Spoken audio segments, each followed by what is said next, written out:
Chapter 594. How could Zhang Feng not know what Li Shimin was going to do? He had already given them so many things. Moreover, there were hundreds of thousands of chickens and ducks. Even if Lao Li and his family ate them all day long, they wouldn't be able to finish them all. Therefore, Zhang Feng spread his hands. Brother, I know what you're going to do even if you don't tell me. Since you're here today, this is also what I wanted to tell you. Lao Li, although it's a bit unkind to make money from a national disaster, this is really a profitable business. Li Shimin was a little speechless. This kid really thought of himself as a businessman. However, the Tang dynasty was really short of money now. Whether it was the manufacturing of the iron ships or iron carriages, it would cost a lot of money. Also, the soldiers stationed at the border would need a huge amount of military funds. Although they had made some money before, after the locust plague, the treasury that had just been filled up was a little empty again.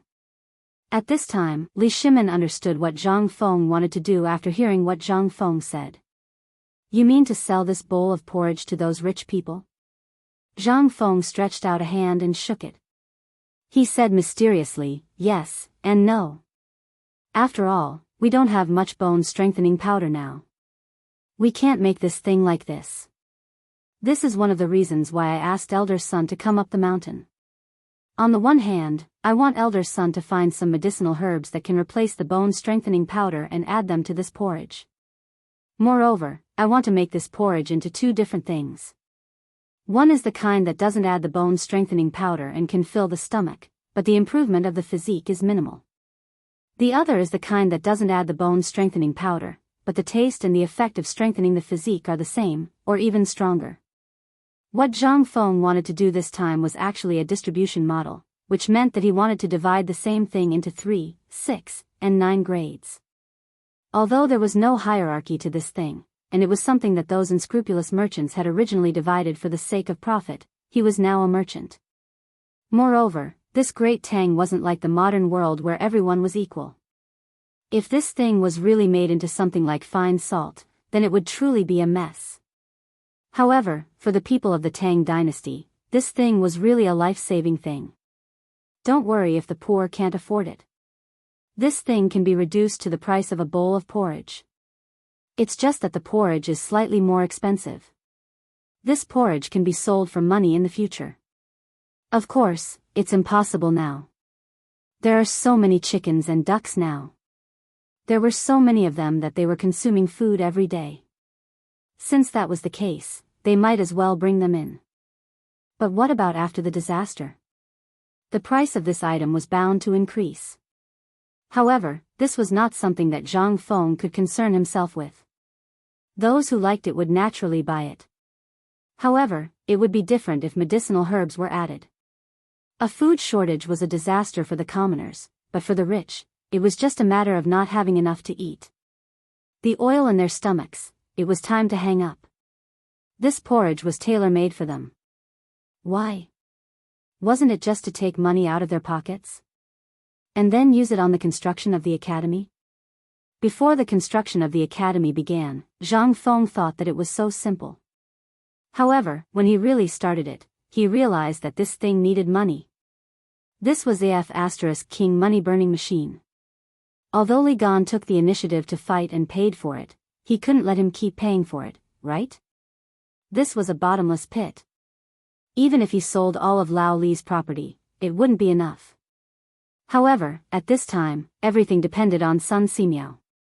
No matter how well he said it, if Dr. Sun couldn't figure out this thing, it would be useless. Sun Simiao frowned. His slightly pale fingers stroked his beard again and again. After a while, he said, "Little friend Zhang, although this old man doesn't agree with your business, I can understand that you are a guest because of the construction of the academy." Hearing this, Zhang Feng couldn't help but sigh loudly. Oh, Elder Sun knows me well. In this 50,000 mu of land, which part of it doesn't need money? Cultivation requires money. At this time, everyone needs money to eat. Moreover, you also know that this school doesn't charge a single cent. Tell me, where do you think I'll get the money from? Isn't it just to earn a little money from these things to make my academy better? When the time comes, it can also let the people of the world do what they want. Zhang Feng said bitterly. Sun Simiao couldn't help but be moved by how difficult and costly the construction was. Little friend Zhang Feng, this old man has never admired any young man in his life. When I first saw you, I also felt that you were an extraordinary young man. However, from the time I came to the mountain until now, what have I seen? You are a person who is truly seeking the welfare of the people of the Tang dynasty. If this old man can help you at this time, it is equivalent to helping the poor people of the world. Don't worry about this matter. This old man has already known it. However, this old man has a doubt in his heart. Little friend, please explain it to me. Seeing that the biggest problem had been solved, Zhang Feng couldn't help but feel relieved. Elder son, please tell me. I will definitely tell you everything I know. Then why did you choose pork and not other things? It's cheap. Li Shimin was stunned. Sun Simiao was stunned. The two looked at each other and said, say that again? Chapter 595. Li Shimin was dumbfounded. Sun Simiao was dumbfounded.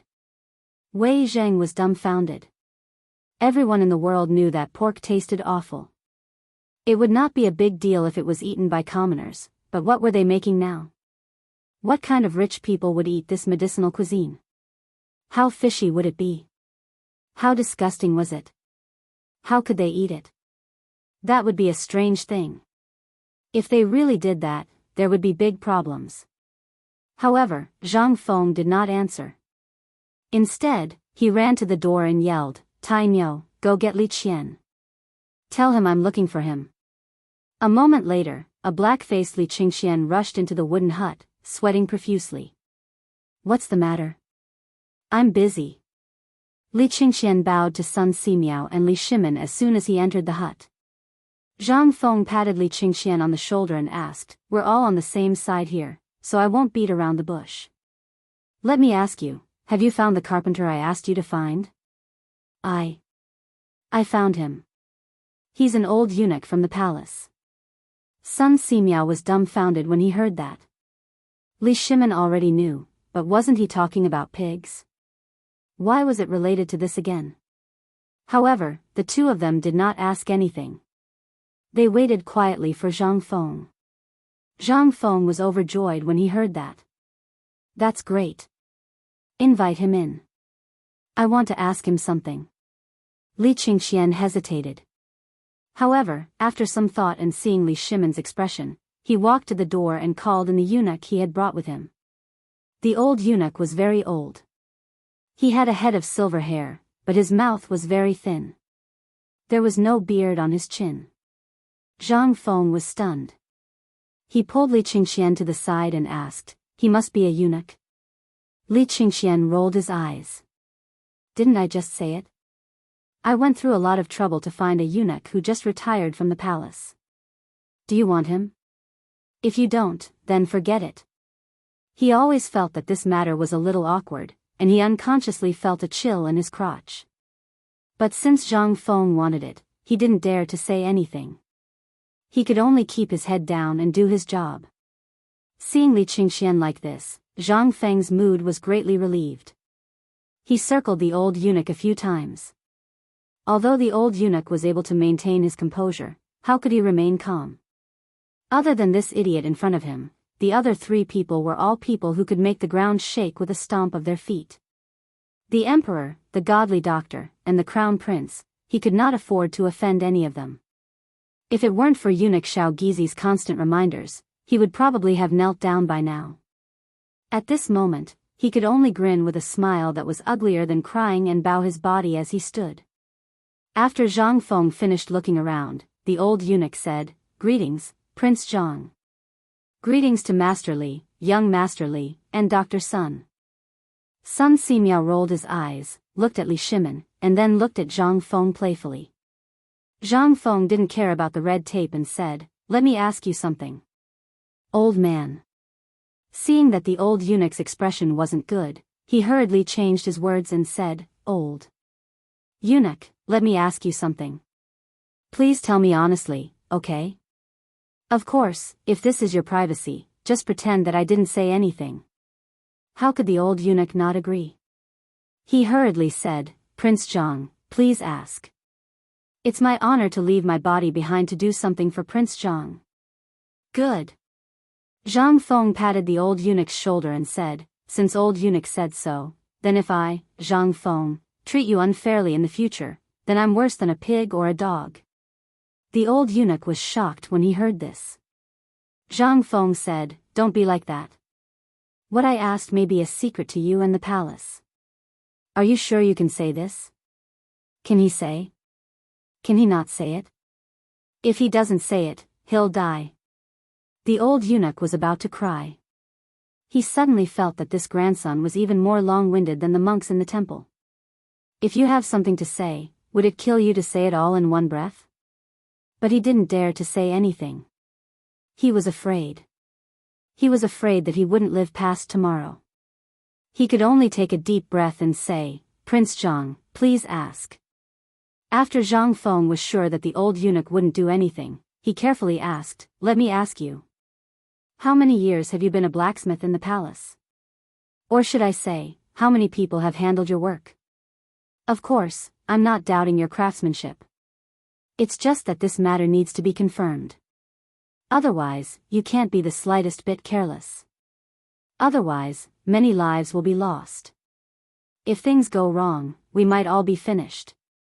When Zhang Feng said this, Li Qingxian's expression suddenly changed. He instantly bent over and his legs trembled. Son of a bitch. This grandson, he can't really be thinking of doing that, right? F***ck Lao Tzu is the crown prince. This, he wanted to cry. However, it wasn't just him. At this time, Li Shimin and Wei Zhang's expressions changed. Sun Simiao's expression changed meaningfully. What is this kid trying to do? Is he really thinking of? However, at this time, the emperor didn't say anything, so he didn't interrupt. He roughly guessed why Zhang Feng called him here. There was one thing he couldn't figure out. It was just to go to school. Was there a need to be a blacksmith? What is he trying to do? Chapter 596. However, Sun Simiao didn't care about that because the emperor didn't say anything. After all, his son was trembling in fear. Zhang Feng did not notice this, but the old eunuch was already trembling all over. His originally pale face was now a little green. Not only that, the sweat on his face was like beans, falling down with a shwa shwa shwa sound. He could already see death waving at him. However, the emperor didn't say anything. He didn't dare. He could only brace himself and stand there. "Hey! Eunuch, you have to tell me in detail." The old eunuch's voice was trembling badly. But seeing that the emperor nodded calmly, he could only brace himself and say, "Then, I've been in the palace for dozens of years. The palace calls this cleaning the body, also known as Sun Zhen. I started doing this 30 years ago." Zhang Feng's eyes lit up when he heard that. He looked at the old eunuch as if he was looking at a treasure and hurriedly helped him sit down. He even sat next to Wei Zhang. How could the old eunuch dare to sit down? He sat down. He was pushed down by Zhang Feng and stood up again. He didn't sit down until Li Qingxian asked him to. Treasure. This was a treasure. 30 years of experience. It seemed that he couldn't be wrong. Zhang Feng rubbed his hands and squatted next to the old eunuch. Behind him, Li Qingxian was about to explode. He looked at Li Shimin with pleading eyes, but Li Shimin didn't even bother to look at him. Li Qingxian realized that it was going to be a tragedy. However, he couldn't do anything now. He could only brace himself and stand there. Fine. I won't be alone when the time comes. I'd like to see what he's going to do. Zhang Feng asked excitedly while Li Qingxian was in a mess. "Eunuch, may I ask how it is? Does that person feel pain? Do you usually use mephisin? After using it, do your wounds fester a lot?" Not only the old eunuch, but even Li Shimin's expression changed. What was this kid trying to do? However, Li Shimin didn't interrupt Zhang Feng for the time being before he got the results. He always felt that this kid was going to do something big. As for what it was, Li Shimin didn't know yet. But that was the nature of this kid. In the end, Li Shimin could only wait. How could the old eunuch dare to say a word? His entire body was shaking, and his head felt like it was being pounded by a heavy hammer. What is this? This was an insult to him. If it was anyone else who dared to ask such a question, he would definitely pick up a knife and fight them to the death. What is this? This was their last shred of dignity. It was also the pain hidden in the bottom of his heart. Who didn't want to be a man? But because of many things, they had no choice but to become eunuchs. What are you doing now? This was exposing his scars. But what could he do? He could only say in a muffled voice, "Before I use the knife, I will make the person drunk. Then, I only need to use a knife to clean up the wound. As for the wound, a handful of lime powder and a few days of wormwood. Basically, the person can walk." The old eunuch's words were very awkward. At this time, everyone in the room, except for Zhang Feng, felt a chill in their crotch and sat up unnaturally. "Fengzi, what are you trying to do? Say it clearly." Li Qingxian finally couldn't take it anymore. Zhang Feng waved his hand, indicating for Li Qingxian to stop talking. Then he said, "Then eunuch, does it hurt? Will it have any effect on the aftermath?" The old eunuch wanted to hit someone. The hand hidden in the embroidered robe clenched into a fist, but he didn't dare to. The emperor was here. In the end, the old eunuch resigned himself to fate. He closed his eyes and said, it hurts a lot. That is the last feeling a man will have. It won't hurt after a year, but it will still hurt every time it rains. Prince Zhang should know that place very well." The old eunuch threw caution to the wind. What the hell, what could it be? Didn't he just want to know the details? What could it be? This kid was asking so many questions. Could it be that he really wanted to do something to the students who came here? At the thought of being able to do something to those students, the old eunuch felt a wave of pleasure. There was no other reason. Perhaps this was a kind of psychological distortion, but there was no other way. If he was invited here, then it definitely wouldn't be to ask if it hurt. Moreover, although Zhang Feng was known by very few people in the palace, an old man like him would still know a little. At this time, after hearing Zhang Feng's detailed questions, he suddenly couldn't understand Zhang Feng. Logically speaking, Zhang Feng was such a genius, but how could he be so concerned about these things? Not only did the emperor and the crown prince come, but he even invited the godly Dr. Sun Simiao. What did this mean? This meant that something big was going to happen. The old eunuch didn't know what exactly it was, but it definitely had something to do with his old profession. At this time, Li Qingxian finally couldn't sit still. He immediately went berserk.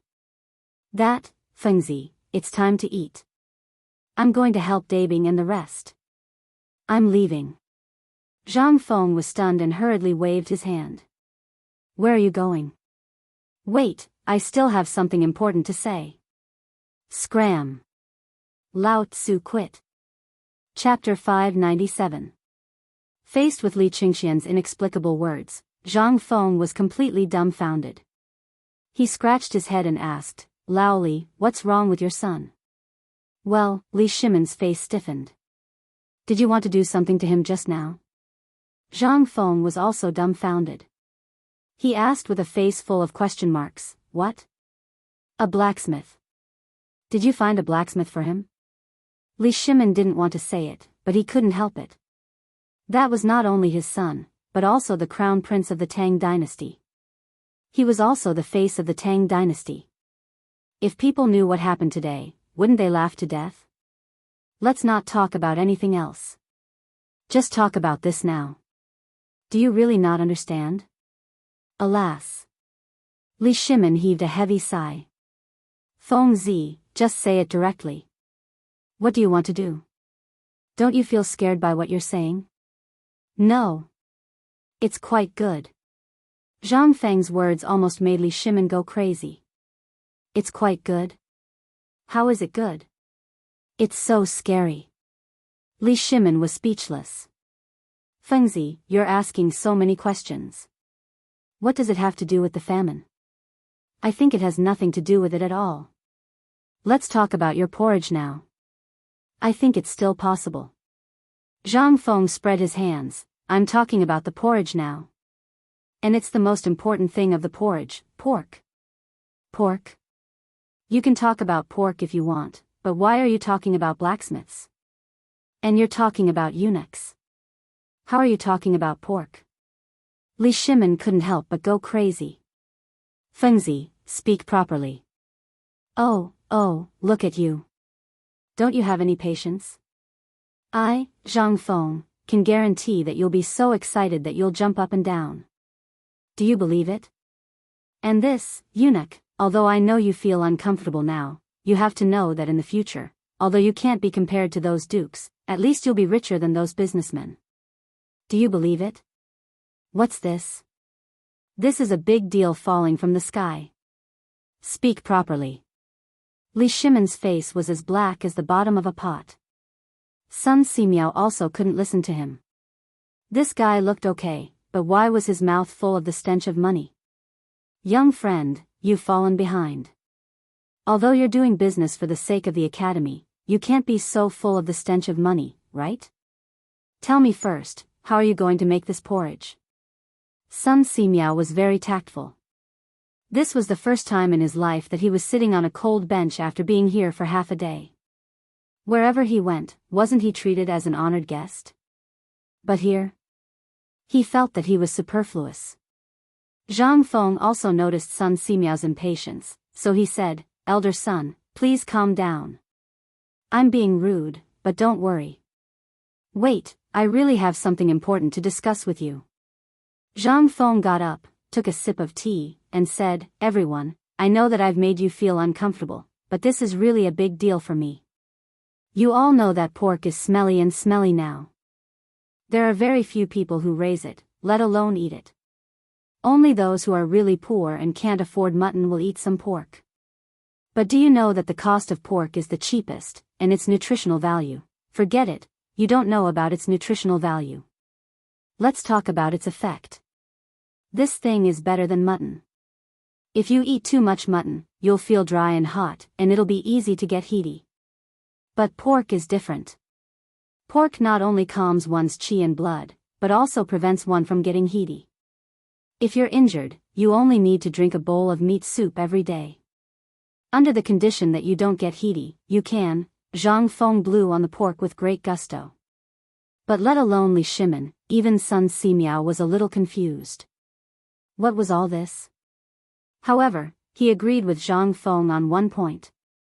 That was, mutton was hot and it was easy to get heaty, so it wasn't good to eat too much. But what did this have to do with craftsmen? Just now, he thought a little about the purpose of Zhang Feng calling him here, but now it seemed that this still didn't seem right.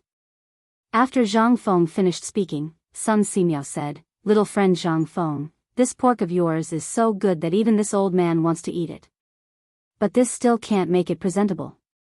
And this old man is not talented, so why did you call me here? Well, Zhang Feng rubbed his chin and said, Old son, Laoli, the reason why I'm talking about this today is to completely change this thing about pigs. Change how? Li Shimin and Wei Jing couldn't help but ask. Sun Simiao shook his head speechlessly. For the first time, he felt that Zhang Feng was good at everything, but he was too long-winded. He was even more long-winded than those old men. However, Zhang Feng ignored him. To be precise, Zhang Feng had fallen into his own world and couldn't extricate himself. This is actually the main purpose of calling this eunuch here today. That is, I'm going to castrate all these pigs on Shao Mountain. PFFF. Chapter 598. Li Shimin couldn't help but spit out a mouthful of tea. After waiting for so long, this was it? He thought that Zhang Feng had something unexpected, but he didn't expect him to say this. Pig? What did this mean? Fengzi, what do you mean? If you don't make it clear, this, Li Shimin winked at Sun Simiao, whose face was gradually gloomy, and said. Seeing this, Zhang Feng hurriedly comforted Sun Simiao. Old Mr. Sun, I didn't mean to offend you, but I really thought of a wonderful idea. Think about it, why is everyone unable to accept this pig now? It's because the smell of the pig is too smelly, and the meat is too dry, but I seriously observed the pig and found that this can actually be changed. Under normal circumstances, it would be considered good for a pig to grow to 50 catties in a year. However, this kid has a way to make these pigs grow to 200 catties in 3 months. What? 200 pounds in 3 months? Are you sure? Li Shimin was shocked. With a bang, he stood up from the chair and couldn't help but ask. Of course, I, Zhang Feng, dare to guarantee with my life. Moreover, not to mention these, I have the ability to even give all the pigs that are running all over the place a month. Not only will they not lose weight, but they will also gain weight. I will also be able to change the taste of their meat and the quality of their meat. Of course, Zhang Feng had a way. Under normal circumstances, no one would eat the pigs now. The reason why there were people raising them was because there were many poor people. They couldn't afford to eat mutton. So even if the meat was smelly, it was very enviable to be able to eat it occasionally. In the final analysis, the blacksmiths of this era were thinking about how to enter the palace and only knew to point the knife at people's crotch, but forgot that this knife could actually make them rich. However, now that Zhang Feng was here, everything had to be changed. The most important thing was that they had to deal with the smell of the meat all the time. It would take a lot of liquor. Moreover, there were so many pigs on the mountain. They had to deal with them. They ate more than people in a day. Who could afford to raise them? He had to think of a way to make them less active and less active. The natural situation was to prevent them from getting pregnant naturally. Then, he would select the ones with good quality and use them as breeding pigs to breed the next generation. Anyway, this thing could give birth to several litters of babies in a year. What was he afraid of? As long as he could find a formula to improve the fibrous structure of the meat so that the meat would not be as dry as before and get rid of the fishy and foul smell, the meat would become an extremely popular dish. Think about how delicious Dompa pork, red braised pork, how famous it was. However, it was a pity that in this era where people only knew how to stew in a pot, this kind of delicacy was actually on the verge of extinction. If it were not for the plague of locusts this time, coupled with the fact that the Tibetans despised this thing, would he have been able to pick up such a great treasure? At this time, the old eunuch's face finally looked better. Li Shimin, however, was unable to extricate himself from the shock of being able to increase his weight to 200 kilograms in 3 months. If it could really be done, wouldn't it really work? This kid was able to handle the pork without the slightest fishy smell before. Then, with this live pig and Sun Simiao here, how could he not handle it? Otherwise, he wouldn't say it here. This kid was not a boastful person. Fengzi, are you sure that with Dr. Sun's cooperation, these pigs can get rid of the foul and fishy smell without losing any weight after being embalmed? Yes. It depends on whether Dr. Sun can find a few kinds of herbs that can get rid of the smell. I only know a kind of thing called kudzu vine, as for the others, I don't know. Sun Simiao was silent. Before, the development of the diet was actually secondary. This kid was really a thief, digging a hole here. This pork was to be added to the diet. If the smell was too strong, how could it give people a good taste? If this thing was not added, the taste would lack the oil in it, and it would be impossible to achieve the ideal taste by relying only on the mussels and duck meat. Although Sun Simiao had been studying herbs all his life, he still had some research on which livestock and animals could be treated, and which diseases could not be eaten. Therefore, when Zhang Feng said that he wanted to improve the smell of the pigs, he thought of this point. This wasn't impossible, it was just that no one had thought of it before. The meat was too smelly, mainly because the pig's estrus period was short. If it was completely castrated, with some herbs to promote blood circulation, it was really possible to achieve this point. Not to mention this, if the hundreds of thousands of pigs and the animals raised by the people were completely improved, it would definitely become another way for the people to make a living. After thinking for a long time, Sun Simiao finally nodded. Although this old man is a little disgusted, I also want to see the magical method of our young friend Zhang Feng. This old man will take this job. Chapter 599. After Sun Simiao agreed. Only then did Zhang Feng's heart fall back into his chest. This time, the big problem was completely solved. Now, only the old eunuch was left. It was up to him whether he was willing to transfer the knife he had held for 30 years from a human to a pig.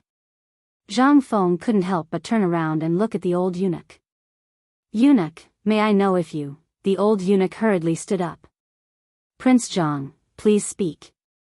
Well, I just wanted to ask if you were willing to. To be honest, I'm not willing to agree to this. It just feels disgusting. Prince Zhang, you should understand my difficulties. Ahem. Li Shimin frowned slightly and coughed. The old eunuch was shocked and hurriedly shut up. Li Shimin said indifferently, since Zhang Feng has asked you to stay, then stay. Although it's a little different, don't worry. I'll add on to what Zhang Feng promised you. What do you think? This is a brilliant achievement for the Tang dynasty. Once this thing is successful, your name will go down in history. You have to think carefully. Li Shimin's words immediately made the old eunuch agree. Prince Zhang, if that's the case, then I'll leave my body to you. No matter what you say, I won't hesitate. How could he not agree when the emperor had spoken? Was the discomfort in his heart more important? Or was his life more important? Besides, if little Gizi's eunuch heard about this, what would he do? The people from the imperial servants' department were waiting at the door enviously. Seeing that the old eunuch agreed, Zhang Feng was overjoyed. When he went out to call for someone, he bumped into old He, who was squatting at the door. He waved his hand and called old He over. Old He, quickly prepare the barbecue and the ingredients. I'll cook it myself. Wait for Feng Zi. Old He saluted Sun Simiao, then pulled Zhang Feng to the door and said, this morning, there was a young man wandering around the door, but he didn't come in. He didn't eat the food I gave him, and insisted that he wanted to see you. Even Du Dabing didn't dare to force him. They were afraid that something would go wrong, so they asked me to come here and tell you when you finished.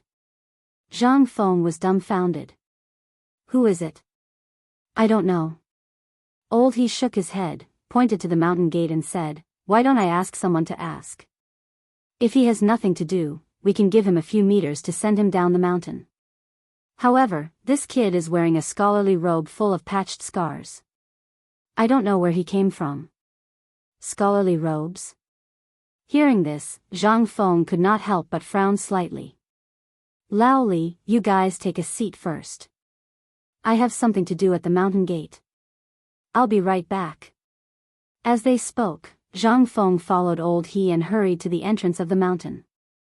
The imperial edict had been issued for a long time. However, none of the students had come. The sudden appearance of this scholarly robed youth made Zhang Feng think of something. At this time, it was already past mealtime. At this time, people were lying on the ground, dozing off or even snoring. Ching Chumo was lying on a pile of grain. A pair of boots were placed on both sides of him. His legs were propped up as he snored loudly. However, the smell of his feet was even more terrifying than his snoring. That was not important. The most important thing was that the bags of rice under this guy were full of people from Tong Huifang. Zhang Feng seriously suspected that these people had masochistic tendencies. It was so smelly. How could they stand it? However, that was not important. Li Qingxian had long since disappeared without a trace. As for Du Go, Wei Shuyu, and Zhang Sunchong, when they saw Zhang Feng come out of the door, they all coincidentally gathered together. They all knew of the brat at the door, but since Zhang Feng could come, it meant that they could watch a good show. A good show to watch was better than smelling the stench of his feet, right? Feng Zi, this strange person came last night. However, he squatted at the foot of the mountain and did not dare to come up. Today, he came before dawn. However, when he asked if you were here, he just stayed at the gate and did not come in. No one knows what this kid wants to do. While Wei Shuyu was talking, they had already arrived at the gate. Wei Shuyu shouted, "Hey, kid! Aren't you looking for Fengzi? He's here. If you have something to say, say it." Hearing that, the youth hurriedly tidied up his tattered robe and hurried forward. Although he was dressed in an extremely cold manner and his skin was dark and swarthy, he looked more and more awkward. However, this person gave Zhang Feng a different feeling. As for what was different, Zhang Feng did not know for the time being. "I am Ma Zhou. Greetings to Prince Zhang Feng." The smile on Zhang Feng's face froze. He stared at Ma Zhou and sized him up. Then, he asked, "What's your name?" "Student Ma Zhou." "Greetings to teacher." "Ma Zhou? Which Ma Zhou are you?" "Chang'an Ma Zhou."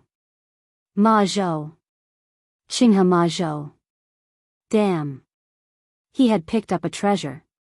After Zhang Feng confirmed Ma Zhou's identity, he excitedly grabbed Ma Zhou's hand and said, "What are you doing here?" Ma Zhou did not expect Zhang Feng to be so enthusiastic. He hurriedly said, "I'm here to seek knowledge." "Good. I agree. Come, you, Dabing, quickly arrange a place for him to stay." Dugo was stunned. Wei Shuyu and Zhang Sun were stunned. Everyone who thought they were going to watch a good show was stunned. What was going on? Was this not fooling around? Lao Tzu and the others did not have a place to stay. How could they arrange a place for him? Chapter 600. Ma Zhou. This was an amazing person. Zhang Feng suddenly slapped his head as he remembered something important. However, there seemed to be a slight discrepancy in the timing.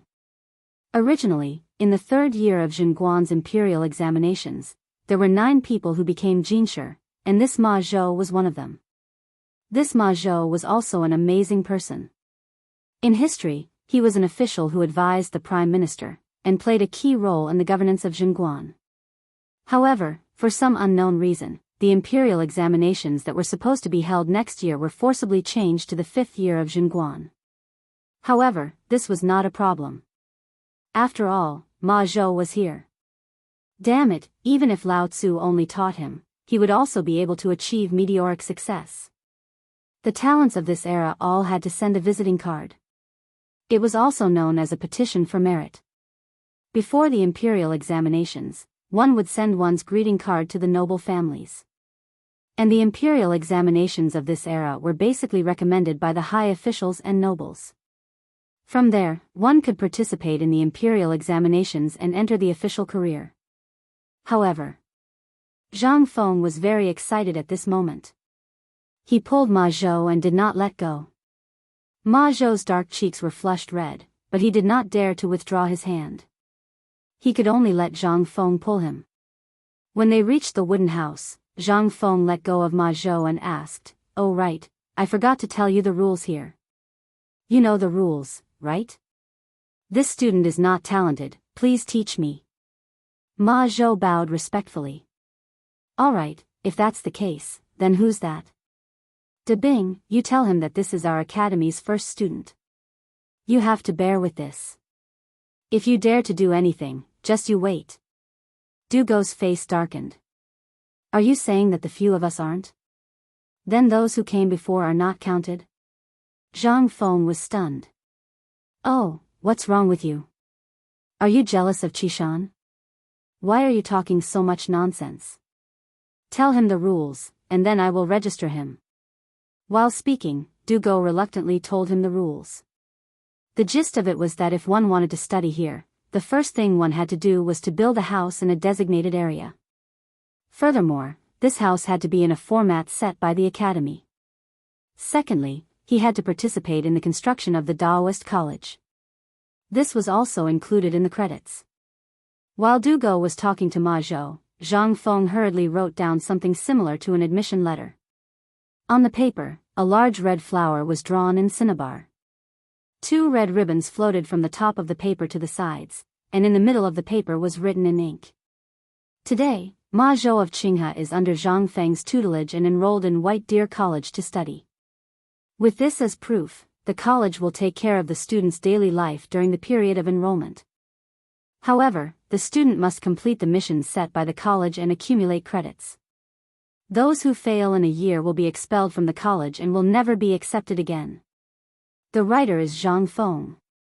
After writing the name, Zhang Feng hurriedly brought the cinnabar seal to Ma Zhou and the rest. They looked at the brownish-yellow paper curiously. Zhang Feng looked at Ma Zhou solemnly and said, "Ma Zhou." When Ma Zhou saw how solemn Zhang Feng was, he hurriedly bowed. Student Ma Zhou pays his respects to teacher. Today, under the witness of Huang Tian and everyone else, are you, Ma Zhou, willing to be under Zhang Feng's tutelage? Zhang Feng's solemn voice naturally attracted Li Shimin and the other two to come over to take a look. Ma Zhou hurriedly bent his knees and was about to kneel when Zhang Feng hurriedly berated him. "If you kneel, you will leave the mountain today." Ma Zhou trembled when he heard this. Li Shimin and the rest couldn't help but be puzzled. At this moment, Zhang Feng said pretentiously, "I remember a saint once said that a man has gold under his knees. A man can kneel to heaven and earth, to his parents, to the king of heaven and earth, and to his parents, the dawn, and the common people. If you kneel to me today, my academy will never hire you in the future." As he spoke, Zhang Feng looked around and shouted, "What I said today is the philosophy of White Deer College. Whoever dares to kneel will get lost from Lao Tzu. Don't say that I, Zhang Feng, am a student. Lao Tzu can't afford to lose face like this." When everyone heard this, they couldn't help but be in an uproar. Ma Zhou couldn't help but choke. He shouted, "Student Ma Zhou will remember teacher's words and will never forget it." "Good. Very good. Come, come, come. This is your admission form. Take a look. If you have no objections, sign and stamp it." Previously, Li Shimin's blood was boiling when he heard this. He was still wondering which saint had said these words. However, what the hell was this signature and stamp? No matter how he looked at it, Li Shimin felt that this guy had signed a contract to sell himself. However, this didn't matter. After Ma Zhou thanked Zhang Feng profusely, he saw Sun Simiao and was about to kneel down. However, when he thought of Zhang Feng's words, he quickly stopped and bowed. Student Ma Zhou pays his respects to the godly doctor. He, good, good. Sun Simiao was still as friendly as ever. He chuckled and considered this as a greeting. After that, Sun Simiao asked, "Young friend, what are you going to arrange for Ma Zhou to do?" Well, Zhang Feng couldn't help but look at the old eunuch. Ma Zhou came at the right time. The free pig rearing expert was online. Chapter 601. Before arranging Ma Zhou to work, he had to build a house for himself. However, Zhang Feng had other plans. He called Guzi and Zhuzi and said, "You two take him to Jingtufu first and tell him that I told him to watch this kid and build a house not far away." Wei Shuyu was stunned when she heard that. Everyone was also stunned. "Fengzi, this is not right. Isn't everyone's residence at the foot of the mountain? How can he?" Shoo. This is my territory. Wherever I say he lives there." Zhang Feng was so happy that flowers were blooming in his heart. Ma Zhou thought that this was a great thing. After all, he had seen those houses when he went up the mountain. At this time, when he saw that Zhang Feng asked him to build a house on the mountain, he hurriedly bowed again. After Ma Zhou and Guzi left, Zhang Feng instantly smiled. That smile of his was really annoying. It made people want to beat him up when they saw it. As soon as he entered the door, Li Shimin asked, "Kid, where did you arrange for him to go just now?" "You mean you want him to raise pigs?" "Yes. Also, old Li, although you don't know him, I know him very well. In the past, he had been sending invitations to visit, but no one answered. That's why he reared horses for someone in Chang'an. He even worked as a page boy for 3 years. Tell me, is this person good at rearing pigs? And I can guarantee that as long as he comes, in less than a year, the pigs will be raised better than others."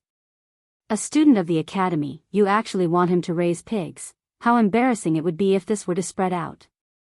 Alas. Li Shimin sighed. How many students of the academy are here? Although there are many people building houses at the foot of the mountain, most of them look like commoners. What are you doing? Facing Li Shimin's question, Zhang Feng spread his hands. Only ghosts know. How long has it been? Apart from this Ma Zhou, we picked and selected more than 50 people from these refugees. This is really strange. Okay, I have something to do. I will go back and see what is going on. While talking, Li Shimin left. Zhang Feng was stunned. You don't want to eat? No, I just had a bowl of porridge and a chicken. Do you think I am a pig? Li Shimin was speechless. Okay, I won't see you out. Zhang Feng spread his hands. This godforsaken place was a mess, and it didn't look like a place to entertain people. Once it was done, he would find a good place to build a house for him. After they left, Wei Shuyu and the others sneaked into the wooden house. As soon as they entered the house. Fengzi, you know that kid? Know him? Not just know him. But it was not appropriate to say it now. Zhang Feng thought for a while and said, I don't know him. But when I was wandering around Chang'an city, I heard of him. I didn't expect him to come. No, Fengzi. What I mean is, does your family know that you are making things up for him? If he finds out, do you know how serious the consequences will be? And if this gets out, how can our academy continue to do business? Zhang Feng glanced at Dugo. Why, do you want to go? Then go, I will get him back now. Dugo was speechless. He didn't want to be entangled in this matter. If this kid really wanted him to be a pig farmer, then there would be a lot of trouble. However, Dugo thought for a while and asked, well, it should be 10 days since the imperial edict was issued, right? No matter what, there should be some reaction. Why hasn't anyone come? Even if they walk, the people in Luozhou city who are nearby should have arrived long ago. Could it be that the effect of the imperial edict? When Dugo said that, Wei Shuyu and Zhang Sun couldn't help but feel a little worried. Fengzi, we are making a big fuss here. The news should have spread all over Chang'an city. Could it be that Guanlong's people are making trouble in the middle of the semester? Otherwise, why hasn't anyone come? We have to investigate this matter carefully. Otherwise, there will be a big problem. What big problem? Didn't someone come today? We have to be patient. So what if no one comes? With the few of you and the 50 people outside, we can still make the academy prosperous. Zhang Feng didn't care. But to be honest, he was really worried. Now Ma Zhou was here. Where were Lai Ji, Sun Chuyue, Gao Zhizhou, Wei Tongxian, Gui Zhengyi, Li Fu, and Hao Chujun? Was there something wrong with the plot? Logically speaking, they were now in Luozhou city, which wasn't far from here. They should have heard and seen the imperial edict, right? Or was there really a problem with the way the imperial edict was opened? Zhang Feng couldn't help but feel a little uneasy. The more he thought about it, the more agitated he became. He simply stopped thinking about it. Damn it, maybe these people were all in the disaster and would only come back after the disaster. Zhang Feng could only comfort himself in this way. However, what he didn't know was that at this time, Gui Zhengyi and the others were looking in the direction of Chang'an and then thinking about the same thing at the bank of a small river about 300 miles away from Chang'an. Chapter 602. 3 days. Another 3 days passed. In these 3 days, Li Shimin followed Zhang Feng's instructions and gave out a pot of porridge mixed with chicken, duck eggs, and even pork. The food shortage in Chang'an city finally stabilized. There was no other way. It was not that Li Shimin wanted to do this, but because of the food shortage in the city, the food supply in the city had also decreased sharply. Not only that, the number of deaths of chickens, ducks, and pigs was also increasing day by day. There was no other way. Li Shimin could only open the granary and release the chickens and ducks. However, if this continued, although the famine problem could be temporarily solved, there would be problems in settling the people down. There was no other way. Li Shimin followed Zhang Feng's instructions and sent all these people to the imperial plantation or Longzhou mountain to reclaim the land and plant all the food that could be planted. He even encouraged the people to reclaim the land outside the city. At this point, the situation was slightly stabilized. This person. He was lazy. After solving the problem of food and clothing, the people's eyes were once again fixed on Shao Mountain. After all, what was the point of having enough to eat? The food shortage this time also let the people see hope and despair. Under such circumstances, the rich families basically suffered very little loss.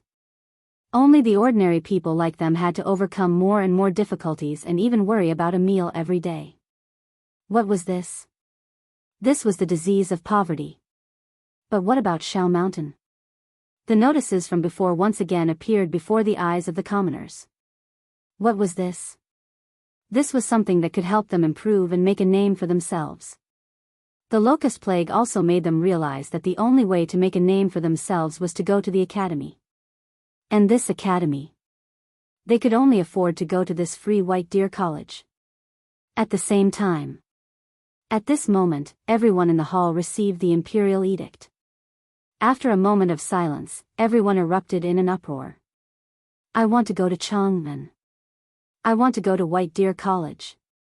Let's go to White Deer College. This was the most common phrase he heard in these places. On the road to Chang'an, all of them were poor students carrying mattresses, riding stoves, or taking care of carriages. All of them were desperately rushing towards Chang'an. However, not all of them were able to come to White Deer Academy as they wished. For example, the pawn shop in Chang'an West City. At this moment, in front of a house in the Qian residence. It was filled with delicacies.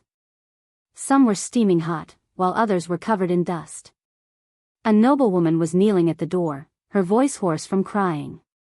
Wanli, say something. You haven't eaten for 5 days. My son, if you want to go to the academy, your father has already prepared the qualification for you to go to the Imperial College. As long as you say the word, you can go at any time. Son, what's so good about White Deer College? Go and take a look, go and listen. Those are the places where the children of the slaves' families go. Tell me, can we go there? Son, say something. Inside the room that was filled with wooden planks, there was still no sound. On the innermost beam of the room, a box of food was being hurriedly pulled up. On the roof tiles of the room, a youth said worriedly, Brother Wanli, you can't do this. Are you going to White Deer College or not? If you're not going, we'll leave first. I'll go, but how am I going to go out? I can't even get out of the door. When the youth on the roof heard this, he frowned and thought for a moment. Looking at Qian Wanli who was lying on the bed, he said, Why don't we use a diversion tactic tonight and get you out of here? Get out how? Here. The youth pointed at an empty spot on the roof and smiled mysteriously. Qian Wanli instantly understood. Okay, I'll take a look. If it doesn't work, we'll charge out tonight. How about it? Okay. After the two of them agreed. The cries outside the door gradually weakened. However, the sobbing sounds were still at the door. Clearly, Madame Qian still hadn't left. Qian Wanli couldn't help but feel uneasy. However, for the sake of his ideals, he chose to ignore everyone for 5 days. But now... Mother, I'm fine. You can leave. I don't want to talk. Tell father that I'm not going to Imperial College. If he wants to go, let him go. I'm not going to White Deer College. I'm not going. Okay. You evil creature. Do you know that Lao Tzu spent almost half of his family's fortune for this qualification? Now you're telling me that you're not going? Okay. Our Qian family has really declined. Not coming out? Fine, then don't ever come out. All of you, listen up. He's not eating. Why are you still sending food over? To waste food? If he doesn't eat, he'll feed the dogs and the victims outside. Master, he's your son. Outside the door, Qian Tong glared angrily at the door. When Madame Qian heard this, she hugged Qian Tong's leg and cried miserably. Do you really have a heart of stone? You're the only one. Do you really have the heart to let him starve to death at home? You won't even let him go out? Okay. If you don't open the door today, fine. Qian, then buy a straw mat and bury me with it. I don't want to live anymore. You. Qian Tong's vision turned black. He almost fainted. Listening to the mournful cries, he was extremely annoyed. He threw out a key from his embroidered robe and shouted angrily with his hands behind his back, "Get out! Go wherever you want. Lao Tzu doesn't care." Chapter 603. Then, Qian Wanli went out. Some of the rich young masters in Chang'an city started to make their move. They were not as stubborn as the children of those officials. Those stubborn people were truly stubborn. However, they had disappeared overnight. After hearing that the 4 great demon kings had pulled in strong men, these people became well-behaved and did not dare to go out. Now, these rich young masters finally dared to come out. However, they only dared to wander around the streets. How could they inherit those stubborn positions? Forget it. Ever since the 4 demon kings broke the legs of a stubborn young master who wanted to climb up the ranks, no one dared to do it again. This was not something a human would do. That young master was the only son of a 5th-rank official. Even so, no one had heard of him standing up for his family. No one except Ai dared to mention this matter. It was not that they did not want to, but they did not dare to.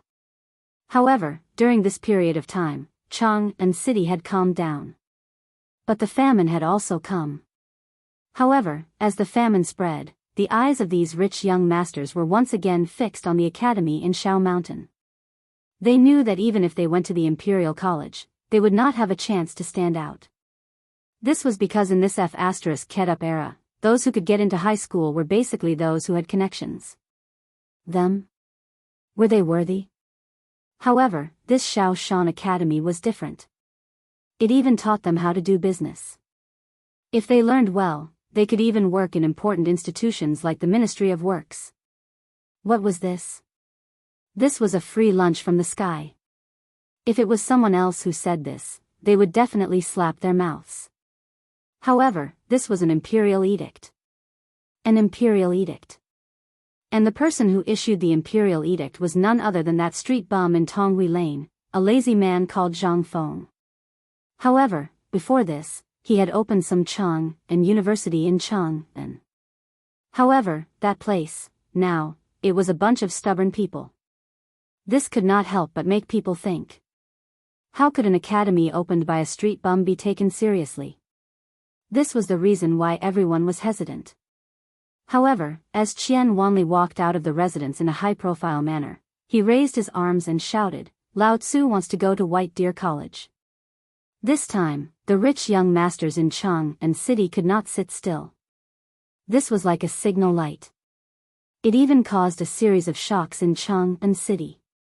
At this moment, the Chief Justice of the Supreme Court, this was an official position that was neither salty nor light. Although this position was usually not important, it was one of the few authoritative departments in the Tang dynasty, which was equivalent to the judges of the later generations. It was one of the rare cases with the highest rating, and it was a direct trial. At this time, on a bed in Zhao Yuxing's house, Zhang Gang's face was red as he held a notice. He stared at a middle-aged man and pleaded, "Father, please let me go. Although my body is damaged, but I am your son. Can you bear to see your son being crippled by a stubborn person? Now, White Deer College is your son's last hope. I heard that Dr. Sun, Mr. Sun Simiao, is on Shao Mountain. And I don't want to lie here for the rest of my life. I want to go to the academy. Aren't Shintinu and the others at Chang'an University? I want to go to White Deer College. I want to take the Jinshe exam. I want to use my strength to kill them and take revenge for me." Zhao Gang's voice was very hoarse. He was far from being as elegant as before.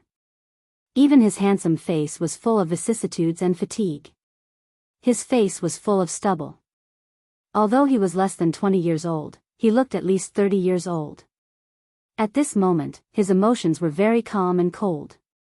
His hand stubbornly grabbed Zhao Yusheng's robe. Under the bed, Zhao Gang's 12 concubines were also kneeling on the ground, trembling. Together with Zhao Gang's biological mother, they were begging Zhao Yusheng. Gang Zi, it's not that I don't want to promise you, but if you do this, how can I be at ease?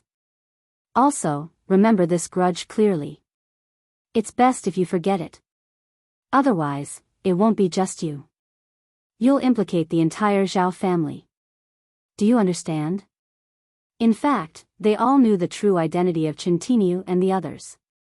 However, at this moment, Zhao Gang was blinded by hatred. He didn't care about the consequences at all. He only wanted revenge. However, he didn't know what it meant to be able to cause such a huge commotion in one night. Moreover, even the Grand Secretary went to the palace to meet the emperor without success. This meant that the emperor had tacitly agreed to it. Moreover, according to his sources, Chang'an University was a trial set up by the emperor for the crown prince. Moreover, the crown prince's junior tutor, Li Gang, was also at Chang'an University. What did this mean? This meant that whether it was Chang'an University or White Deer College, they were both set up by the emperor himself. His purpose was self-evident. If someone dared to cause trouble at this moment, what would they do? That would be courting death. Therefore, Zhao Yusheng didn't dare to use the entire Zhao family as a stake to avenge his son. Although his son wouldn't be able to continue the family line in the future, Zhao Yusheng had been desperately trying to make babies during this period of time. The family line wouldn't be cut off. However, at this moment, Zhao Gang didn't cry or make a fuss after receiving his father's final answer. He only said indifferently, "Father, I have a request." Zhao Gang ignored the sharp pain in his crotch. He trembled as he got up and knelt beside Zhao Yusheng. I, Zhao Gang, have decided today to sever all ties with the Zhao family. I want to go to Mount E. I want to avenge myself. Although they're people I can't afford to offend, I'm still young. If I can't take revenge in a year, I'll use 10, 20, or even 30 years to climb to the highest position. I don't believe that I can't kill them. Chapter 604. Zhao Yusheng knew that his son had been spoiled since he was a child. But what could he do now? There was really no way for him to take revenge. If he were to force himself to take revenge, then he would definitely. At this moment, Zhao Gang gave Zhao Yusheng a terrifying feeling. Master, are you willing to see your only son degenerate like this? He's your son. Are you really that heartless? Please have mercy, Master. Master, are you really going to take this lying down? You're the Chancellor of the Supreme Court. Now that your son has been deposed, do you think you can hold your head up in the court? Master, don't think too much. Whether they're the son of a duke or a relative of the emperor, they still have to abide by the law. Enough. Shut up, all of you. Zhao Yusheng was furious. Do you think I don't want revenge? I do, I want it more than anyone else. But look at him, what has he done? He's jealous, married more than a dozen concubines before he's even 20, went to Yan Lai restaurant to cause trouble, and openly competed for the title of the 4 Great Devils. What is this? This is rebellion, do you know that? The emperor already knows about this. Last time, during the morning court, the emperor deliberately mentioned it. If you act rashly, it means that the Zhao family will be exterminated. What? The emperor already knows? Then. That is to say, this matter has been tacitly approved. But this shouldn't be. Zhao Gang's eyes couldn't help but be covered with a layer of despair. But in the blink of an eye, his eyes regained their clarity. Father, I won't be a burden to the family. Father, mother, take care. As he spoke, Zhao Gang got up and trembled as he took out a stack of divorce papers from under his pillow. He looked at the concubines kneeling in front of the bed and said, I, Zhao Gang, am divorcing you today. I previously had some property in Chang'an, but I've sold it all. It's in my study. As he spoke, Zhang Gang walked away resolutely. Zhao Yusheng's body trembled violently, but when he thought of the emperor's words and the entire Zhao family, he couldn't help but crack his knuckles. Master, are you so cruel? Shut up. You bitch. If you didn't spoil him so much, would he be so arrogant and despotic? Would he fight over Chang'an's 4 great demon kings at Swallow Descent restaurant? Do you think anyone can fight for it? It's a method that His Majesty planted among the common people to rectify us. You can't even understand this, and you want me to avenge him? If he wants to go, then let him go. Someone come. Send me a notice. Once I, Zhao Gang, step out of the house, I will be considered as being expelled from the Zhao clan. No one is allowed to have any contact with him. Otherwise, they will also be expelled from the Zhao clan. With that, Zhao Yusheng left. It wasn't just the Zhao family. Even though the Go family had fallen and was struggling to survive in Chang'an city, they were still preparing for something. Their old master, the supervisor of the imperial astronomer, had been beaten to death by the retired emperor when he reported to the retired emperor.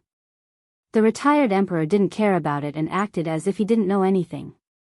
This time, young Master Go, the Go family's most promising candidate to enter the imperial court and become an official, had also been kicked to death by Chingchumo.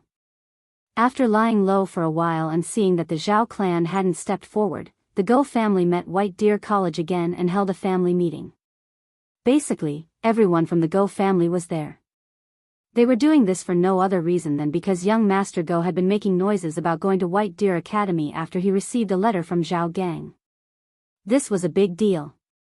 Even though young Master Go would no longer be able to do that in the future, this still allowed him to settle down and study poetry. This was a good thing. Moreover, with his current crippled body, he definitely wouldn't be able to enter the Imperial College and other ordinary academies. That was why today was happening. Everyone, you are all elders of the Go family. Our Go family has been developing since the Han Dynasty. Although we have fallen, we have also been glorious. However, today, our Go family is covered in dust. In the Go family's ancestral hall, a white-haired old man holding a walking stick looked at the pale-faced young Master Go and said, "Today, although the clan leader has passed away in humiliation, this dog of an emperor doesn't care and has once again encountered Hui's humiliation." What is this? This is a disaster for our Go family. We didn't stand on the right side. However, this is nothing. Our Go family still has hope. As he spoke, the old man pointed at young Master Go, Go Yuhui, and said, "You all know that Hui has been sharp and intelligent since he was young. Although he was wrong this time, I went to the Life Transformation Temple to beg the master. The master only gave me one sentence. Nirvana rebirth." What? Nirvana? What does that mean? Could it be that our Go family will? The old man gestured with his hands and said, "Today, you all know why I brought you here. Right now, Hui wants to go to White Deer College. Our enemies are all stubbornly gathered at Chang'an University. This is our chance. As long as Hui can pass the imperial examination within 3 years, everything that has happened to our Go family will be resolved. Even our grievances will be exposed. After all, the dog of an emperor once said that whoever passes the imperial examination will be granted a wish. This is our Go family's chance at survival. Even if we can't take revenge, our Go family won't lose our influence in the imperial court. Do you all agree to Hui going to White Deer College in Mount Shao? Chapter 605. Have you heard?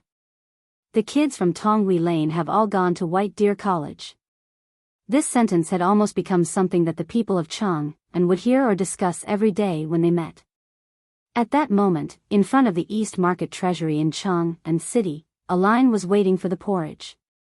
Everyone squatted on the roadside and smelled the fragrance of the bone-strengthening powder and the cooked chicken and duck meat in the air. Each and every one of them swallowed their saliva.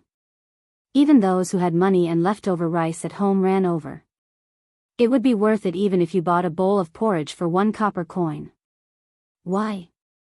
Because the porridge was not only made with the bone-strengthening powder, which they could not afford to eat normally, but also with the fragrant big white chicken and big white duck. How could the porridge made with such ingredients not be good? That was why the citizens of Chang'an city could not sit still. Even if they had to line up before dawn, they had to wait for a bowl of porridge. At that moment, the bored crowd looked at the rising smoke and began to discuss again. Your news is outdated. Have you heard of Hengtong Pawn Shop? A short and stout middle-aged man in the crowd wiped the sweat on his face with a brocade handkerchief and asked loudly. Sure enough, the crowd could not help but look over when they heard that. It didn't matter when they looked at it, but when they looked again, a hint of disdain flashed in their eyes. I was wondering who it was. Isn't that the accountant of Zhouji grain store? Why? Did you sell out all your grain? Why are you begging here? The fat man glared at the person who spoke. Get lost. Lao Tzu is craving for the bone-strengthening powder. Otherwise, Lao Tzu would not be squatting here with you. More importantly, I'm sick and I want to eat this. The crowd could not help but purse their lips when they heard that. Although they did not believe it, the powder was indeed delicious. More importantly, the bone-strengthening powder could make an old woman run fast even if she only had to carry a handful of water after eating it for 3 days. What did that mean? That was good stuff. The crowd suddenly remembered what the fat man had said earlier. They asked, you mentioned Hengtong Pawn Shop. What's wrong? Is it yellow? Yellow chicken, let me tell you. Last night, I was drinking with the bookkeeper of Hengtong Pawn Shop and learned of a big matter. Do you know Qian Tong? Does he have money? The richest shop in Chang'an city is the pawn shop. You can imagine how much money Qian Tong has made over the past few decades. His son, Qian Wanli, actually gave up the opportunity to go to the imperial college that Qian Tong paid a high price for. Instead, he went to the newly built White Deer College in Immerse. Buzz. Hearing this, everyone felt like their heads were about to explode. What was going on? What was the imperial college? That represented the royal family's highest educational institution. You're not even going? What was Qian Tong thinking? Was White Deer College really that good? Everyone thought about it and hurriedly urged him again, Accountant Mao, please continue. What else? Qian Tong is a well-known figure in Chang'an city. How could he let his only son go to White Deer College? That's crazy. What kind of things are taught in that place? Anyone who learns from a teacher for a year or so will be able to wield a knife and go to war. Where can he go to learn? And learn for 3 years? Even if he's qualified to work in the Ministry of Works, the chances of getting a position are very slim. Which commoner can be so lucky in the imperial examinations now? The fat man surnamed Mao looked at the crowd with a smug face and slowly said, I don't know what Qian Tong is doing, but I know that you know Lord Go, the imperial astronomer, right? You know Lord Zhao, the Chief Justice of the Supreme Court, right? Last night, I heard that both of them took action. Even if their son leaves the family, he still wants to go to White Deer College in Immerse. When everyone heard this, they couldn't sit still anymore. Although everyone was interested in White Deer College, it was just interest. It was enough as long as they could fill their bellies. Basically, other than Hui Tongfang, not many people in Chang'an city dared to send their sons there. Why? Because they were afraid. They were waiting to see who would take the lead. But now? Lord Go of the imperial astronomer, the son of a 4th-rank official, could go. Although they didn't know how Lord Go was executed, this skinny camel was fatter than them. Even he could go. Moreover, Zhao Yuxing was a 5th-rank official. His son would rather leave the family and go to White Deer College in Immerse. What did this mean? Didn't they have any connections? No. Which one of them didn't have connections in the imperial court? But even so, they still wanted to go. Then, there was more to say. Even the son of a noble could go, but commoners like them couldn't. What was this? Motherf *Ker, Could it be that they were more precious than those famous clans and families? Everyone couldn't help but feel flustered and embarrassed. They started to wonder if they should go to their residences and see if they could find someone to ask if it was true. And at this moment, not far from the treasury, countless people carrying ragged cloth bags suddenly swarmed over. People who were wrapped in large bedrolls or sheepskin scrolls swarmed over as if they were fleeing from a disaster. Among the people leading the group, there were 4 young men who were anxiously asking about something as they walked. May I trouble you to ask, how do I get to White Deer College? Sir, may I ask, how do I get to White Deer College in Mbishao? Everyone was dumbfounded. They asked cautiously, judging from your accent, you must be from Luozhou? Hao Chu-jun, who was neatly dressed, walked in front of the crowd. He cupped his hands and said, I'm Hao Chu-jun from Luozhou. I'm here to study at White Deer College in Chang'an City. May I ask, sir, how do I get to White Deer College? Everyone was dumbfounded. They couldn't help but panic. Motherf asterisk Ker, people from Luozhou are here. Motherf asterisk Ker, don't they want to be in a favorable position? Chapter 606. Everyone could not sit still. Someone pointed to the outside of the city. But the next moment, the people behind him ran away with their bowls when they were about to start eating. The person who pointed to the outside of the city hurriedly ran back with his bowl and said, Get out of the city. Turn east, turn right, and go straight. He was nowhere to be seen. There was nothing they could do. He had been waiting because he wanted to see who would take the lead in Chang'an. Now that the young masters of the Qian, Zhao, and Go families had gone there, they were tempted. But now? The people from Luozhou were here. What the hell were they waiting for? Were they waiting for White Deer College to put up a sign saying that they had enough people and were not recruiting? Were they going to ask for help? F***CK. Everyone wished they could give themselves a few tight slaps right now. Damn it, they had been flying eagles all day long. Today, they had been pecked blind by the eagles. Hao Chu-jun and the others were dumbfounded. He grabbed the slow old man and asked, Sir, what's the meaning of this? Why did they run away? Oh. Them. They were full and saw that you were hungry, so they made room for you. They were full? Wasn't the vault not open to give out porridge? How could they be full? Hao Chu-jun, Lai Ji, and the others looked at each other suspiciously.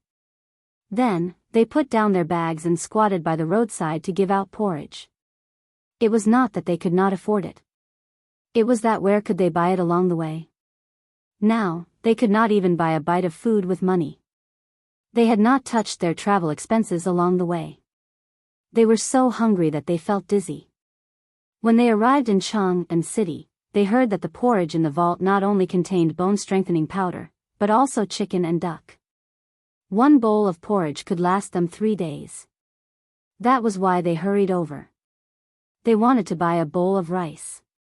They had eaten bark and grass along the way. Their mouths were full of the smell of bark. If they went up the mountain like this, how could they have the face to read the sage books when they met their teacher? Open the porridge. At this moment, a sound rang out as the door of the treasury slowly opened. Waves of enticing fragrance made the several hundred students from Luozhou temporarily forget about the sage books that they were craving for. They took the bowls and rushed to the treasury. At this moment, Li Fu hurriedly shouted from behind the crowd, Hao Chu-jun. Lai Ji, something happened. Hao Chu-jun, Lai Ji, come out quickly. Stop eating porridge, something big has happened. But there were too many people, and everyone was so hungry that no one cared about Li Fu's shouts. Li Fu didn't care anymore. She tossed the bowl in her hand to Gao Zhizhou and managed to get a bowl of porridge from the crowd. After everyone was full, Hao Chu-jun smacked his lips and said, This legendary bone-strengthening powder really has a different taste. Oh right, Mansion. Why did you call for me just now? Li Fu ate the last drop of porridge in the bowl with a spoon, then rubbed his belly and said, Those bastards, do you really think they're giving us space? They went back and dragged their families to Shao Mountain. Hearing this, In an instant, the several hundred youths who were still commenting on this bowl of porridge abruptly stopped talking. Everyone was stunned. The next moment, someone in the crowd shouted angrily and smashed the bowl in his hand. He shouted angrily, "Bastards! He's really king bastard. Let's go, damn it, we can't fall behind when we go to Shao Mountain. Damn it, let's go." The next moment, under the astonished gaze of Zhongguan, who was distributing porridge in the treasury, the several youths who looked like refugees all smashed the bowls in their hands and scampered away. Only the remains of the bowls were left on the ground. What's going on? The few workers in charge of distributing porridge were stupefied. I heard that they were going to Shao Mountain. They looked at each other. The next moment, everyone was shocked. White Deer College. They were going to White Deer College? Hundreds of people from Luozhou were going to White Deer College. Not good. Boss, I'll take a leave of absence and bring my son to White Deer College. I'll take a leave of absence too. Me too. An official was holding a pen in his hand and was recording the distribution of porridge and the sales of porridge today.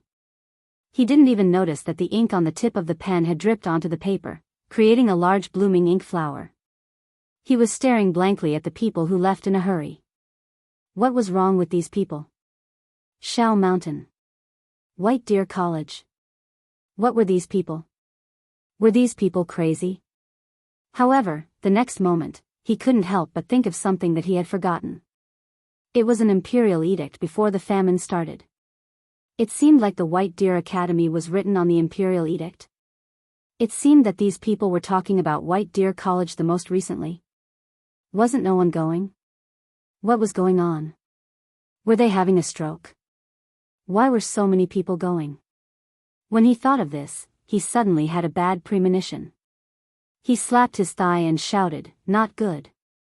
Someone, quickly report this to Elder Fong." However, other than the crows of the roosters and the high-pitched cries of the ducks, his voice could only be heard in this empty treasury. There were only the sounds of bubbles boiling in the pot and popping in the congee. He was stunned for a moment before he came back to his senses. There wasn't a single person around him. He was so angry that he threw away the pen in his hand and said fiercely, "People. Are they all dead? No one is going. Lao Tzu is going himself." Chapter 607. Zhang Feng didn't know what happened in Chang'an City. In 3 days, Ma Zhou's house was finally built under Zhang Feng's deliberate arrangement. It was a 2-story little red house. At the bottom of the house, there was something that looked like a lattice. The lattice was not big, only about 10 square feet. The fences of each lattice only reached the height of a person's chest. Inside, there was a water trough, a food trough, and a door. However, there were dozens of such things. It could be seen how big Ma Zhou's house was under Zhang Feng's deliberate arrangement. The second floor was for living. Ma Zhou knew that one was for sleeping. After all, there was a bamboo straw bed in it. The other room was similar to a study, but there was nothing in it except a table and stool made of bamboo and a bookshelf. Oh, there was also an oil lamp. However, there were only 2 rooms with a study. The other 9 rooms only had 1 bed. That was all. Zheng Tufu and his son and daughter-in-law happily became his neighbors. In the other room lived a man who made Ma Zhou's hair stand on end. It was said that he was an old eunuch from the palace. When he was in the palace, he was a big shot. His main job was to clean people's bodies. Ma Zhou always felt a little creepy when such a man lived next door. Of course, the house that the eunuch lived in was much better than Ma Zhou's. After all, his house was the largest and best house except for Zheng Tufu's house. Behind the house, one could see a waterfall in the depths of the Shao Mountain. It was enough to prove that this man's importance was incomparable to Ma Zhou and Zheng Tufu. Ma Zhou didn't understand this arrangement. But it was a great honor to have a house here. After all, except for the teacher Zhang Feng and the others, everyone here was still living in shacks made of twigs and sheepskin. Every time someone passed by, they would comment on this house and show envious eyes. However, Ma Zhou always felt that something was wrong. As for what was wrong, he didn't know for the time being, but he always felt that something was wrong. At this moment, just as Ma Zhou placed his few books on the bookshelf and covered his bed with a layer of dried straw, Zhang Feng walked into Ma Zhou's room with a blanket in his arms under the envious gazes of Jing Tufu and his family. Seeing this, Ma Zhou hurriedly stood up and bowed. Student Ma Zhou pays respect to teacher. Ma Zhou, are you satisfied with this house? Time was tight, so I didn't have time to paint it. Once Li Gan is done with his work, I'll personally ask him to bring someone to paint it for you. Then, I'll add some furniture for you. That's how a house should look like. But now the conditions on the mountain are limited, so you have to bear with it for a while. When Ma Zhou heard this, he instantly teared up. Thank you, teacher, for your kindness. What virtue and ability does Ma Zhou have to deserve such kindness from teacher? Ma Zhou is really terrified. Ha ha ha, it's fine, it's fine. Zhang Feng rubbed his hands. Since you're free, I have something to tell you. Zhang Feng pointed to the floor and said, do you know what's under here? Ma Zhou shook his head in puzzlement. The architecture here was simply inconceivable. How would he know what those circles below were? Although he had a rough idea that this was not a place for humans to live in, he had no idea what it was used for. He hurriedly bowed and said, I'm willing to listen to teacher's teachings. Zhang Feng was speechless. But what he liked about Ma Zhou was his vigor. It was more convenient to use him like this.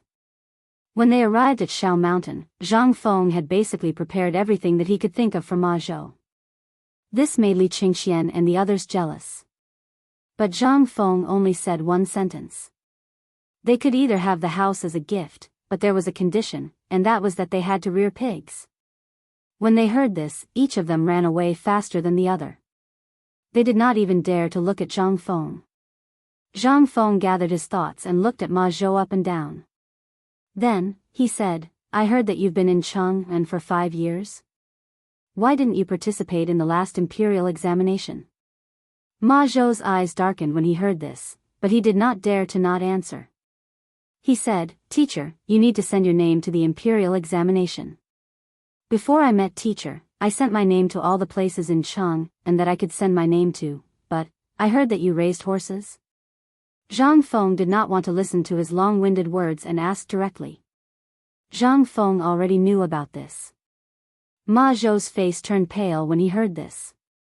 He said helplessly, yes, I did.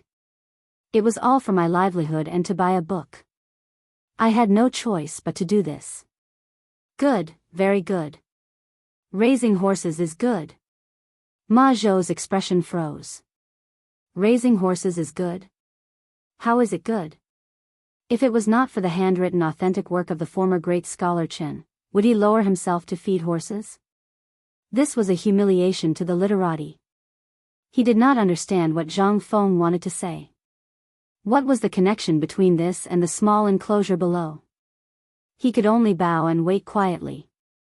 When Zhang Feng saw this, he patted Ma Zhou's shoulder and said, When I saw you for the first time, I knew that you and I were fated to meet. So now, I have an important matter that I want to entrust to you. Are you willing to do it?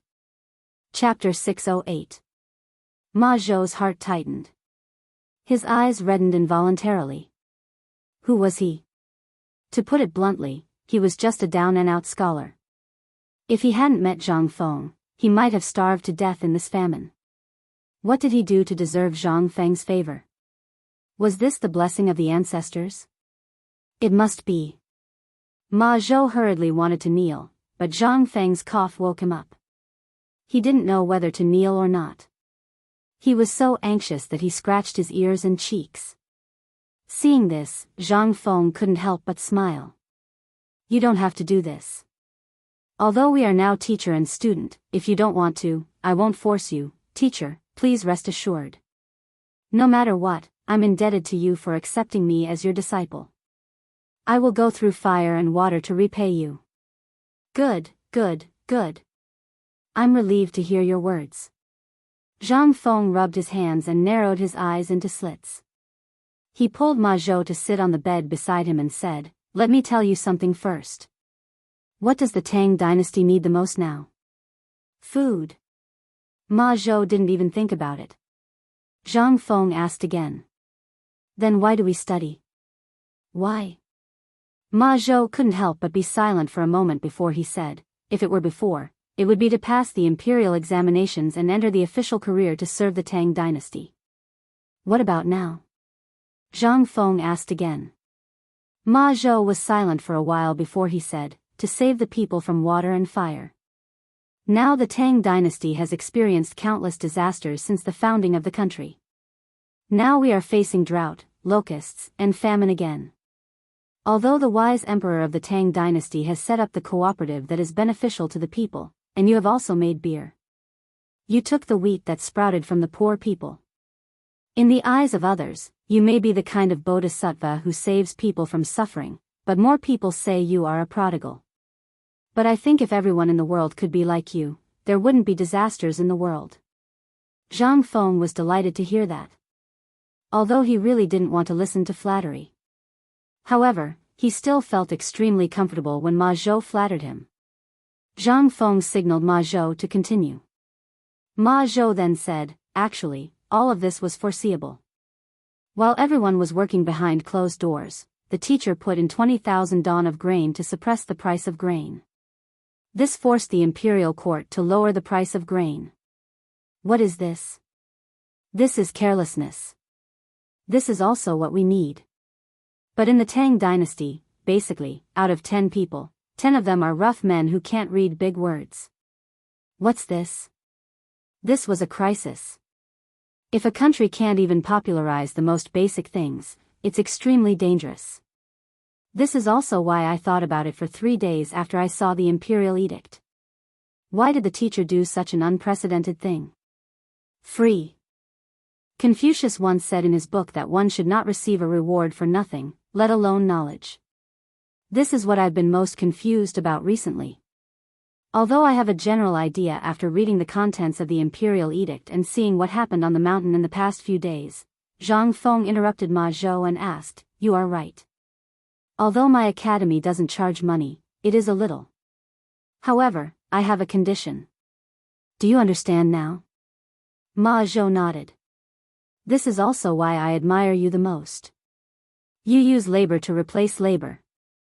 Although we don't charge money, we use another method to make up for it.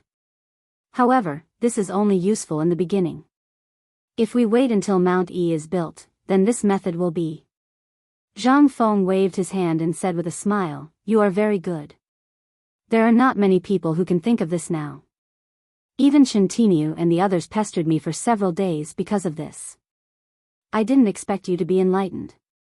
In fact, this is also our task. You're right. How can we free these poor commoners from their poverty? On one hand, we need the government to be benevolent. On the other hand, we need people like us to perfect it and then give it back to the commoners. This is also what Confucius taught us. I once saw a sentence in an ancient book. It is better to teach people to fish than to give them fish. This is my original intention of establishing this academy. Do you understand now? Ma Zhou could not help but be shocked. Although he couldn't figure out where this sentence came from no matter how hard he racked his brain, the impact this sentence had on him, and what Zhang Feng was doing now really opened a door to him that he had never touched before. Ma Zhou could not help but tidy up his clothes and bow respectfully. I understand. Zhang Feng saw that the time was ripe and said, so, I will tell you one more thing. Teacher, please speak. I intend to hand over the matter of rearing pigs to you. They are the economic pillar of White Deer College. Are you willing to take over this heavy responsibility? Ma Zhou was dumbfounded. After talking so much, all she wanted was for him to raise pigs. At this moment, Zhang Feng added, don't worry. Every one of them who wants to study here will have a different task. This task will ultimately affect your academic credits. However, I can guarantee that after 3 years, no matter what, I will recommend you to the Ministry of Administration. Are you willing? What could Ma Zhou say? He could only bow hurriedly. I will listen to teacher's instructions. Chapter 609. Zhang Feng was in a good mood when he saw that the matter was settled. He patted the disappointed Ma Zhou and said, "Ma Zhou, do a good job. I can guarantee that if I, Zhang Feng, can't teach you to become a jinshi in the imperial examination 3 years later, Zhang Feng will present my head to you." Ma Zhou was shocked when he heard this. He hurriedly said, "As a teacher, you can't do this. It's already a great honor to be able to study in the academy. As a teacher, please don't do this. Otherwise, Ma Zhou will only feel ashamed to face you." Zhang Feng knew that Ma Zhou would feel aggrieved in his heart. This would directly affect the growth of these pigs. He then said carefully, "I know that you must think that raising pigs is such a lowly and shameful thing. How can a Confucian student be entrusted with such a lowly and shameful thing? You're wrong. If it's an ordinary pig, I naturally won't let any of you touch it. Even if you want to raise it, I will drive you out. But this is different. The porridge that you eat every day has this pork in it. Let me ask you, how many people can afford to eat mutton now? This pork is basically the main source of income for the people. However, this ordinary pig can only reach a weight of about 50 kilograms after a year. Moreover, it is extremely thin. However, I have found a way to make this pig grow to 200 kilograms within 3 months. Moreover, it doesn't have a foul or fishy smell. Not only that, I also want to use this pork to replace the realgar powder in the porridge. When the time comes, it will be able to enter the elegant hall and become the emperor's breakfast. The reason why I didn't ask others is that I'm worried. You're very careful. You are meticulous, and you are a scholar. You know what these animals need to eat, and so on. These are all knowledge. If there is a little problem with one of them, it will affect the taste of the pork. That is why I asked you to come.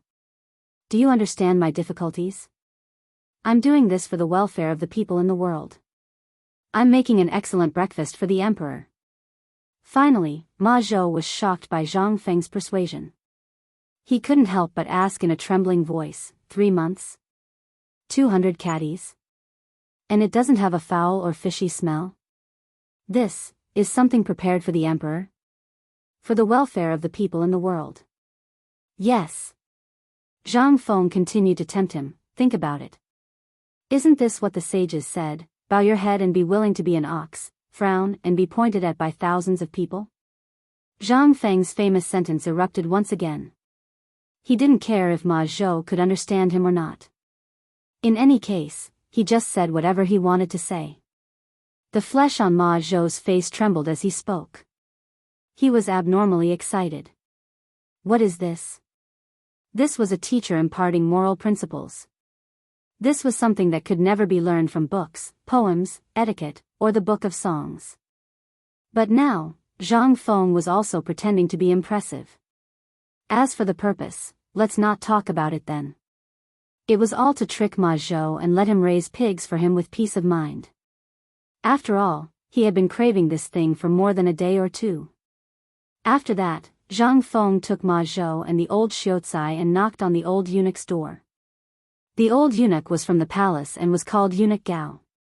However, her common name surprised Zhang Feng. His name was Gao Jingyi. Eunuch Gao. Gao Jingyi opened the door and was somewhat displeased. "Old man. Old man already said that you can call me Old Gao or Old Gao. You brat, what are you trying to do?" Eunuchs who left the palace were generally not allowed to use the name of the palace, nor could they use the word eunuch. After all, it was a disgrace to the royal family. Moreover, Gao Jingyi was also flustered. He was originally cleaning people in the palace, but after he left the palace, he became involved in the business of raising pigs. Although they were all Taoists, it was still somewhat embarrassing. At this moment, Zhang Feng scratched his head embarrassedly. He didn't mind at all. His skin was as thick as the city wall. "Well, I found a few helpers for you today. This is Ma Zhou, my brother. He has experience in raising, well, this is Zheng Tufu, and his son Zheng, ahem, I'm Zheng Fengxian." Zheng Tufu's son knew how powerful this master was. Seeing that Zhang Feng didn't know his name, he hurriedly added, Today, I was thinking that since you all live in the same building, you should basically take care of each other in these matters in the future. Old Gao, I'll leave this matter to you. As for what you want, you just need to tell Ma Zhou. Old Gao pursed his lips. He glanced at Ma Zhou, who was as thin as a monkey, and then at Jing Tufu and Jing Tufu, who were as strong as iron towers. His gaze involuntarily fell on the three's crotch, and the three couldn't help but turn pale. Old Gao pursed his lips. I'm used to it. Well, since we're all working for Prince Zhang, let's start the knife test today. When Zhang Feng heard that, he hurriedly winked at Jing Tufu. Old Zheng, what are you waiting for? Old Gao is going to accept disciples. What are you waiting for? Jing Tufu was stunned for a while, then he hurriedly slapped the back of Jing Fengxian's head and roared, Brat, what are you waiting for? What are you waiting for? Jing Fengxian was a little dumbfounded. What was there to learn about blacksmithing?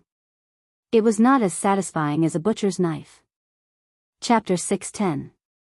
After solving the problem of the pig, Zhang Feng encountered another big problem. At present, the situation on the mountain was basically stable. As for the teaching building, Zhang Feng had basically confirmed that it was a 3-story building. There was no other way. This grandson was too sneaky. Now, he even had an old eunuch from the palace who specialized in cleaning people on the mountain. Who could resist him? If this grandson was forced into a corner, he would stab you when you fell asleep. Haha. Therefore, under normal circumstances, when people saw Zhang Feng, they basically felt cold and insecure.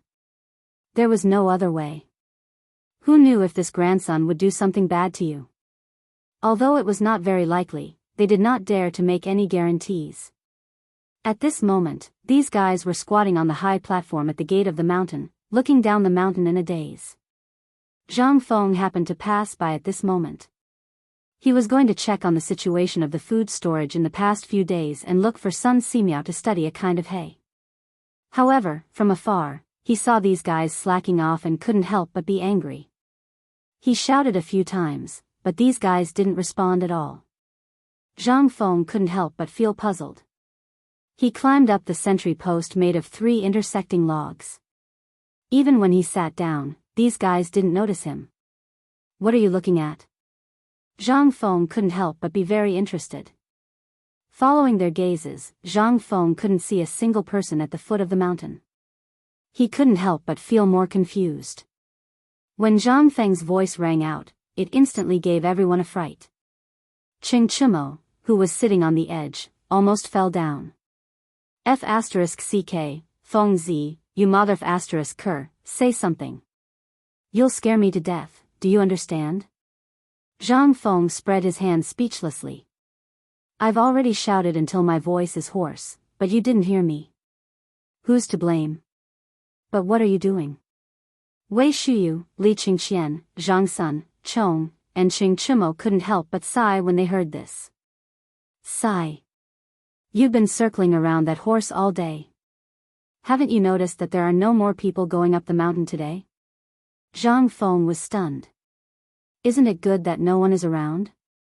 This meant that the famine was under control. Wasn't that a good thing? I say, you guys are cheap. When there are more people, you complain. When there's no one left, you guys. No. What we mean is that there is no news at all. This imperial edict should have been known by all the people of the Tang dynasty. Logically speaking, at least a few people should have come. But how long has it been? It's already July and there's not a single person here. This isn't normal. The few of them spoke. Zhang Feng finally knew what these guys were worried about. He couldn't help but fall silent. Looking at the empty mountain path, he could not help but make up his mind. Isn't it just people? Including the few of you, there are already 60 people on this mountain. What are you afraid of? Let's not talk about 60 people. Even if there is only one person, I've said before that my academy will continue to set up this place. Zhang Feng also found it strange. The imperial edict had been issued for more than half a month, but there was not a single person. No. There was only Ma Zhou. This was not normal. Since Ma Zhou was here, it meant that the people of Chang'an city knew about it. What about Hao Chujun and the others recorded in history? Where did they go? Moreover, not to mention Chang'an city, it had been almost 20 days. Even if the person who delivered the imperial edict had crawled, he should have reached the place by now, right? Could it be that these people were all on the way? Zhang Feng shook his head. Who cares? If they're not here, then they're not here. Lao Tzu did not care. By the way, the situation on this mountain has basically stabilized. Li Gan, you have a lot of connections. Go to the city and find me dozens of top carpenters. I've already found carpenters. Look at these beams. These are all carpenters. I'm talking about carpenters who do delicate work. At the very least, carpenters who make carved fans and the like. Li Qingxian was stunned. He looked at Zhang Feng and asked, "What? You want to make fans? Get lost." Zhang Feng said angrily, "It seems that the academy will basically take shape in a month. Moreover, this person has nothing to do. There will always be problems. I'm thinking of ordering a batch of teaching aides. But I'm still worried about this person, so I want you to find a few people who know him well and bring him to the mountain. It's best if they can stay on the mountain." Li Qingxian and the other 3 people were a little confused. What kind of teaching aids do you need such a craftsman? Such craftsmen are rare in Chang'an city. But there are some, but it's not easy to find them. But what exactly are you going to do? Zhang Feng was too lazy to explain. He showed them the triangular board, compass, and other figures on a drawing in his arms. The few of them stared at each other, unable to understand what was going on. In the end, Zhang Feng said lightly, "Didn't you think that mathematics is nothing? Didn't you show off that you've learned it? Then let me ask you, what is the length of 30, the width of 20, and the height of 10? This is all knowledge. This is all mathematics. How much do you think you've learned? Come, I'll give you 3 days to calculate this question. If you've calculated it correctly, you can do whatever you want until the academy opens. How about it?" Li Qingxian and Du Go looked at each other. Then Li Qingxian asked solemnly, "Feng, is this also mathematics?" "What else? This is real mathematics. Great knowledge." Li Qingxian took a deep breath. He solemnly folded the drawing and put it in his arms. "I'll go find a carpenter now." Chapter 6:11. The reason why Li Qingxian left in a hurry without asking any questions was because he suddenly realized that the teaching tools Zhang Feng was going to make this time were the real skills he wanted to impart to them. Even the multiplication table and division table that he had mentioned before, what were those? Li Qingxian's intuition told him that it was a calculation method about the area. However, he was speechless when he was asked such a simple question. What kind of calculation method was this? In the past, when they calculated this kind of thing, they basically used steps and prints. But now? Li Qingxian's intuition told him that this thing, which he had never seen before, was a good thing. Although he didn't know what Zhang Feng was going to do this time, he still had to prepare these things. After all, although there might not be anyone coming, what if someone came? As soon as he went down the mountain, Li Qingxian hurried to the Ministry of Works. The Ministry of Works was a place where all kinds of strange and obscene skills were gathered. Basically, everyone who could enter the Ministry of Works was the best in the Tang dynasty. The Ministry of Works was undoubtedly the place to find such skilled people. However, before Li Qingxian entered Chang'an city on a fast horse, he was suddenly shocked by what he saw in front of him. At the city gate, countless people were rushing out of the city.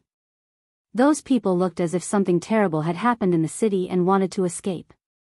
Li Qingxian had never seen such a scene. Even when the Turks were about to enter the Wei River, the people of Chang'an city didn't look like this. What was going on? However, Li Qingxian made way for the public road. After careful observation, he found that these people had one thing in common: they were young. Most of them were young. Some of them were wearing shabby clothes, and some were wearing luxurious clothes. Li Qingxian even picked up a few stubborn people who used to wander around Chang'an city under the alias of Li Qingxian. Li Qingxian couldn't help but stop them and ask, "Where are you going?" Those stubborn people turned out to be Li Qingxian. They were a little surprised. "Brother Li, aren't you at Chang'an University? Why are you out of the city?" Li Qingxian couldn't be bothered to explain. He pointed at the crowd and asked, "What are these people going to do? What happened in Chang'an city? What happened?" They looked at each other and said in surprise, "You don't know about this?" Li Qingxian was also anxious. "What do I know? You really don't know?"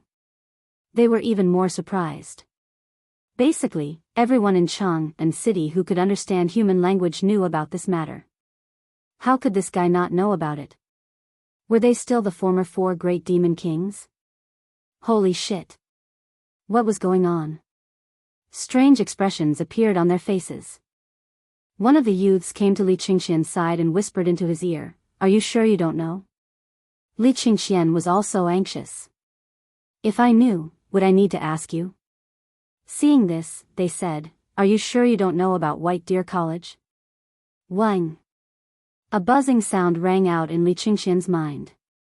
Could it be, are these people going to White Deer College? F***CK. Then, Li Qingxian could not help but be shocked. Looking at the thousands of people rushing out of the city with weapons in their hands, the hair on his body stood on end. "Oh no!" Li Qingxian screamed. He even forgot about the matter of going to Chang'an city. He got on his horse and rushed to Mount Han, leaving behind a few stubborn people who looked at each other. F***CK, what's wrong with young Master Li? Did he take the wrong medicine? No, I think he's going to Mount Shao. Look, he's just about to enter the city.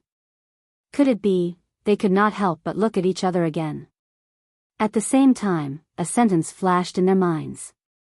This guy had already gone to White Deer College.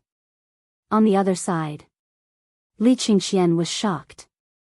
He had always thought that Zhang Feng's college was too outrageous. He had read the sage's book, and it was very clear that one should not take a book for free. However, Zhang Feng did the opposite. Not only did he not want money, but he even wanted to arrange for him to enter an important department in the palace. Although Li Qingxian and the others thought that Zhang Feng's actions were outrageous, they could understand it. However, how could ordinary people accept it? But now? F***CK, it was not that they could not accept such a college, but they wanted to come together.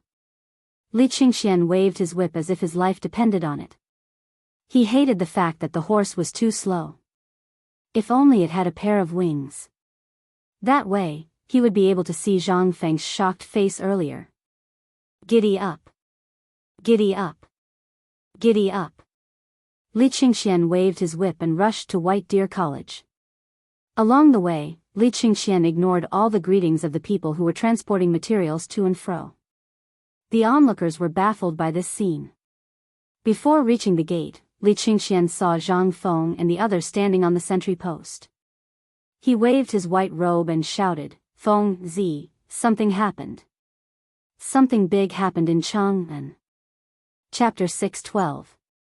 Zhang Feng, who was arguing with Qing Chumo and the others about the importance of cement, wondered if he was playing the lute to a cow.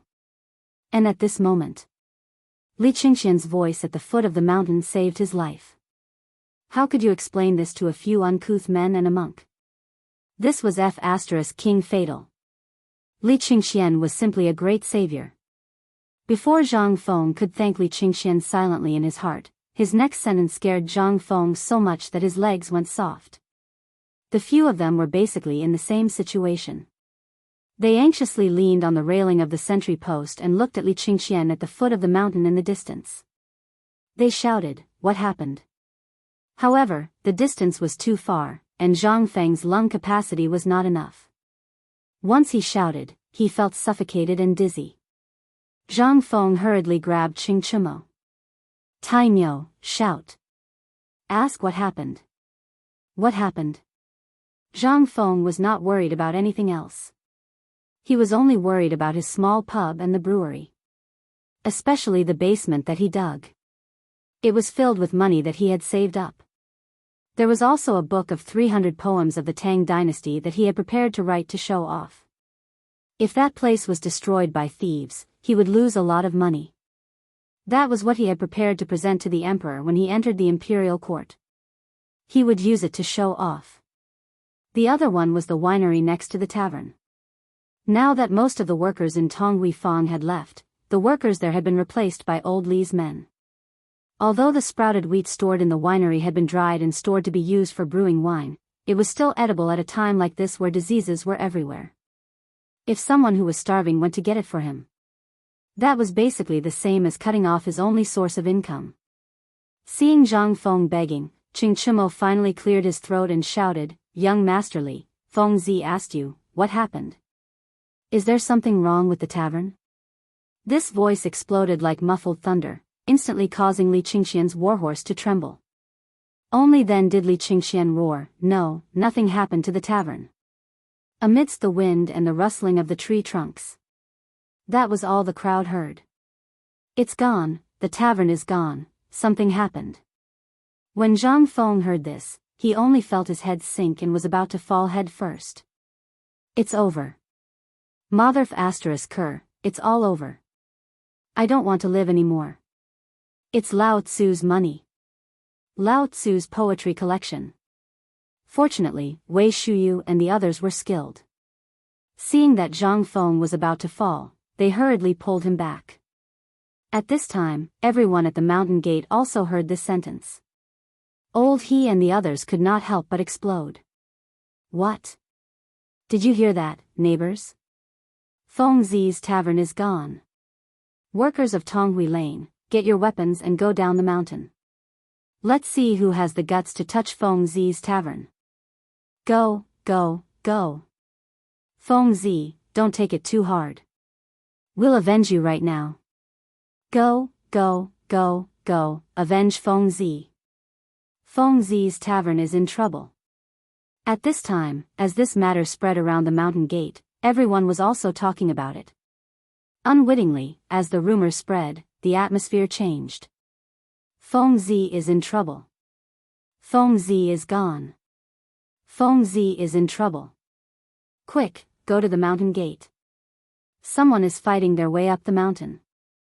Feng Zi is in trouble. What? Everyone was dumbfounded. What happened to Feng Zi? However, in the next moment, the people who were working at the construction site were furious. If it were not for Zhang Feng, how would they be able to eat their fill? If it were not for Zhang Feng, they would have starved to death. If it were not for Zhang Feng, how would their son have the chance to enter the school? If it were not for Zhang Feng, how would they be able to find a way to survive in this year of disaster? But damn it, someone dared to cause trouble? Brothers, Feng Zi has given away his entire family fortune for us. Now, someone wants to kill Feng Zi. What is this? This is destroying our way of survival. I can't stand it. Let's go, kill him. No matter who it is, if he dares to touch Feng Zi, he will be my enemy for life. Let's go, let's beat him to death. At this moment, at the back of the mountain, which was the pig farm in the call of Shao Mountain, Jing Tufu and his son, as well as Ma Zhou, were squatting on the ground, watching the old eunuch Old Gao sharpen a strangely shaped knife while explaining the techniques of pig slaughtering. At this moment, the dogs suddenly rushed over. Oh no, something happened. Brother Feng Zi is in trouble. The few of them heard that. They were instantly shocked. What? What's going on? Dog, what happened to Feng Zi? The few of them hurriedly asked. Zheng Tufu picked up the butcher's knife and rushed to the dog. He shouted angrily, "What happened to Feng Zi? Give me a clear explanation." The dog was also scared out of his wits. He hurriedly said in a trembling voice, "I just heard at the construction site that something happened to Feng Zi at the entrance of the mountain. I heard that he was, what?" Zheng Tufu was shocked when he heard that. Damn it, who dares to touch Feng Zi? Lao Tzu will not let him off. While shouting, Zheng Tufu hurriedly rushed out of the mountain gate with the butcher's knife. Old Gao, Ma Zhou, and Zheng Tufu's son looked at each other and hurriedly followed. Chapter 613. Mount Tai was not big. However, the news spread very quickly. As time passed, everyone knew one thing. Zhang Feng was killed. How could that be? Who the hell dared to cut off their livelihood? If it wasn't for Zhang Feng opening up the food supply, most of the people here would probably starve to death or become beggars by the city gate. However, since Zhang Feng suppressed the food price, not only could they fill their stomachs, but they also had meat to eat for every meal. They also had jobs. If they did well, they could even earn a little money. Although the money was not much, at least it could get them through this disaster year. However, who had the guts to touch Zhang Feng now? Therefore, regardless of whether it was a 65-year-old man or a 12-year-old child, the stones on the mountain were free anyway. They grabbed 2 smooth pebbles and rushed to the mountain gate angrily. Kill. Avenge Zhang Feng. Who dares to make trouble on the mountain? Kill him. Chang'an and the others who were at the mountain gate were dumbfounded when they heard that. He patted Zhang Feng, who was also dumbfounded, and said, "Feng Zi, what's going on? Why are these people shouting to avenge you?" "Who knows?" Zhang Feng was also dumbfounded. Looking at the angry crowd running over, he had no choice but to stand on the big cart at the mountain gate and shout, "What's going on? Don't you want to work?" The one who rushed the fastest was Gan Ziyuan. However, he suddenly saw Zhang Feng climbing onto a big cart from afar. He could not help but slam on the brakes and spread his arms to stop the crowd. Only then did he stop 3 feet away from Zhang Feng and the others. At this moment, everyone saw Zhang Feng. They could not help but look at each other. What's going on? What's going on? Didn't Feng Zi say something happened? Could it be? Is it a ghost? Is Feng Zi really dead? Everyone was dumbfounded. When Zhang Feng heard this, he was in a bad mood. Who the hell said I'm dead? Who's the one with the rotten mouth who said I'm dead? Zhang Feng was trembling with anger. As more and more people rushed over, after seeing Zhang Feng's appearance, even the women and children directly knelt on the ground and wailed. Oh my God! What a good person! Which damned bastard came to harm him? My mother! Avenge Feng Zi! Look, Feng Zi was worried about the academy even when he died for us and for our children. Take revenge. I must take revenge. I want revenge. Seeing that everyone was crying and saying such things, how could Zhang Feng not know that there was a problem? However, he didn't know where the problem was for the time being. However, did this have anything to do with Li Gan's words? Holy shit. It was over. What the F***ck, stop. Don't cry. Shut the F***ck up, Lao Tzu. Chang'an couldn't sit still anymore. Even though his brain was a beat slower than others, he understood the cause and effect of the matter. He wanted to laugh. Wei Shuyu, Zhang Sun, and the other 3 wanted to laugh as well. However, this was not the time to laugh. Under the instigation of several people, Chang'an brought out his domineering aura of a stubborn demon king. Needless to say, this roar was really effective. The wailing stopped. Those who wanted to avenge Zhang Feng shrank into the crowd and didn't dare to make a sound. Zhang Feng pulled at his hair. He wanted to say something, but in the end, he couldn't say a word. In the end, he could only sigh helplessly. Go back, I'm fine. Don't believe the rumors. At this moment, Zheng Tufu and the others squeezed through the crowd. When everyone saw this, their eyes couldn't help but light up. Zheng Tufu's murderous aura was the bane of spirits. He urged him, Zheng Tufu, go take a look at Feng Zi. Are you sure he's alright? Yes, Zheng Tufu, your murderous aura is heavy. Go take a look. Zhang Feng had no choice but to let Zheng Tufu massage him. Zheng Tufu's face was about to explode. Wasn't Feng Zi fine? At this moment, everyone couldn't help but hold their breaths.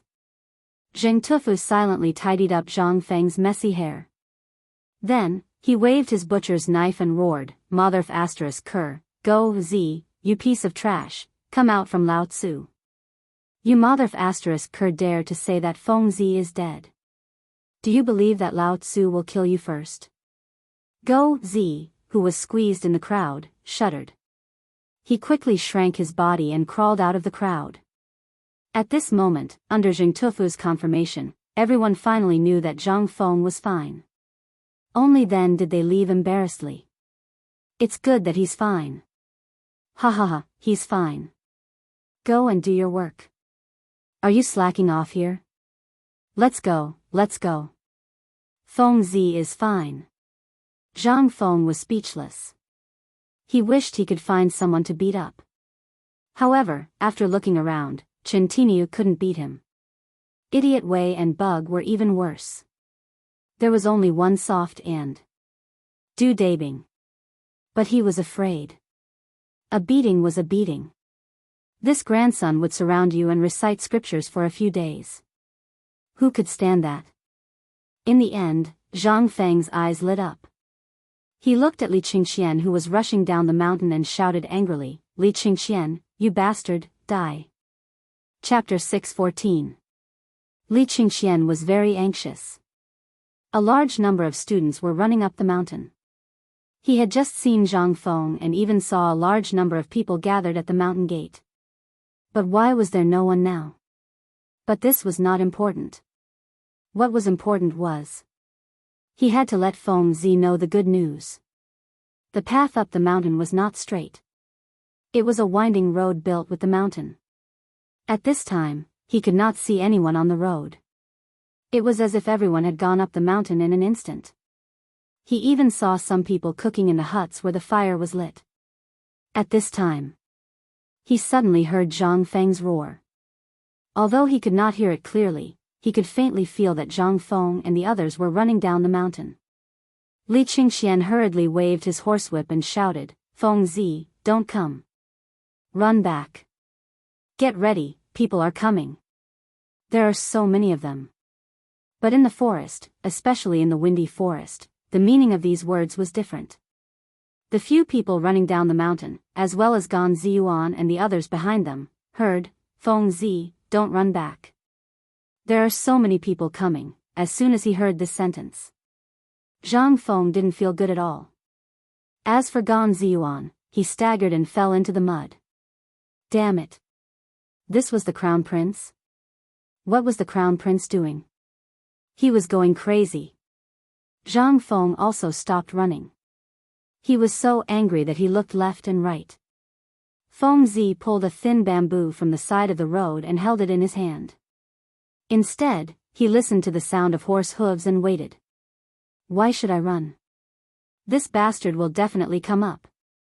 Although he did not know why he beat Li Qingxian, he had to vent his anger. And Xing Chimo and the others did not say anything. They pursed their lips. Anyone with eyes could see that the four of them were trying very hard to hold back their laughter. But Zhang Feng did not notice this. His attention was focused on the sound of horse hooves. Hearing the sound of horse hooves gradually approaching, the laughter in their eyes deepened. But the fear in Gan Ziyuan's eyes grew stronger and stronger. Damn it, it's over. What did the Crown Prince just say? If he hit him with the stick, it would be a big problem. What should I do? Help? Or not to help? Just as Gan Ziyuan was in a dilemma about whether to help or not, Li Qingxian's white horse finally came from afar. When Li Qingxian saw Zhang Feng and the others waiting here, he was puzzled for a moment. However, he didn't think too much about it and rushed towards Zhang Feng. Before he could dismount, Zhang Feng picked up the bamboo stick and threw it at his head and face. "Awoo, awoo, awoo. Don't hit me. Feng Zi, are you crazy? Why are you hitting me? F***ck, stop, stop. Holy shit." Li Qingxian was badly beaten. Most importantly, this thin bamboo stick only hurt when it hit someone, but it didn't leave any wounds. At this moment, Li Qingxian was grimacing in pain as he kept shouting. Iron Bull, you mother of cur, are you still watching the show? Come and stop the fight. What is the meaning of this? F*ck. Oh whoa, stop hitting him, stop hitting him. If you keep hitting him, do you believe that Lao Tzu will get angry? Oh whoa. Before he could finish speaking, a high-pitched scream was heard. Li Qingxian had never been beaten in his life. This beating stupefied Li Qingxian's entire person. Finally, Ching Chimo and the others couldn't stand it anymore.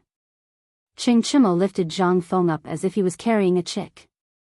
Feng Zi, calm down, calm down. Put me down. Pick me up. Who was the one being impulsive? Zhang Feng's anger had also subsided.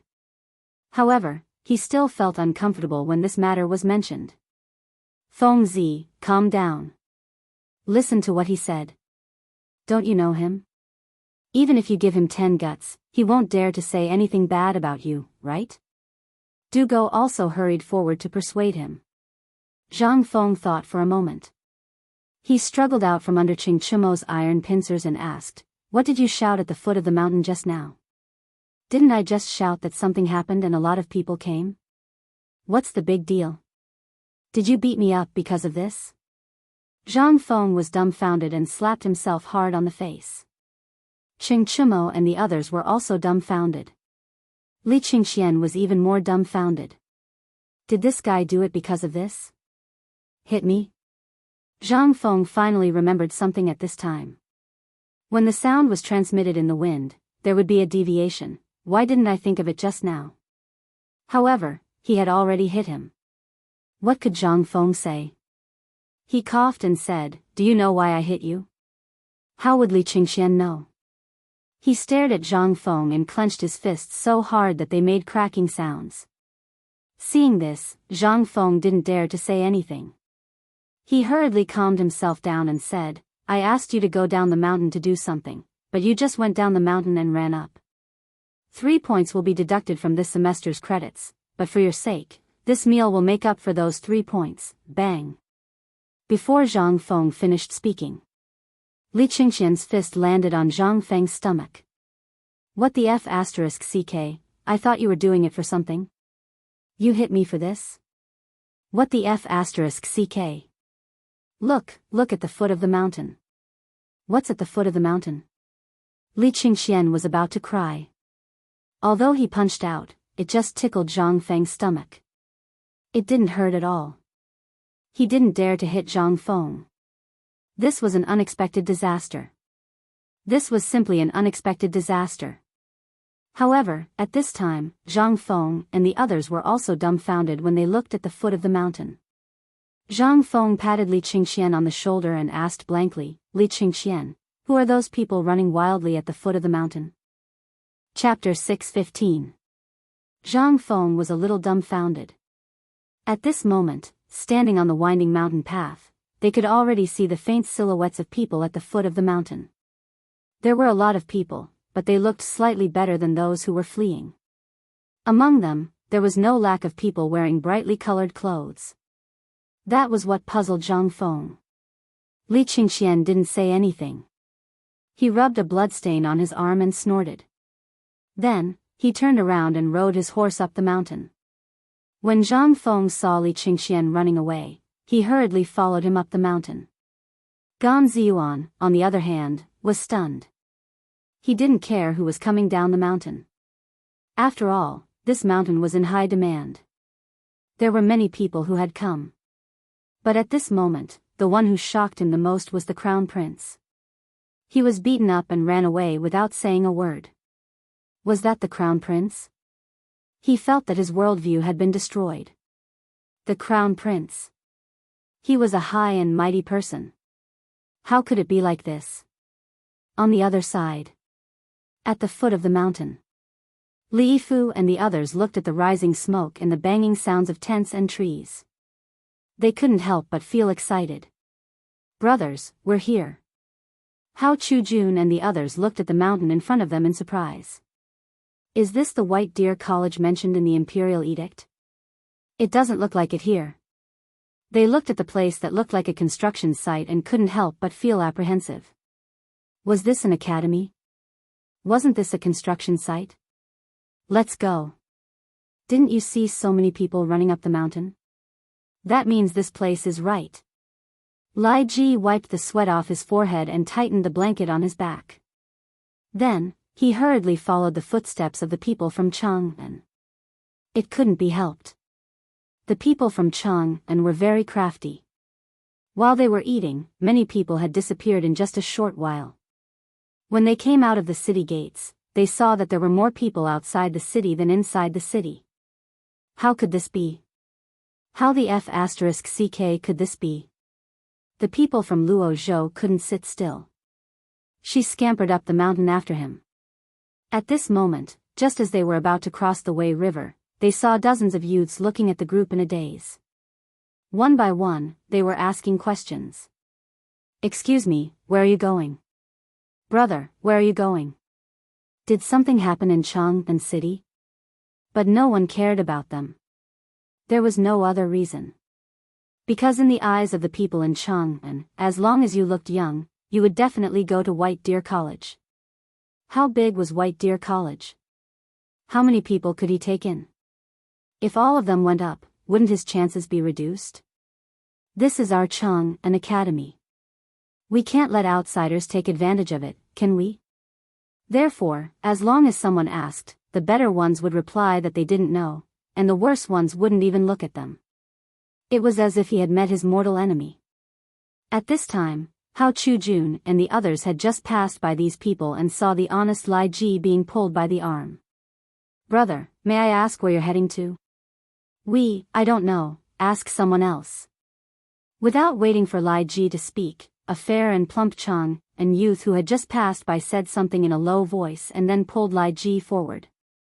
Kid, if you want to go to White Deer College, don't interrupt. If you dare to say anything, your chances of entering the school will be reduced. At that time, you can do as you see fit. Under the gaze of the youth, Li Ji nodded. Oh, Li Ji replied.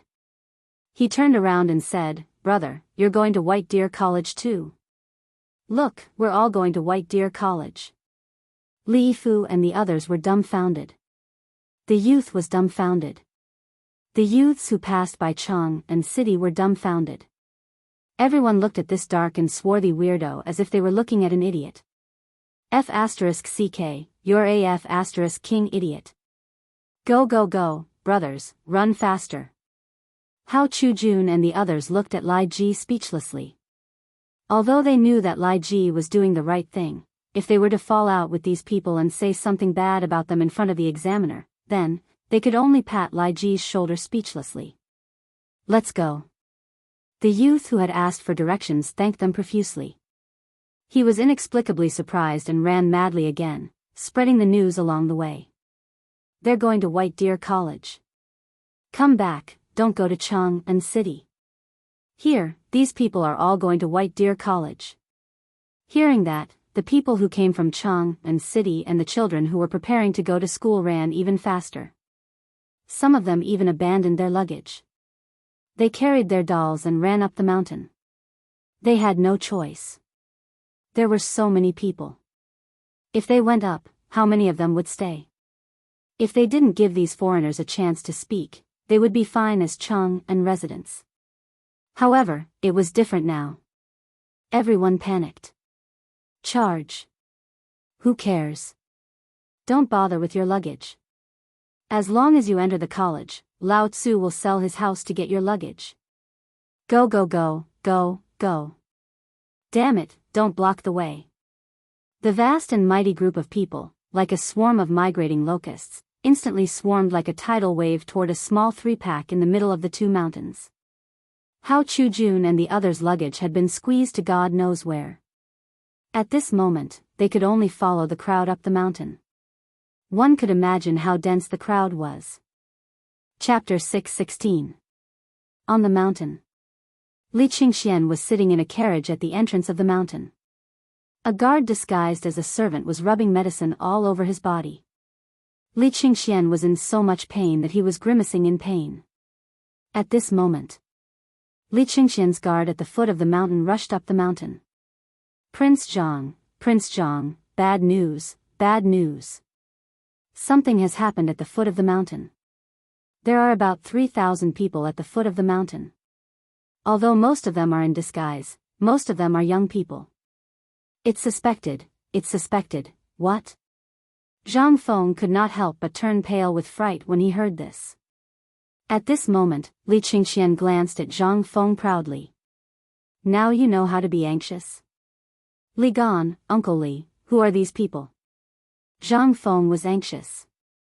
Could it be that they had encountered bandits? At the thought of this, Zhang Feng could no longer remain calm. This was a possibility, a real possibility. The fact that there were 30,000 dan of grain on the mountain had long been an open secret. If they had encountered bandits, then it really made sense. Zhang Feng could not help but feel his hair stand on end. Idiot Wei, quickly get Li Gan's horse and take a shortcut down the mountain. Go get reinforcements and report to the authorities that bandits are here. Also, Tinu, do you have a handy weapon here? Quickly call someone to guard the gate. De Bing, quickly go up the mountain to find Dr. Sunday. Ask someone to hide the grain. Zhang Feng finally panicked. He finally knew why this guy was so anxious. Damn, so many people had come. Why did they not even let out a fart when they went up the mountain? Could it be that this guy had a card up his sleeve? Or, Zhang Feng could not help but feel relieved. Chang'an and the others stood there motionless, allowing Zhang Feng to jump up and down like a monkey. It seemed that they had already thought of something. Looking around, Zhang Feng only saw the citizens of Tonghui Lane standing behind him with a common enemy, while Chen Tinyu and the rest looked left and right. No. This isn't right. Zhang Feng suddenly thought of something. If the bandits were here, Li Gan would be the most anxious one. He was the one who found the craftsmen and paid for the construction of the academy. If the bandits were here, he would be the most anxious one. But this guy was still so carefree. Something was wrong. Involuntarily, Zhang Feng's anxious heart calmed down for a moment. Li Gan? Brother Li, Uncle Li, tell me, who is the person down there? Uncle Li? F***ck. Lao Tzu won't wait if you don't say anything. Zhang Feng also lost his temper. You're not going to tell me? Did Lao Tzu not know how to wait? Zhang Feng couldn't help but sit down as well. Old He and the others looked at each other. At this time, if they could not see anything, then they would have lived in vain. They could not help but wave their hands. Let's go to work. Only then did they leave resentfully. However, these people looked at Li Gan with unfriendly eyes. Fine. You're awesome. You offended Feng Zi today. You'll have to eat, right? When the time comes, Lao Tzu will add some spice to your sauce. At this time, Chang'an and the others also gathered around Li Qingxian and sat on the bus openly. Wei Shuyu even brought a chair and sat at the mountain entrance. She even held a shoulder pole in her hand, looking ready to fight if there was any disagreement. They did not have to wait too long. After all, the time it took for Li Qingxian to go back and forth was enough for them to go up the mountain. The first batch of people went up the mountain.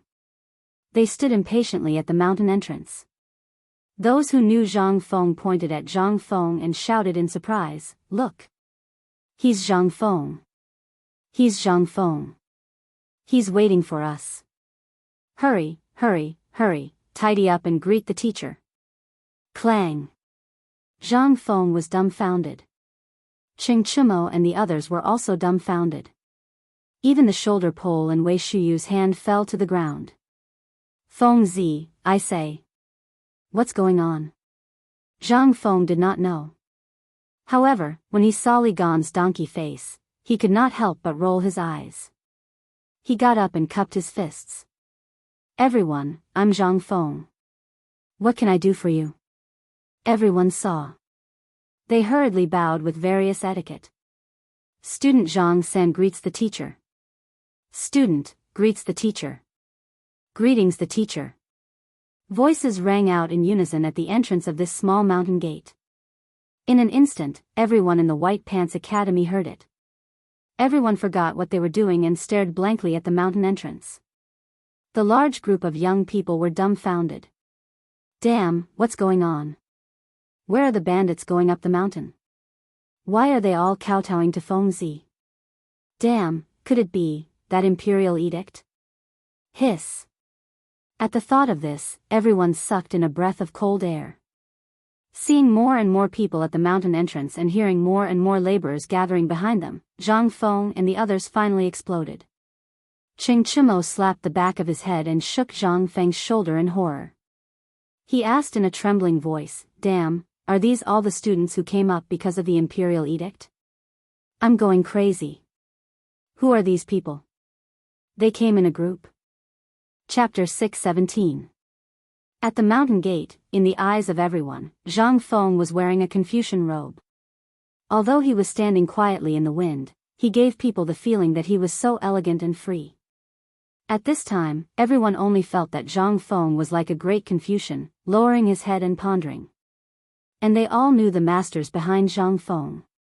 After all, who dared not to know the four great devils of Chang'an? And they were of the same age.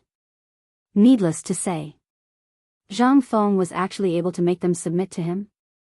They did see Li Qingxian when he was riding a horse and running wildly. At this time, seeing Li Qingxian sitting there with scars on his neck and the back of his hand, how could they not know that he was beaten? Who hadn't experienced it? But who was this? This was one of the four great devils. He dared to beat him. And he beat him so obediently. Damn. This Zhang Feng was indeed not ordinary. Seeing that Zhang Feng didn't speak, everyone became more respectful and couldn't help but lower their backs. Behind them, more and more people rushed to the mountain gate. The mountain gate couldn't hold them, so they stood on the hillside near the mountain gate and bowed respectfully. And behind Zhang Feng, Gan Ziyuan, Eunuch Gao, Ma Zhou, Jing Tufu and his son all came. Looking at the scene in front of them, they couldn't help but be dumbfounded. At this time, Li Qingxian was also frightened by the people behind him. Not for anything else, but because there were too many people. How much food was there on the mountain now? Are these people here to eat up the rich? He glanced at Du Go, who was actually hurriedly flipping through the account book. Several people unanimously refused to stand beside Zhang Feng and hurriedly asked, "Fengzi, aren't there too many people?" "So many people, my God, are they here to eat the rich? What should we do? Do you want me to ask the servants to drive them away?" It was fine if Li Qingxian didn't speak. As soon as he spoke, Zhang Feng exploded. He grabbed Li Qingxian's shoulder and shook him desperately. "Why? Why didn't you say so earlier? Why didn't you say so earlier? Where did you go earlier?" Li Qingxian was speechless. Motherf *Ker, the moment I went up the mountain, you gave me a good beating. Now you're giving me a chance to speak. *CK. Then why didn't you tell me when you went up the mountain? Lao Tzu doesn't want to talk about it. What can you do about it? Zhang Feng knew that he was in the wrong, so he raised his middle finger speechlessly. What are you waiting for? Aren't you going to register it? Zhang Feng glared at Du Go and the others. Only then did they stifle their laughter and hurriedly move the things. Wei Shuyu and Ching'an, on the other hand, had nothing to do.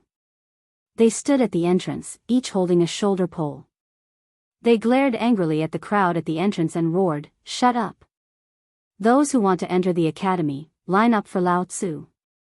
Don't talk. Whoever dares to say a word will be kicked off the mountain by Lao Tzu. You, take your men and hold the line. Whoever dares to cause trouble, break their legs and throw them off the mountain." Ching'an's roar was very useful. At the very least, it intimidated the crowd. Zhang Sunchong climbed up the sentry post and took a look at the foot of the mountain. He saw that the winding path from the top of the mountain to the foot of the mountain was densely packed with people, extending into the distant fog.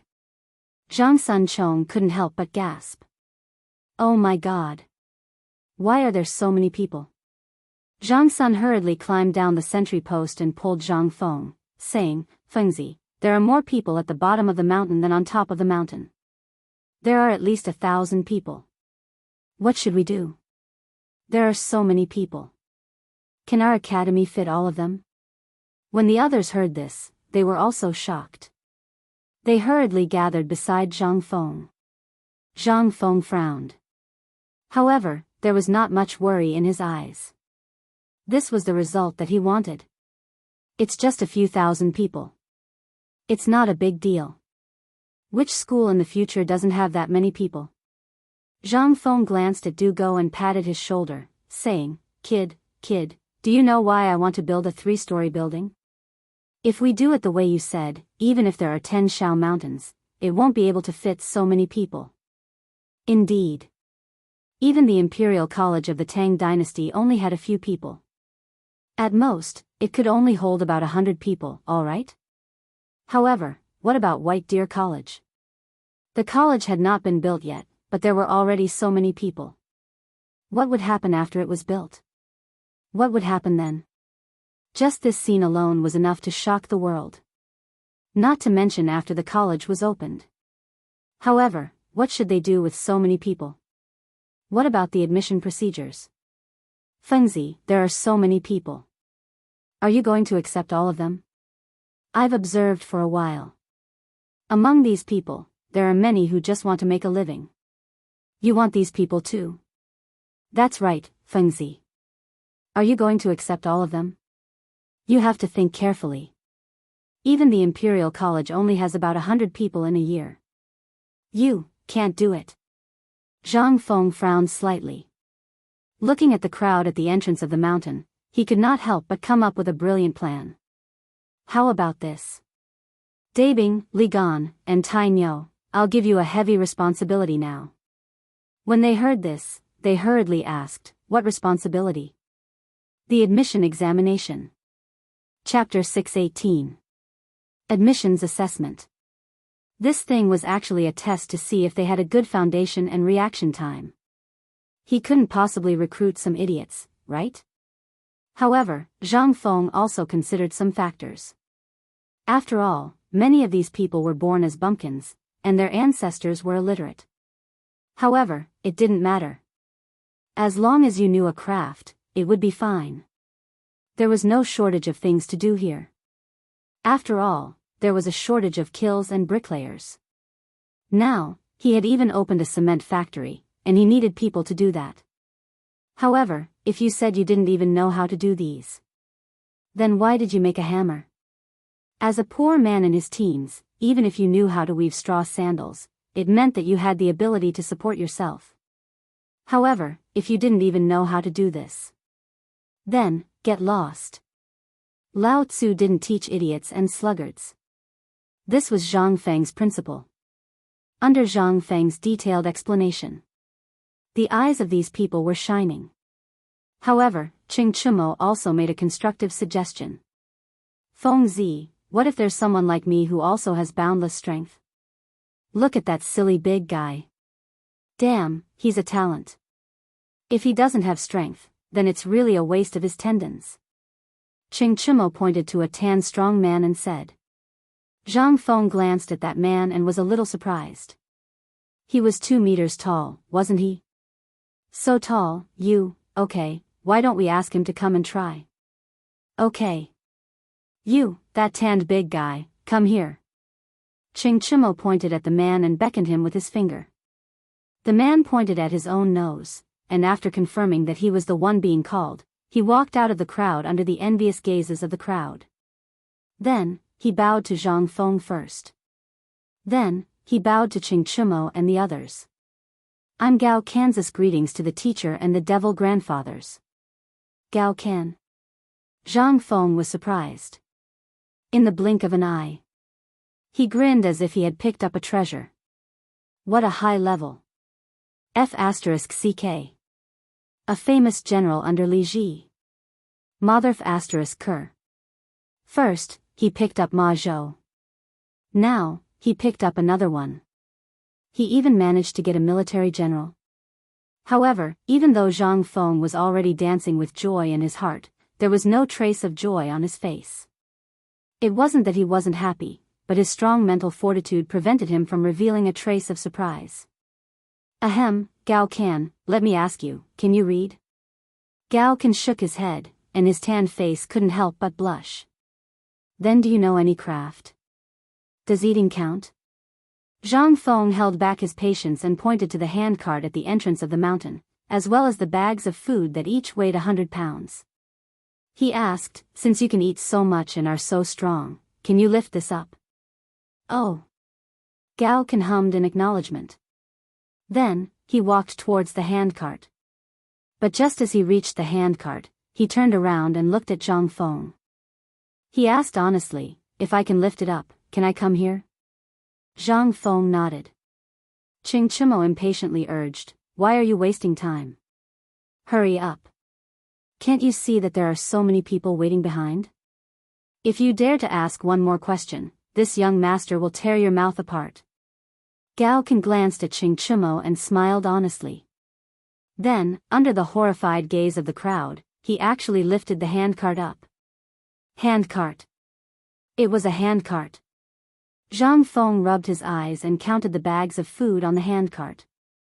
Those were the food prepared for the people on the mountain today. A total of 5 bags of food, and he lifted it up so easily. 500 pounds. This handcart was at least 100 pounds. How could he lift it up so easily? What kind of freaking monster was this? Not only Zhang Feng, but even Chang'an and the others were staring with their eyes wide open. The surrounding students who were preparing to enter the school couldn't help but gasp.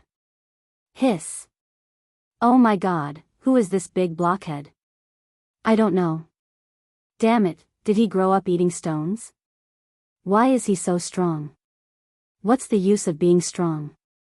The school is a place to study and learn how to read. What's the use of being strong? Learning how to read? Hearing the exclamations of the crowd, Zhang Feng hurriedly rubbed his hands and asked him to put down the handcart. Okay, Gao Can, put it down. Put down the cart. When Gao Can heard that it was a cart of food, his eyes couldn't help but flash with excitement. He retracted his hand that was holding the axle and extended it towards Zhang Feng. Master teacher, I have been hungry for 3 days. If I put it down, can you give me a full meal? Zhang Feng's face darkened. He took a deep breath and thought about it. If he had this big blockhead as his follower, he wouldn't have to be afraid of Chang'an. Okay. I will give you enough food, okay? Okay. After getting the affirmation, Gao Can put down the handcart and followed Zhang Feng. He looked at him like this, which made Zhang Feng's hair stand. Old he, bring him to eat. After the meal, let him wait for me in my study room. After arranging Gao Can, Zhang Feng looked at those people again. His eyes couldn't help but emit a fiery glow. Talents like Ma Zhou and Gao Can had appeared. Then, Hao Chujun and Li Fu should be here too. Chapter 619. Zhang Feng was looking forward to it. Looking at the crowd, he sorted out his emotions and made his voice sound even more dignified. Ladies and gentlemen, I know that all of you wish to join the White Deer Institute. Of course, we will accept you, but we won't accept just anyone. There must be rules, and the reason why our White Deer Institute was able to obtain the recognition of His Majesty is precisely because we broke the barrier of convention. That's why we can stand proudly here. I, Zhang Feng, am fortunate enough to become the Chancellor of the White Deer Institute, so I have to follow the rules. Confucius once said, you can't give up on books. In this world, there is no free food. Therefore, the first rule of entering the White Deer Institute is that you can either write, read, or know how to make a living. Otherwise, you can be like Gao Kansas. Not to mention lifting this cart, as long as you can lift 2 sacks of food, my White Deer Institute will accept you. However, if you can't even do this, then this construction site still needs manpower. You can treat it as if you're looking for a place to make a living. There will be enough food. What? What kind of rule is this? The imperial edict didn't say anything like this. Prince Zhang, why are you doing this? That's right. We are all poor people. How can we be literate? If we were literate, we wouldn't be. Bam! The moment Zhang Feng finished speaking, everyone who came out of the mountain gate was in an uproar, like a pot of boiling water. While they were chattering, Chang'an suddenly punched a log that was as thick as a rice bowl. Instantly, the log broke into two under everyone's horrified gazes. Chang'an imitated Zhang Feng's mannerisms. He put his hands behind his back and shouted pretentiously, "This is the rule. This is the rule here. If anyone doesn't follow the rules, this log will be their example. Now, let's begin the registration." His act was perfect, but Li Qingxian and the others behind him stared straight at Chang'an's swollen right hand behind his back. They couldn't help but silently give him a thumbs up. Awesome! Awesome! That was awesome. In order to act cool, he even gave up his hand. And Chang'an's voice was enough to deter them. At this moment, everyone finally behaved themselves. Zhang Feng glanced at the crowd and left in a hurry. After all, this silly Gao can still needed to be taught a good lesson. After Zhang Feng left, Li Qingxian and Du Go brought up a square couch and placed it at the entrance of the academy. Zhu Zi carefully waited on the side, grinding for Li Qingxian and Du Go. Ever since Zhu Zi and Go Zi followed Li Qingxian and Du Go, their image had changed drastically. This was especially true for Li Qingxian and Du Go. It was almost as if they were comparing themselves to each other, directly treating the two of them as page boys. This caused Zhang Feng to grit his teeth. At this time, Zhu Zi was wearing a green and white errand boy outfit, with two white silk ribbons tied around his head. With this outfit, he turned from a clay doll on the street into a handsome little errand boy. This was simply like a chicken turning into a phoenix. After the two of them set up their desks, Chang'an, Zhang Sun, Chong, and Wei Shuyu followed suit and set up 3 desks. However, they were all made of wooden planks. After all, the 3 of them didn't rely on their writing skills, but on their skills. Behind the 3 of them, Chang'an was actually following Steamed Bun. To others, this fellow would frown coldly, but to Steamed Bun, he doted on her more than Steamed Bun's father, who was also Zhu Zi's father. At this time, she was eating malt candy and wearing a silk dress. Although she was only 8 years old, it could be seen that she was a beauty. At this time, Steamed Bun was also quite obedient. She kept calling Chang'an, Brother Nyo, which made Chang'an's heart jump. Chang'an hugged Steamed Bun with one hand and held a military book with the other as he shouted angrily. "If you have some strength, come here and fight with me. If you can make me feel pain or make me cry, then you pass. If you can't, then you have to carry 2 bags of food for me and run around the Shao Mountain. If you can't, then you have to teach me a military book." "That's right," Zhang Wuji said. "If you know how to cook, come here and register with me. If you know how to do business, come here." Wei Shuyu and Zhang Sun weren't so lucky. The 3 of them picked the good ones one by one. The 2 of them picked 2 strong young men who looked smart. In just a short while, White Deer College's enrollment process could be considered to have begun.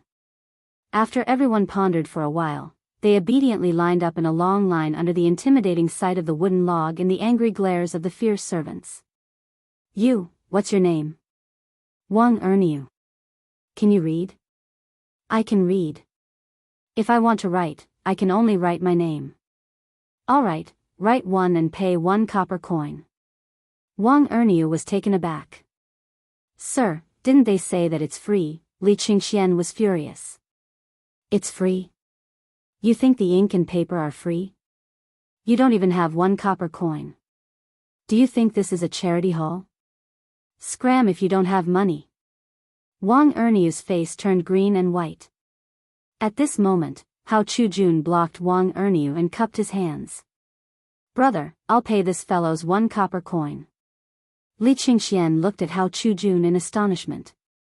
Then he ticked Wang Erniu's name and pointed down him to 1,000. "Did you see those houses being renovated when you went up the mountain?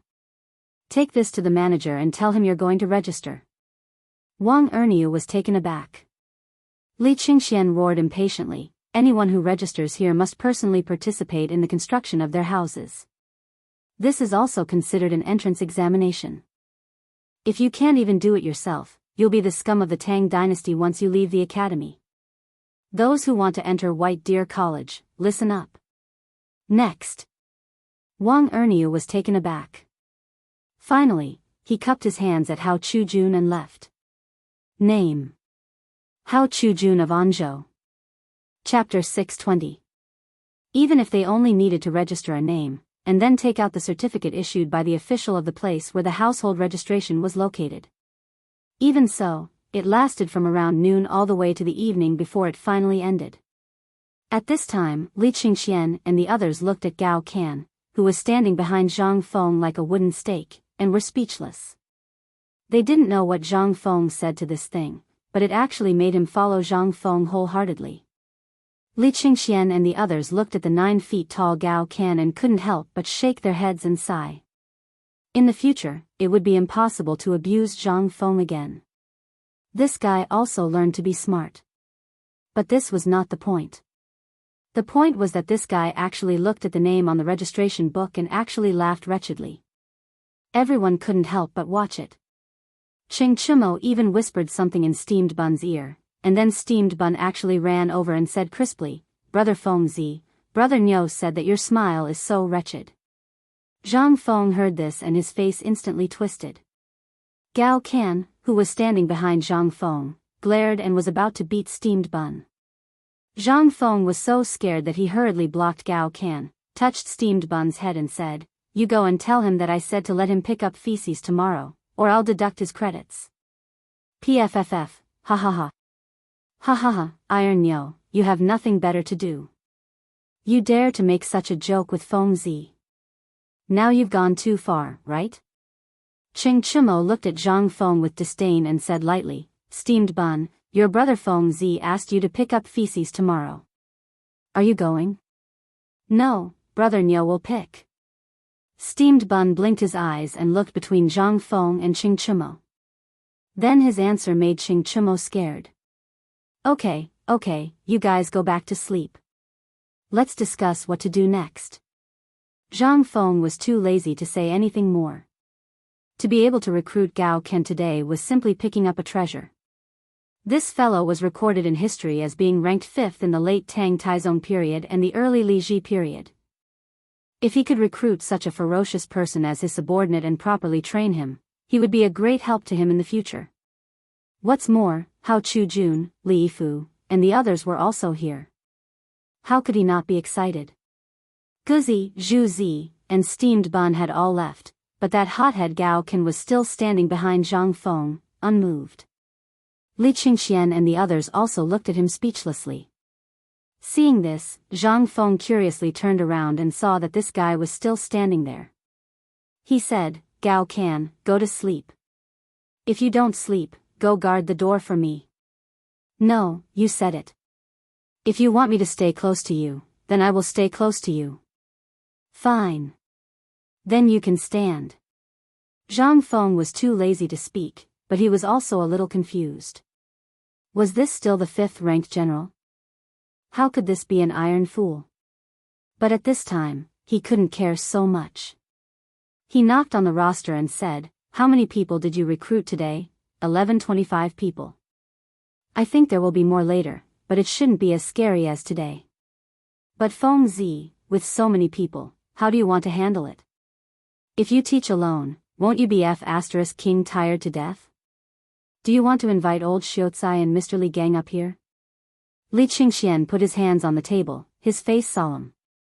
With so many people, although all of them had joined the construction at the construction site, it was not a long-term solution. One day, these things would be built, but what about after it was built? They had to teach, right? What to do? Zhang Feng coughed and said, "I just thought about this. The people we recruited today are very good. There are a few very good seedlings, such as Li Yifu, Lai Ji, and Hao Chujun.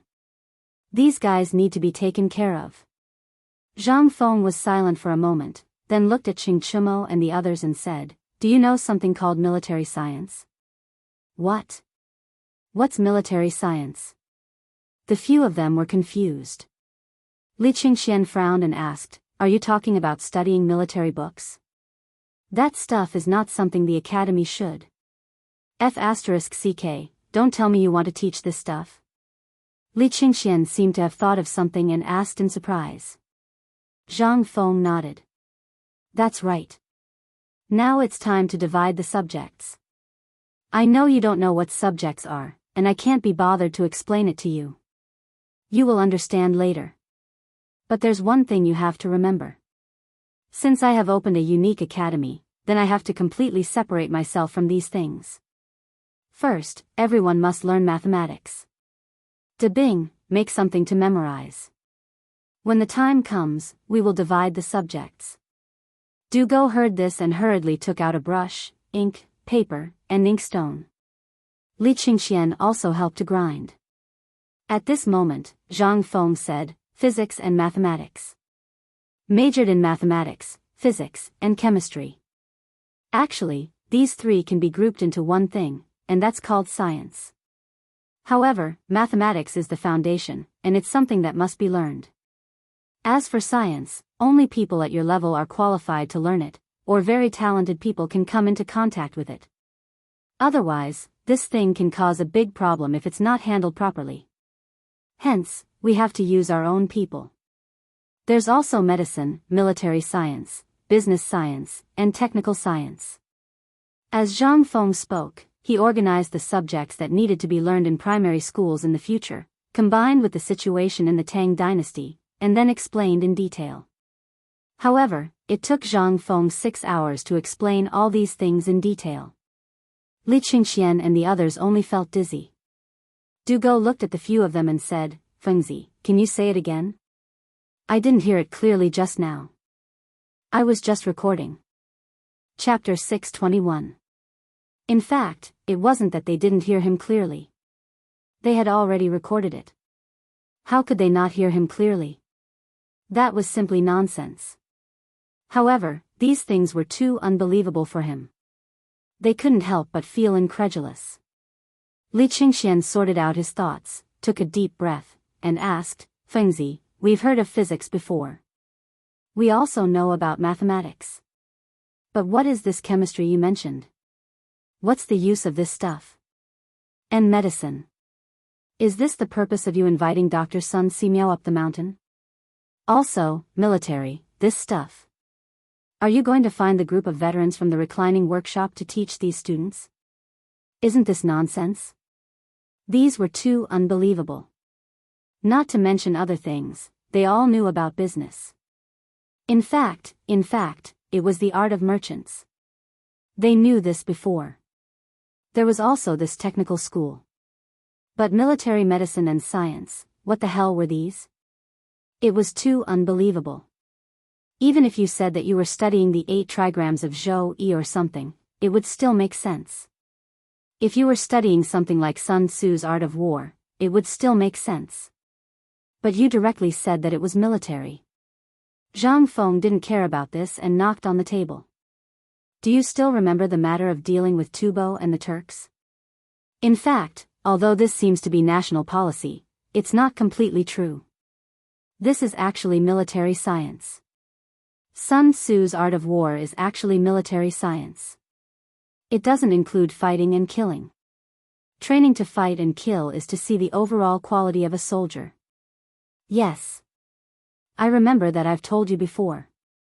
I don't teach those who only know how to cut their throats with the radiographic films, nor do I teach those who only know how to talk on paper.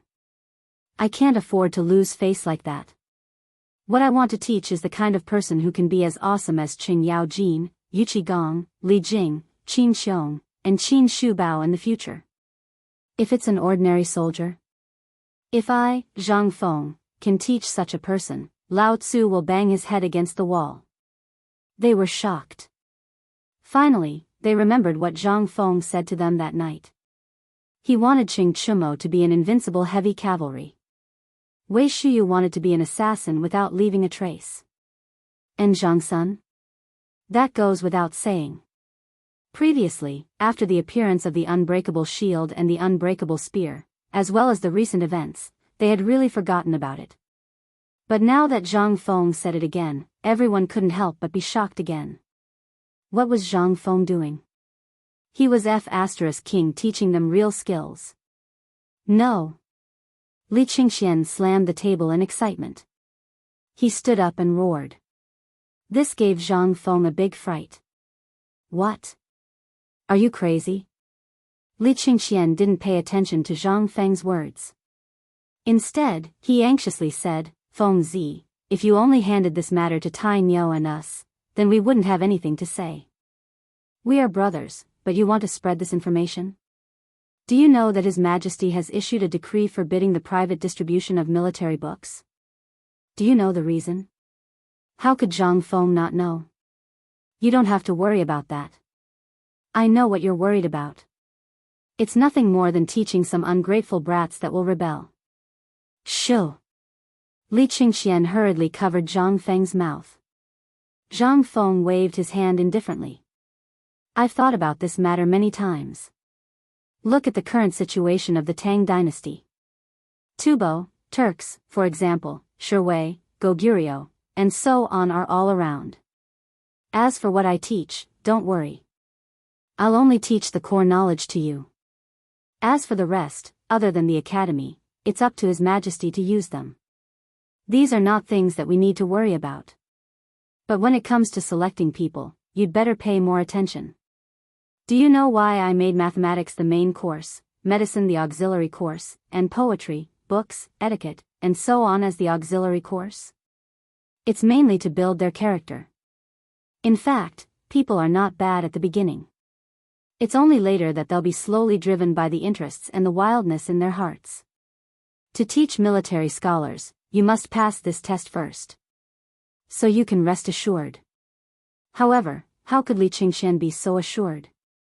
But he believed in Zhang Feng. In his hands, even he, the crown prince, was obedient, not to mention those bastards.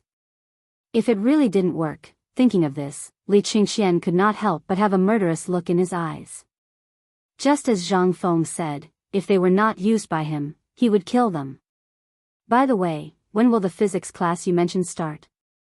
And chemistry, what the hell is that? Is it more powerful than physics? Dugo had been thinking about physics all this time. At this time, when Li Qingxian finished speaking, he hurried before Qing Chumo and the others and asked this question.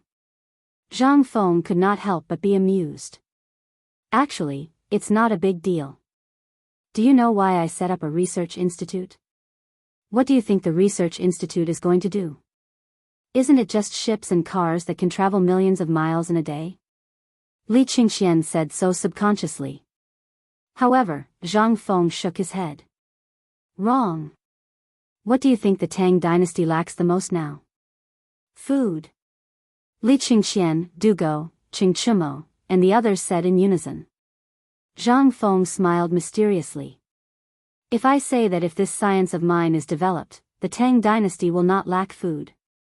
Even if it's a dry day, it will still be able to make the people full of food, would you believe me? Chapter 622.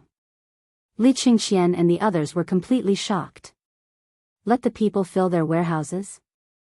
Even the Emperor of Qin and the Emperor of Han didn't dare to say such a thing. How could a small research institute of White Deer College come up with such a thing? Since they were shocked, they hurriedly asked. However, Zhang Feng wouldn't say anything even if he was beaten to death. He only said a few words in a despicable manner. All you need to know is that the core of White Deer College is actually for the three big factories, the steel factory that is invulnerable, the loom that doesn't require manpower and can weave 3,000 feet of cloth in a day, and the rubber factory. That's all. As for the rest, you will know when the time comes. The core isn't the research institute? Dugo was dumbfounded. However, Zhang Feng rolled his eyes at him. Li Qingxian then said dizzily, what Feng means is that this research institute is a secret of White Deer College that no one other than the few of us can know about. Dugo nodded in realization. He pointed at Gao Can, who was snoring like a wooden stake, and said, what about him? He heard it too. The others were speechless. What kind of godly person was this? How could he fall asleep at this time? No wonder Feng Zi would let this guy be his follower. Wasn't this 2F** king useful? However, there's still a main problem now, Feng. Zhang Sun spread his hands and said, no matter how awesome you say it, you still lack manpower. Don't tell me you're going to tire yourself to death with these thousands of people? When Zhang Feng heard this, he finally understood. It was true. There were so many people and he was alone. He was going crazy. Zhang Feng touched his mouth and pondered for a long time, but he couldn't think of a solution. This Chang'an University was basically a cover-up and prepared for those who really didn't have much talent. After the first semester, those with poor grades would be sent over. If Li Gang still couldn't solve it, then they would be kicked out. This was also a way to make use of trash. It couldn't be revoked for now. In that case, there was really no one to use. Zhang Feng could not help but sigh. Previously, he was worried that no one would come. That's right. What I'm worried about now is where will the people come from to guide these guys? You can't expect me to teach them word by word, right? Wouldn't he be exhausted to death? However, it was still early. There was still time. Zhang Feng rubbed his throbbing temples and waved his hand. Go to sleep. I'll only say this once. Tomorrow, I'll go down the mountain and wander around Chang'an city to think of a solution. Also, during this period of time, your task is to move all the books in your house for Lao Tzu to boost his reputation. Also, Li Gan, go and ask your father where his preface to the Orchid Pavilion is. How long has it been? It's time to fulfill the promise. The academy is too cold. Why don't you guys worry about it? You even say it's a good thing. Sigh. Zhang Feng scampered off amidst his nagging. All that was left was a group of people in a mess. What's wrong with Feng Zi? If he wants books, just ask for books. Why did he have to make it sound so fresh and refined? Li Qingxian looked at Zhang Feng in disdain. Isn't this how he's always done things? Sigh. He's just pretending to be cool. It's really fresh and refined. Let's go to sleep. I want to ask my father for books. But, speaking of which, De Bing, without waiting for Li Qingxian to speak, Dugo clutched his stomach and screamed. Ouch! My stomach hurts. Everyone, take your time to chat. I'm leaving. Li Qingxian was speechless. He looked at Qing Chimo, then at Zhang Sun, and Wei Shuyu. Well, it seems that we'll have to rely on ourselves for this matter. The rest is easy. I can get some things from my place. However, there are still some strange books that I'll need the three of you to deal with. That shouldn't be a problem, right? What could they say? The Crown Prince had already spoken. Even if there was a problem, there would be no problem. Who could compare with Dugo? Qing Chimo did not mind. Anyway, although there were many books in his house, they were, in fact, obtained by his father to put up a front. As for the real good books, it would be up to Wei Shuyu to do it. This guy definitely had more strange books in his house than anyone else. Li Qingxian slapped his forehead, finally remembering an important matter. Worm, I remember that you have a book Wei Liaozi at home, right? When Zhang Sun heard this, his face could not help but turn a little ugly. I do have it, but this thing is my father's favorite. It's not easy for me to take it. It's fine. Just tell him that Feng Zi wants it and he'll take it out for you himself. There's also the Book of Jin, the 3 Lu, and the 6 Tao.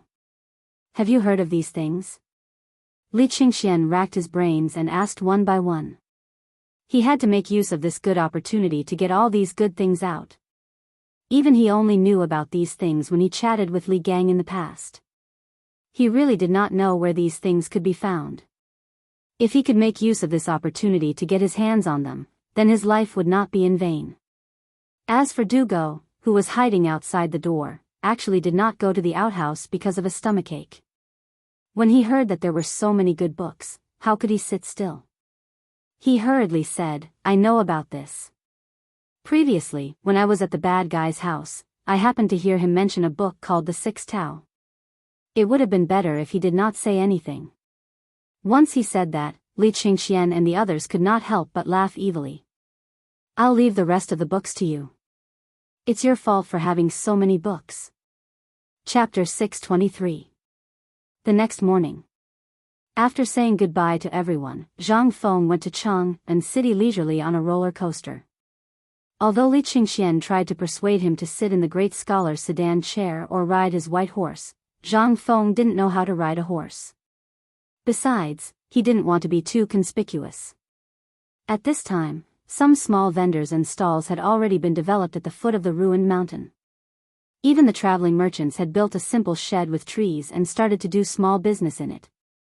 Not to mention that the business was not in Chang'an City. For example, the barbecue cellar. Now, the barbecue was mainly chicken and duck meat, which suited the taste of the hard work on the mountain. Even Xing Chumo and the others went down the mountain from time to time to make some barbecue and drink a big barrel of beer. Then they went up the mountain while humming a song. Not to mention the common people. After a day's work, they went to drink a bamboo tube of beer at night. Although they couldn't afford the barbecue, at least they could smell the fragrance and drink the beer. At this time, standing outside Chang'an City, looking at the modeled city wall, Zhang Feng had the illusion that he saw the city wall of Chang'an City in the future. Sparse people were going in and out listlessly. On the way, he saw some teenagers who were excited to go to the academy.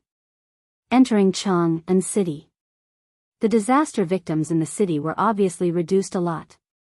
Zhang Feng was a little puzzled. It seemed that the disaster was under control. But why were more and more people gathering on the mountain?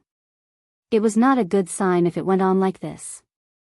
Although there were 30,000 dawn of grain, the original 5 or 6,000 people, plus the current 1,200 people, were almost 10,000 people. With so many people, the 30,000 dawn of grain would be used up. No, he had to find a way. The streets of Chang'an were very clean. Most of them were peddlers, but the pedestrians on the street were much less. At the gate of the treasury, there were still some refugees waiting to be given porridge, but there were not as many as before. Along the way, Zhang Feng was also thinking about how to get rid of this thing. After all, it would be a big problem if he just sat there and did nothing. Just as Zhang Feng entered Tong Hui Fang, he was spotted by a few women. Yo! Feng Zi, you're back. Everyone, come out quickly. Quietly, Feng Zi is back. Feng Zi, you're back. Come out. The originally quiet Tonghui Lane was filled with shouts. Gradually, people came out of their homes and stood on both sides of the road, looking at Zhang Feng. Instead, he left him a straight path to the tavern. Zhang Feng was speechless. Was it necessary? Wasn't it just a trip out?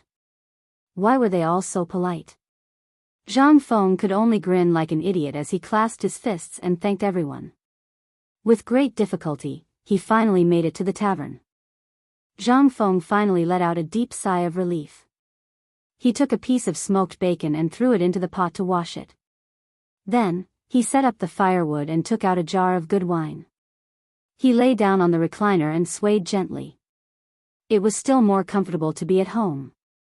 However, just as Zhang Feng cooked up 3 dishes and was about to have a good drink before going to look for Lao Li, someone knocked on the door of the tavern. Brother Zhang Feng? Brother Zhang Feng? Who is it? It's me, Lao Feng. Lao Feng? Zhang Feng was a little surprised.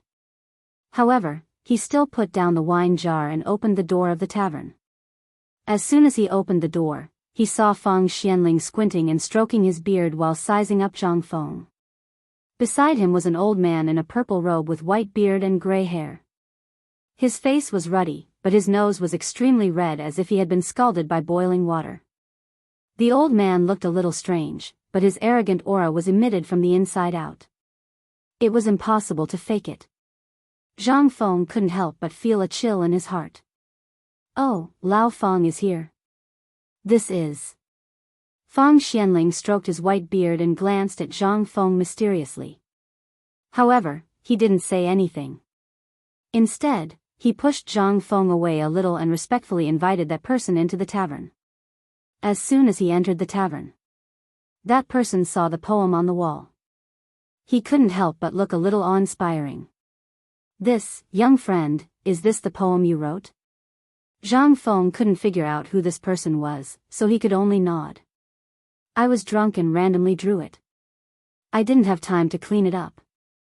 "Excuse me, sir." The old man's face became serious. "Such a good poem. If you clean it up, wouldn't it be a pity? It's good like this. It added some liveliness to your tavern. Toasting, don't stop drinking. This is the poetry that a tavern should have. Good poem, good poem." Zhang Feng was also puzzled. The mystery of Lao Feng and the old man made him somewhat unable to figure out the old man's background. Could it be the emperor? No. Could he invite Li Shimin? Moreover, Li Shimin wasn't that old, okay? Although Zhang Feng hadn't seen Li Shimin, he still remembered this history. At this time, Li Shimin was about 40 years old. If you say he was Li Yuan, he didn't look like it. Moreover, if these two went out of the palace, wouldn't it shake the heaven and earth? How could it be so calm? No. This person wasn't these two at all. Involuntarily, Zhang Feng couldn't help but ask, "Excuse me, sir, I'm Yushernan." Chapter 624. Zhang Feng was dumbfounded. He was completely dumbfounded. Yushernan? This master was a renowned literary giant of the Great Tang, a great Confucian of his generation. Moreover, he was one of Li Shimin's favored men. Moreover, he was highly accomplished in politics, poetry, and calligraphy. Especially the Beitang Book of Banknotes, which was a great work. To be able to leave behind a work of authorship in this era, how awesome was that? Just think about it. But now? I can't believe I actually saw a living person in my tavern. After a moment of surprise, Zhang Feng hurriedly wiped his hands on his clothes and habitually reached out to shake Yushernan's hand. However, after reaching out, he realized that this wasn't a proper etiquette at all. He hurriedly cupped his fists and bowed. "Student Zhang Feng is here to pay respects to Senior Bo Shi." Generally, when people saw Yushernan, they would respectfully address him as the great Confucian scholar, but Zhang Feng was different. Who asked Lao Li to be so capable that he even got him the identity of a great Confucian scholar? Unbeknownst to Li Qingxian, Zhang Feng's poetry collection had passed through old Li's hands. Afterwards, he had shown it to Yushernan, Chu Suiliang, and the others. Then, under the witness of these four masters, Zhang Feng became a great Confucian scholar without anyone noticing. Moreover, the inscribed board of the Chang'an Academy had the signatures of these four masters.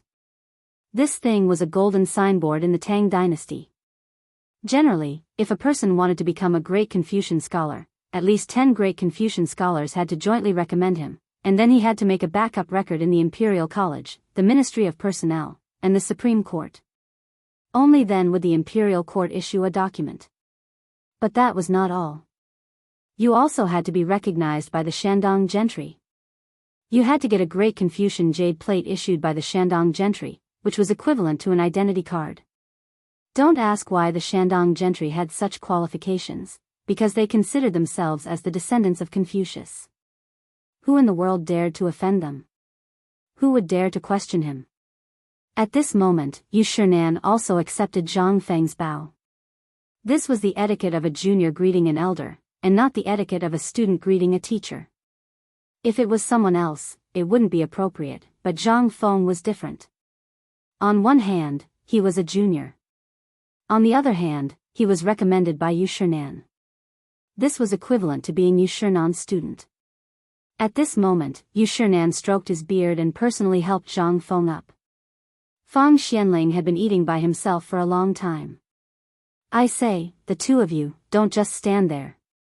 Brother Bo Shi, this is Zhang Feng's signature dish and his signature wine. You won't be able to drink it anywhere else in the Tang dynasty except here." as soon as he heard about the wine. Yu Shernan's eyes couldn't help but be attracted by Feng Xuanling's wine bowl. He ignored Zhang Feng, sat down, grabbed a piece of braised bacon, and urged Feng Xianling to pour wine for him. A bowl of wine went down his stomach. Yu Shernan's red nose was like a piece of red-hot iron, so red that it was shining. Ah! Good wine. This is good wine.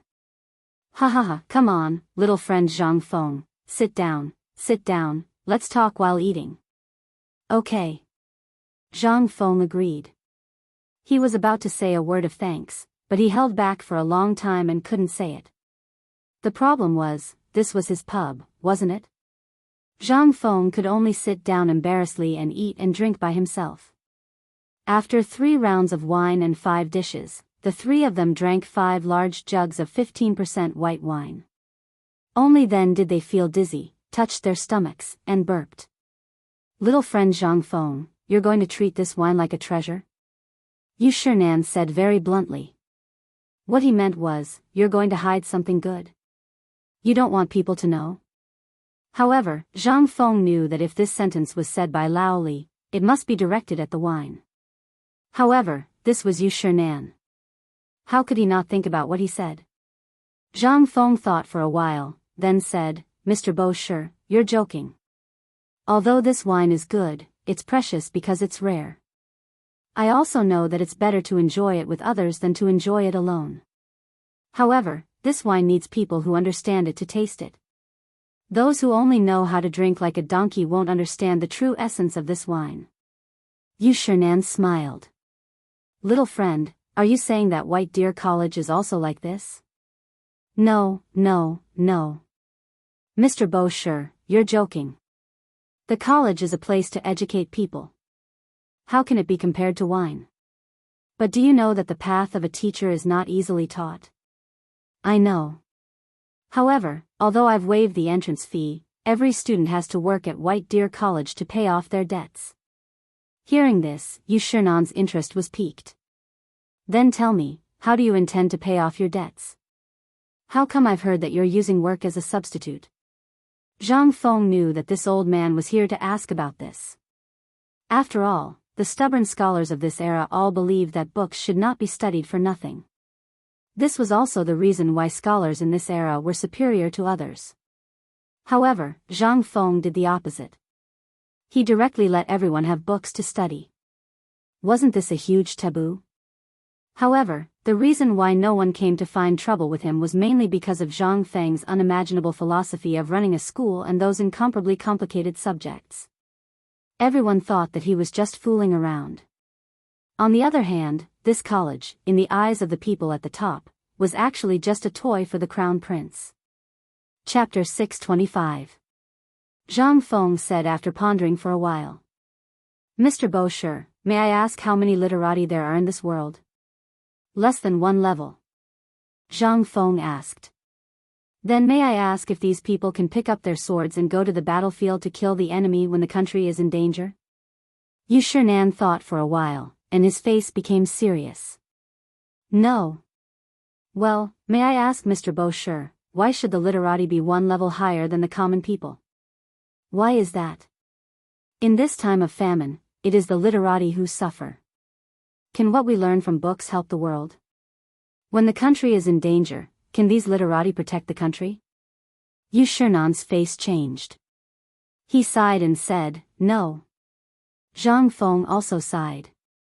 He pointed out the window and said, the literati of the Tang dynasty occupy 1 level, but they have a salary every day. The poor people can only face the yellow soil. They are like peonies surrounded by the common people. Think about it, if a garden is full of weeds and yellow soil, won't it be beautiful? If there are not only peonies in this garden, but also other flowers and plants to serve as a foil, then what would it be? This is a garden of flowers. The former is like the current situation of the Tang dynasty. I am not talented, but I can't bear to see that there is only 1 peony left in this beautiful picture of mountains and rivers.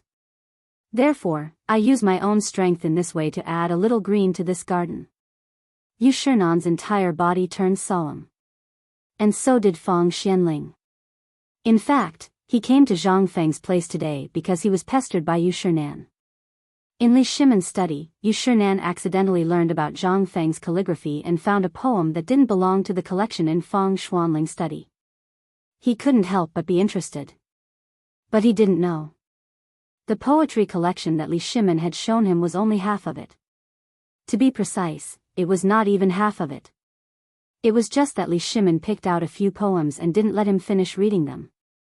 However, all of this had shocked Yu Shinan, which was why he had strongly recommended Zhang Feng. But now, Yu Shinan had a deeper understanding of Zhang Feng. This guy looked a little rash, but when he said that, Yu Shinan really saw a different side of him, especially Zhang Feng's view of the current Tang dynasty. It was not something that a person of his age could understand. Little friend Zhang Feng, you're right, but people are divided into different grades and ranks. This is something that has existed since ancient times. Don't tell me that you think this is wrong.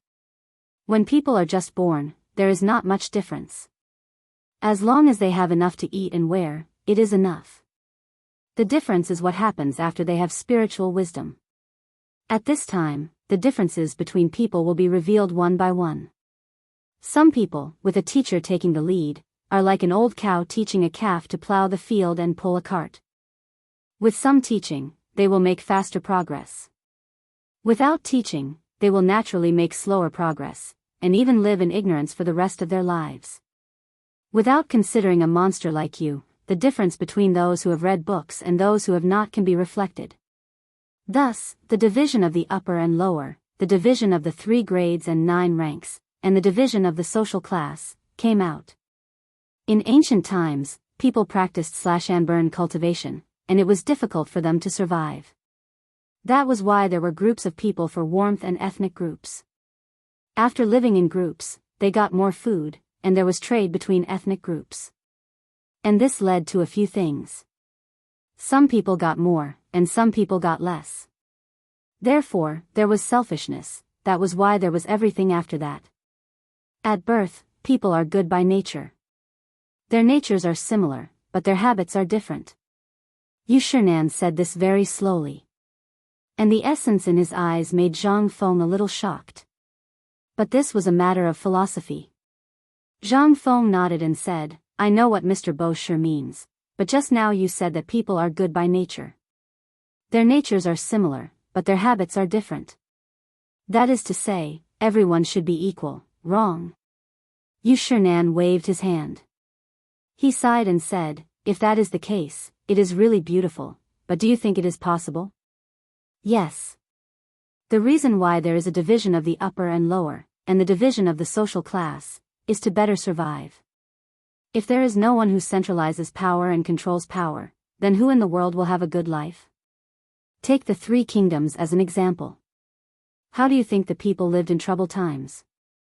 Zhang Feng also fell silent. Yu Shinan said, boy, I know what you are thinking.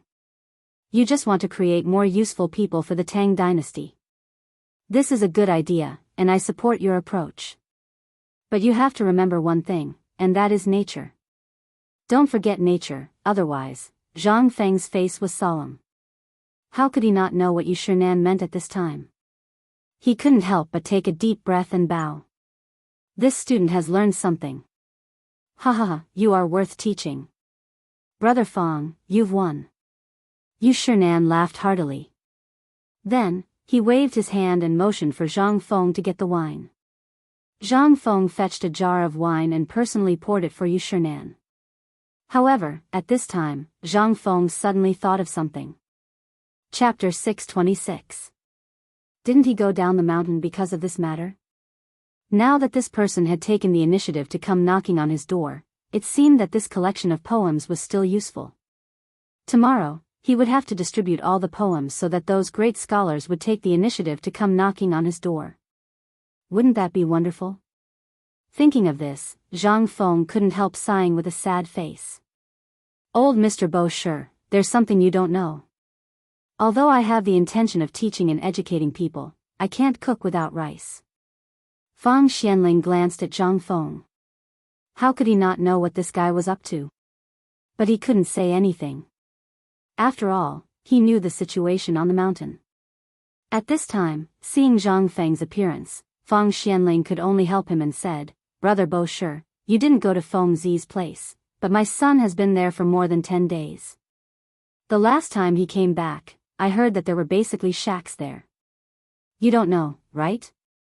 This guy emptied his family's property in exchange for 20,000 dawn of grain. Without his 20,000 dawn of grain, the price of grain in Chang'an city would be 10 times higher." Hearing this, Yu Shinan couldn't help but look at Zhang Feng in surprise.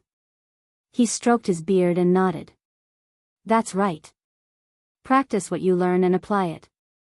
This is my role model for scholars. Don't worry, if you have any difficulties, just tell the old man." Although the old man isn't as magnanimous as you, and doesn't have 20,000 dawn of grain, there are many students from the old man. When the time comes, I'll write a letter to ask them to help the academy, and also show my sincerity. Hearing this, Zhang Feng hurried to the left. "Thank you for your kindness, Mr. Bo Shi." Yu Shinan laughed heartily.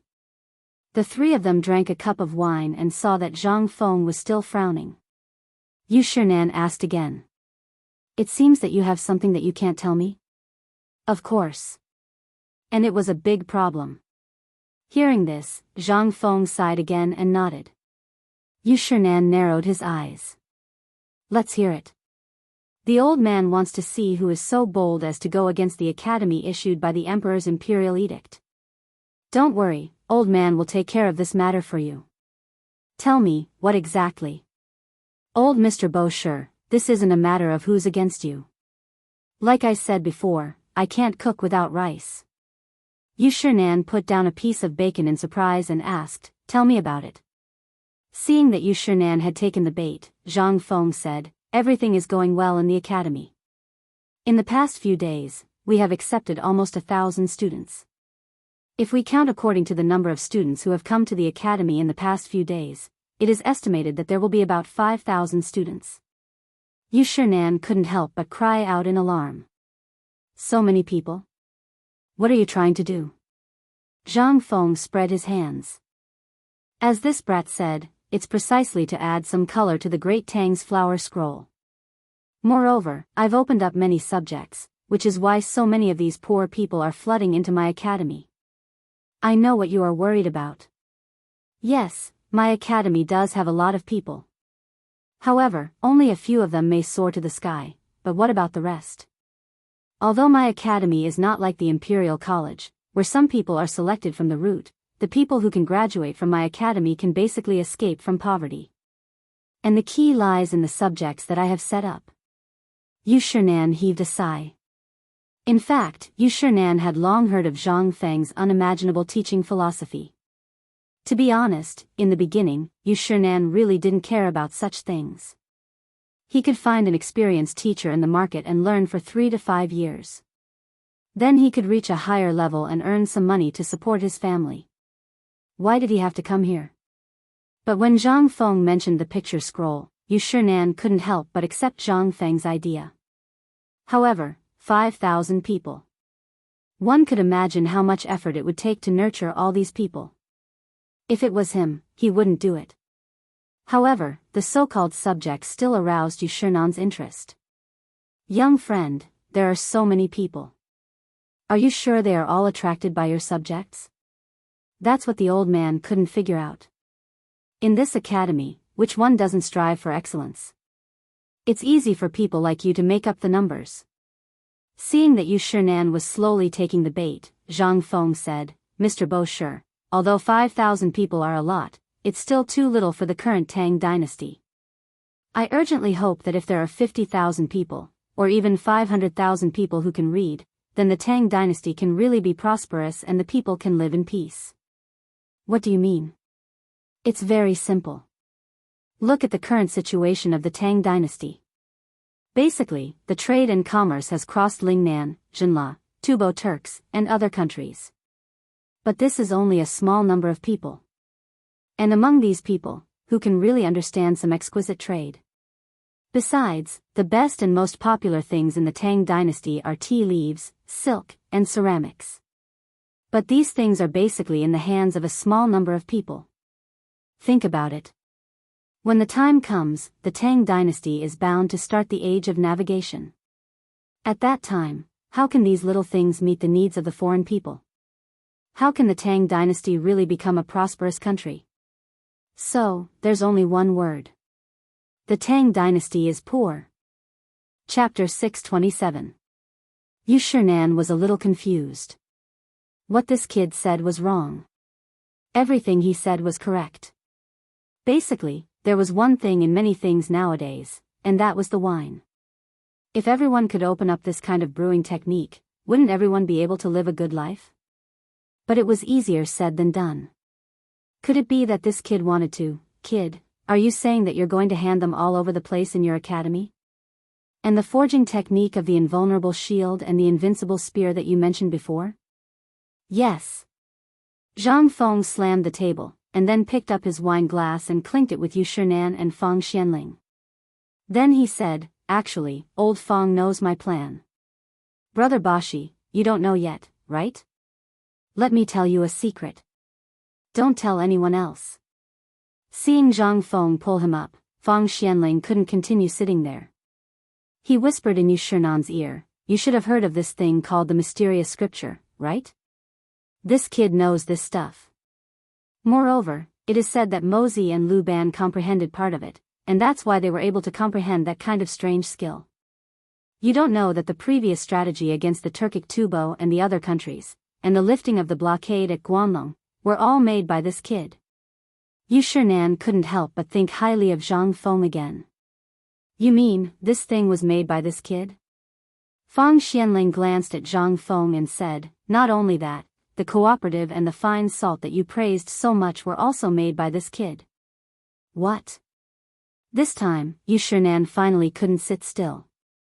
He had always thought that this was made by the emperor and several state dukes. But he didn't know that these things, from politics to national policy to business, were all made by this kid. He finally understood why Li Shimin and the others respected Zhang Feng so much. Thinking of this, Yu Shinan stared at Zhang Feng and asked, if that's the case, then the beer and barbecue on the market were all made by you? Zhang Feng shrugged. Not only that, your favorite bone-strengthening powder was also made by this kid. Fang Xianling directly told Yu Shinan everything that had happened. Yu Shinan was so shocked that his mind was in chaos. The strategic planning of the nation, the things in the business world, and the lewd tricks, all of these were created by this kid? Was he even human? How was this possible? He couldn't link all of this to Zhang Feng. If it weren't for Fang Xuanling's words today, he would have thought that the locust controlling stuff and the Nyang bone strengthening powder were all Sun Simiao's doing. Right. Speaking of the locust controlling stuff, it seemed that this kid was also the one who made it. Otherwise, if he had a way, Dr. Sun wouldn't have hidden it for so long. And there would be rumors about it in the outside world. What kind of freak was this kid? Had he really read that amazing scripture? Su Rian and the others had never seen that amazing scripture, but this thing had been widely circulated. At that time, it was rumored that Confucius got the amazing scripture and created the Book of Songs. Later, Mencius, Lao Tzu, and the others became the greatest Confucian scholars one after another. After that, although this amazing scripture was widely circulated, it had never appeared in the world again. Yu Shinan couldn't help but feel a little restless at this time. Who wouldn't read the amazing scripture? My young friend, what are the subjects in your academy? Finally, Yu Shinan asked the question in his heart. Hearing that, Zhang Feng said, in reply to Mr. Bo Shi, my White Deer College's main subjects are the three-character classic, the Book of Songs, and mathematics. Poems, books, etiquette, and other things are supplementary.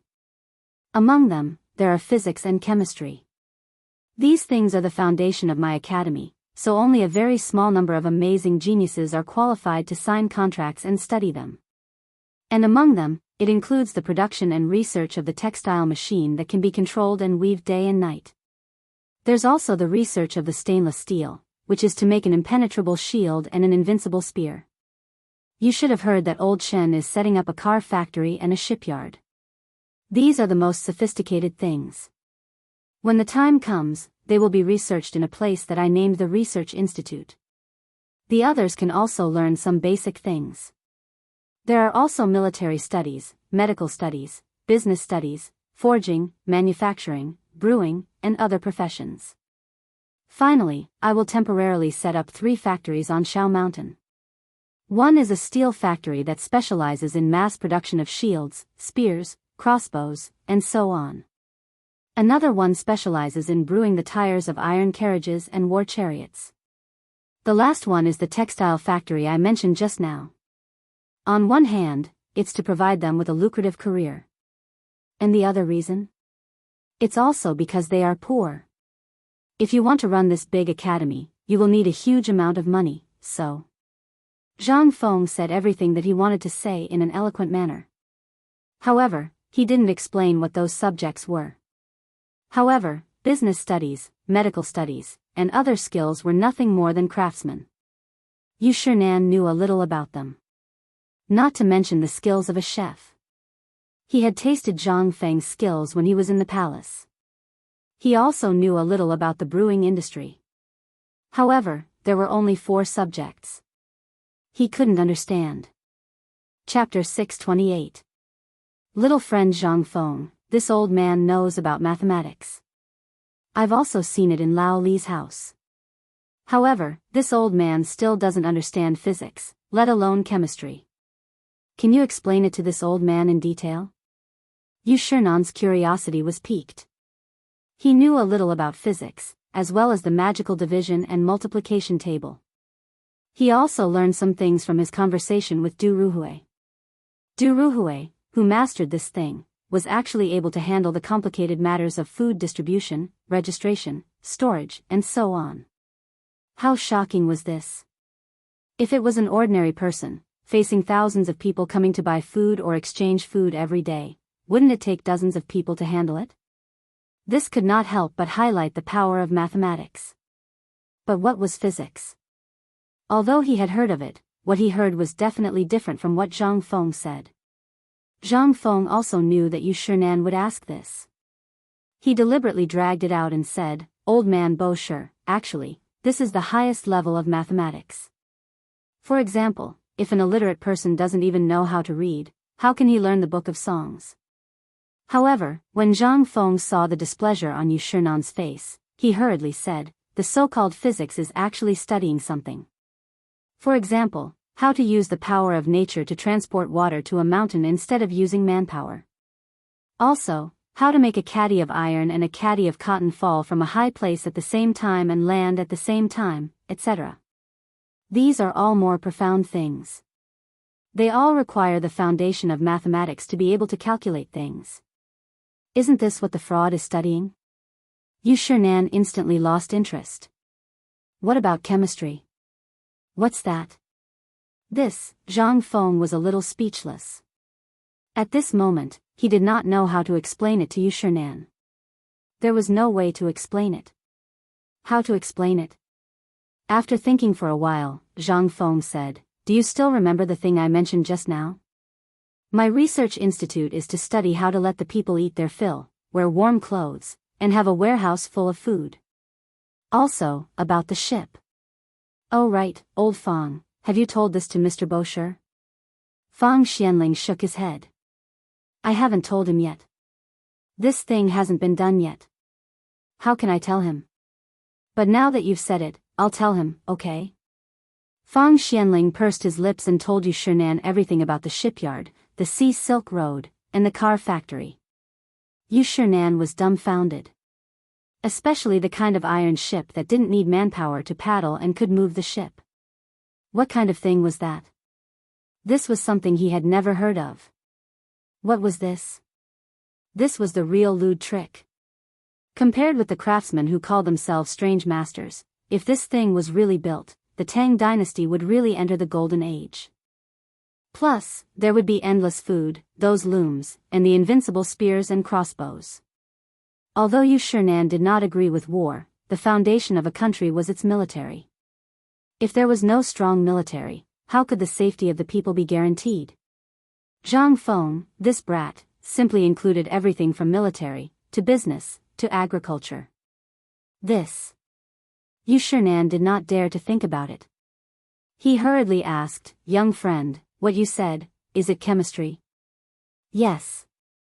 These things, whether it's physics or chemistry, are all called science. But it's still too early to talk about these things. You can just think of it as fun. This thing still needs time to be revealed."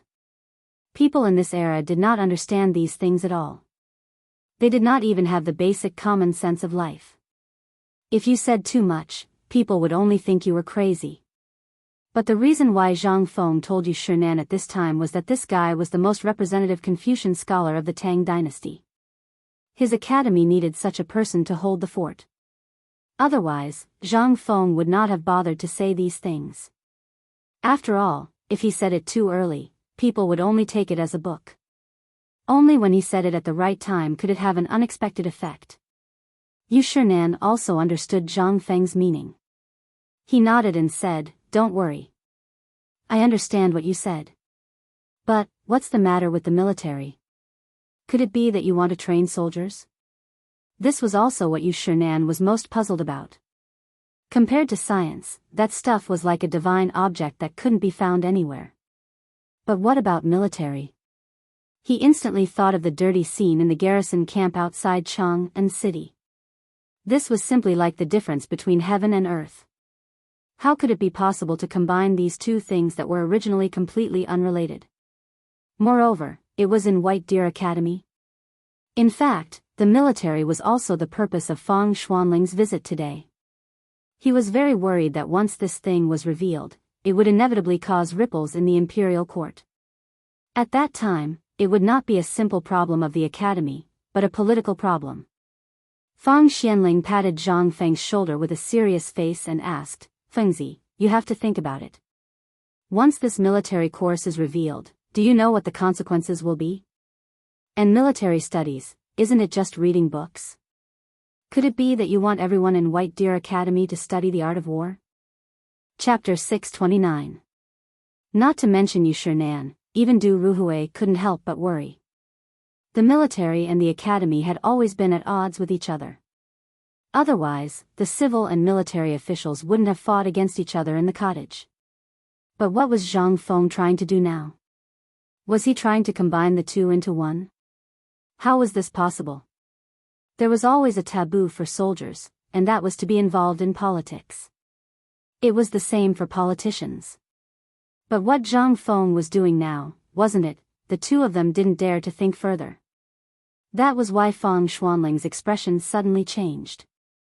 He was worried that if the imperial court knew that Zhang Feng's White Deer College was like this, it would become the target of the entire Tang dynasty. At that time, even if the emperor wanted to resist, it would be impossible. But Zhang Feng didn't seem to be worried about this. Instead, he waved his hand and said, "Don't worry about this, Mr. Bosher. Old Fang, you can rest assured.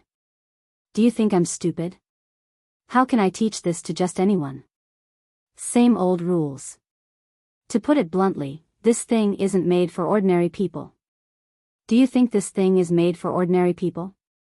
Wrong. I made this thing for people who are prepared, like Tai Niu and the other extremely talented people." Fang Xianling seemed to understand, but Yu Shinan really didn't. Actually, from the very beginning, when he heard these brats talk about an impenetrable shield and an invincible spear, he had always felt a faint sense of worry. If you said that this thing was serious, it was really a serious problem. If you said that it wasn't serious, it wasn't a problem at all. Just as Zhang Feng said, Cheng Chumo and the others were born in the military. Take Wei Zhang's son, Wei Shuyu and Fang Yai for example. At this time, they were all holding important positions. But which hot-blooded youngster wouldn't be attracted to studying or practicing martial arts? At this moment, Zhang Feng also gave an answer. Some people are obsessed with one thing the moment they are born. Or maybe they were influenced by their parents and chose their own path. Or maybe they were inspired by the heroes in the streets and yearned for the heroism of soldiers on the battlefield. And there are even more people who are addicted to books, unable to extricate themselves. For example, Du Dabbing. Old Fang, you should be able to understand why he is so obsessed with books, right? You're always running around outside, doing housework, and even working hard outside. When you return home, you'll pressure and criticize them. You must stand out. Of course, I'm not saying that your concern is wrong. It's just that you've been instilling things into your son for a long time. Have you ever thought about your son? As the saying goes, one is marked by the company one keeps. In the long run, their character will be determined from a young age. And my white deer college can solve this problem from the root. First, from the moment you enter the college, if you don't have the ability, you should build a shelter for yourself. Lao Tzu doesn't want such a bookworm. The other type of person is the arrogant type. Lao Tzu will grind them until they don't even have the courage to raise their heads. This is a form of training. I once read a sentence in a book. A flower in a greenhouse will never be able to withstand the wind and rain. On the contrary, a person who has been exposed to the wind and rain for a long time will desperately want to climb up. What I want to do is to let the flower in the greenhouse have some time to grow. As for the person who has been exposed to the wind and rain for a long time, I will suppress the desire in his heart. So, young friend, you mean, Bosher finally couldn't take it anymore. Although what this brat said was right, but this was really long-winded. He couldn't take it anymore. Everything Zhang Feng said seemed to have no basis, but it was just right, especially the sentence, one is marked by the company one keeps. This was something that even the great Confucian scholars of this era couldn't fully understand. He could actually say something like that. Yu Shinan couldn't help but have a whole new level of respect for him.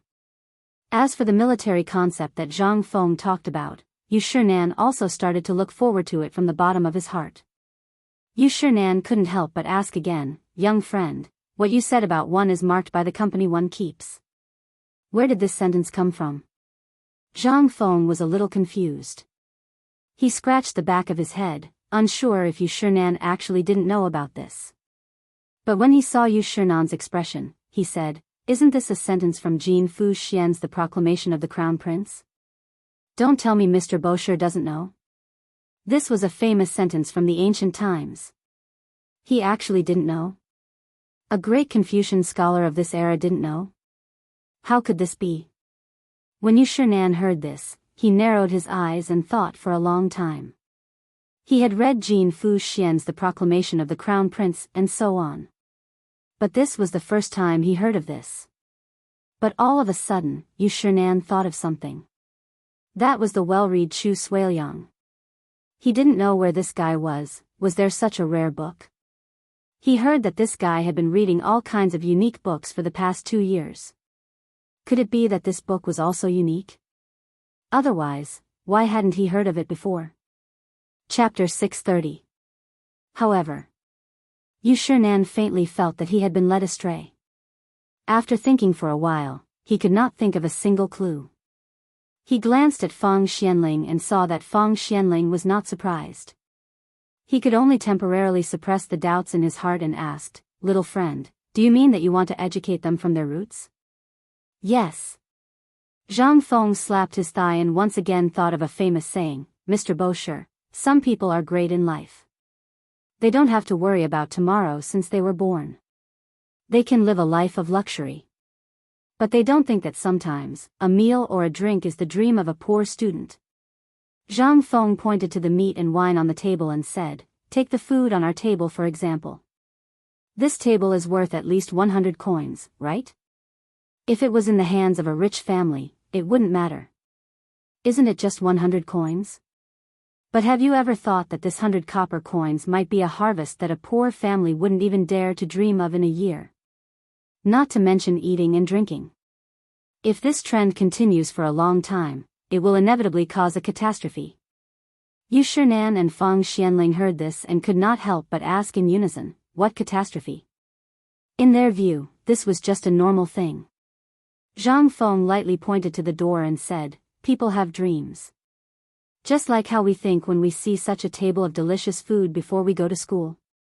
It's bound to be. One day in the future, I will eat meat and drink wine like this. Isn't this normal? Yu Shinan and Fang Xianling did not understand what Zhang Feng wanted to say. But after hearing this, they thought about it and nodded. You're right. This is a normal reaction. But don't say it. This shouldn't be, right? Zhang Feng sighed and put the wine cup on the table. He stood up and shook his head with his hands behind his back. Wrong. Big and very wrong. In fact, this thing is called a dream. And there is another saying, it is called desire. Human desire is a terrible thing. Once it takes shape, this thing is enough to destroy a family, a city, and even a country. Buzz. This time, Yu Shinan and Feng Xianling really understood. If they still did not understand at this time, then there was really a problem. Previously, when Zhang Feng had not mentioned it, they had thought that it was something that humans should have. But at this time, when Zhang Feng said this, they carefully thought about what Zhang Feng said today. Yu Shinan could not help but ask, Zhang Feng, little friend, you mean, you want to use military training to temper these people's temperament? Zhang Feng gave Yu Shinan a thumbs up in approval. Yes. That's my goal. Think about it, many of these people might enter the imperial court and become officials in the future.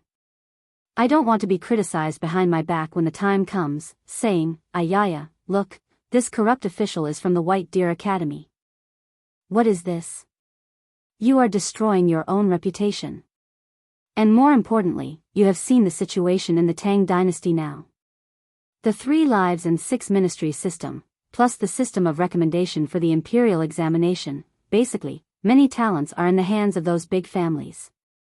And here, I am equivalent to a clear stream, not mixed with any interests.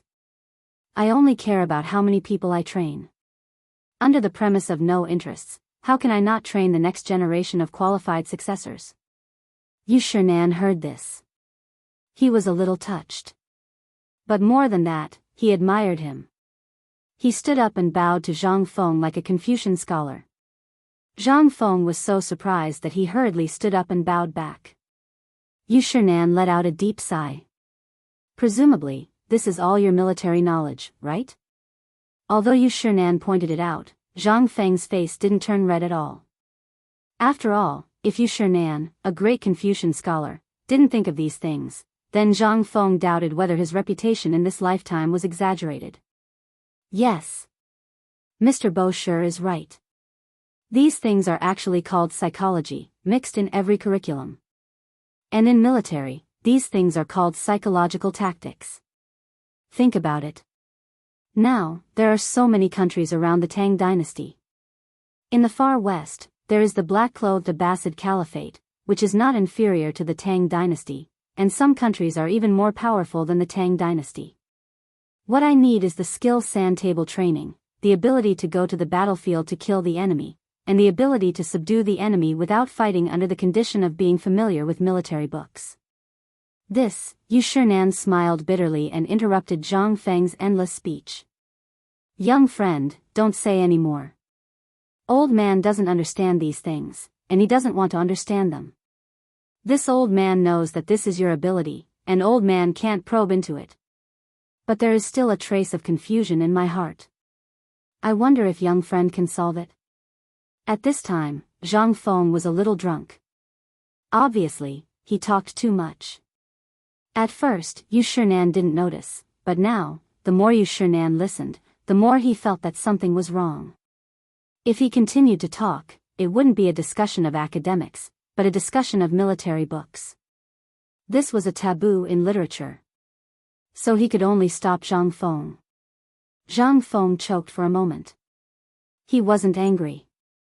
Waving his hand, he sat down again, clinked his wine cup with Yu Shinan, and said, Mr. Bosher, please ask. Yu Shinan then said, Old man has always been curious. Young friend, who is your master? Zhang Feng had long known that he was going to ask this question. After all, he had already thought of a set of excuses for this matter. Zhang Feng sighed, looking a little lonely. After 3 cups of wine, he said, let's not talk about this for now. Let's talk about something else. Chapter 631. Yu Shinan almost sprayed a mouthful of wine on Zhang Feng's face. He waited for a long time. That's all you said? Who dared to do this in the Tang dynasty? Except for the emperor, there were only a few people who dared to do this. However, Chang'an couldn't find any sign of anger. After all, it was a big taboo to rashly ask about someone's master. Zhang Feng was lucky that he didn't get angry. Although he knew that Feng Xianling had told him about Zhang Feng's master, he couldn't resist his curiosity.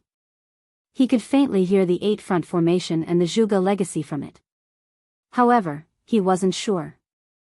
After all, he hadn't studied this kind of military book. However, at this time, seeing Zhang Feng's lonely look, Chang'an knew that he couldn't ask. He could only go to Feng Xianling and ask, "Brother Feng, this." Feng Xianling looked at Zhang Feng and then looked at Chang'an and said, "In fact, I forgot to tell you this. This guy once said that he had cultivated on Wutai Mountain for 5,000 years and that Zhuge Kongming was his disciple."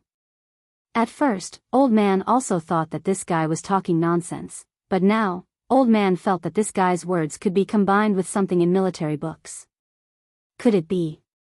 Shoo! Shang'an's expression changed drastically upon hearing this. He hurriedly covered Feng Xianling's mouth. "Brother Feng, you actually believe such a preposterous excuse? This is just this guy's nonsense. Although this is the first time I met this guy, although he is reliable, his mouth." Feng Xianling sighed and nodded. "This is all because of this guy. If he could have a family, he wouldn't be so lonely. This guy was once hit hard. His family was originally a rich family in XX place. Because of a mountain flood, the whole family died. If he was a normal person, he would have done something." Chang'an fell silent. He finally understood why this brat was so out of tune and why he talked so much nonsense. This was all caused by loneliness. Chang'an couldn't help but sympathize with Zhang Feng. "Young friend, Old Man knows that you're not feeling well, but people need to look forward. Think about it. Once your academy becomes famous in the Tang dynasty, won't you also have a meteoric rise? When the time comes, the proper thing to do is to help your Zhang family flourish." Zhang Feng was dumbfounded. He looked suspiciously at the two old fellows who were whispering to each other, wondering what they were talking about. However, he didn't want to listen to the whispers of the two old men. Borrowing Shang'an's words, he sighed and raised his cup to drink. "Fine." Old Feng usually looked like an honest person. Who would have thought that this support would be so beautiful? However, Zhang Feng's face was still full of bitterness and hatred. He said, "Isn't that so? That's why I spent all my life learning and all my wealth to establish this White Deer College. That's why I thought that if I could pass the imperial examination 3 years later, I could enter the imperial court and take this opportunity to create more talents for the Tang dynasty. But, alas." Zhang Feng said a few words, but didn't know what else to say. He sighed deeply. After a while, he continued, "I know what old Mr. Bashi is thinking. Actually, let me tell you this. The psychology I mentioned just now is just a support. The real driving force of this academy still needs some foundation. For example, the training of these people's temperament is undoubtedly the kind of military training." Chang'an and Feng Xianling looked at each other and asked in unison. "Military training? Is it the kind of drill in the military now?"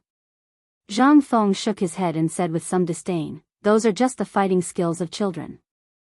I don't want to learn from them. The military training I mentioned is a complete system, including physical training, resistance to beatings, fatigue resistance, and even the ability to react in severe fatigue, etc.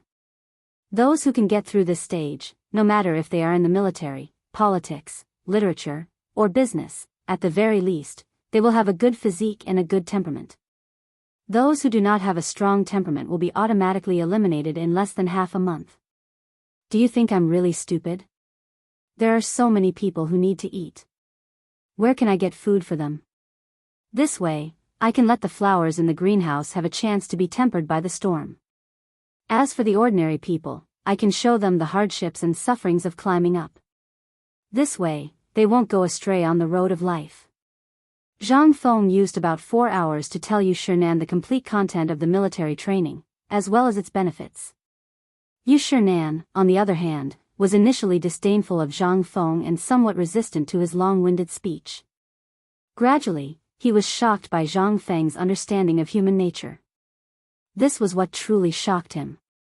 In the beginning, Yu Shinan had looked down on Zhang Feng, but in the end, he had taken the initiative to ask questions. Gradually, he had come to understand the situation. From today onwards, this kid was talking about military science. However, this also made Yu Shinan a little shocked. This was military science? If one had to make a comparison, the things that were popular in the military now were simply bullsh*t. If His Majesty knew about this military philosophy, how would His Majesty react? Chapter 632. Finally, he took the bait. Zhang Feng cheered in his heart. But at this time, Zhang Feng knew that it was the real beginning.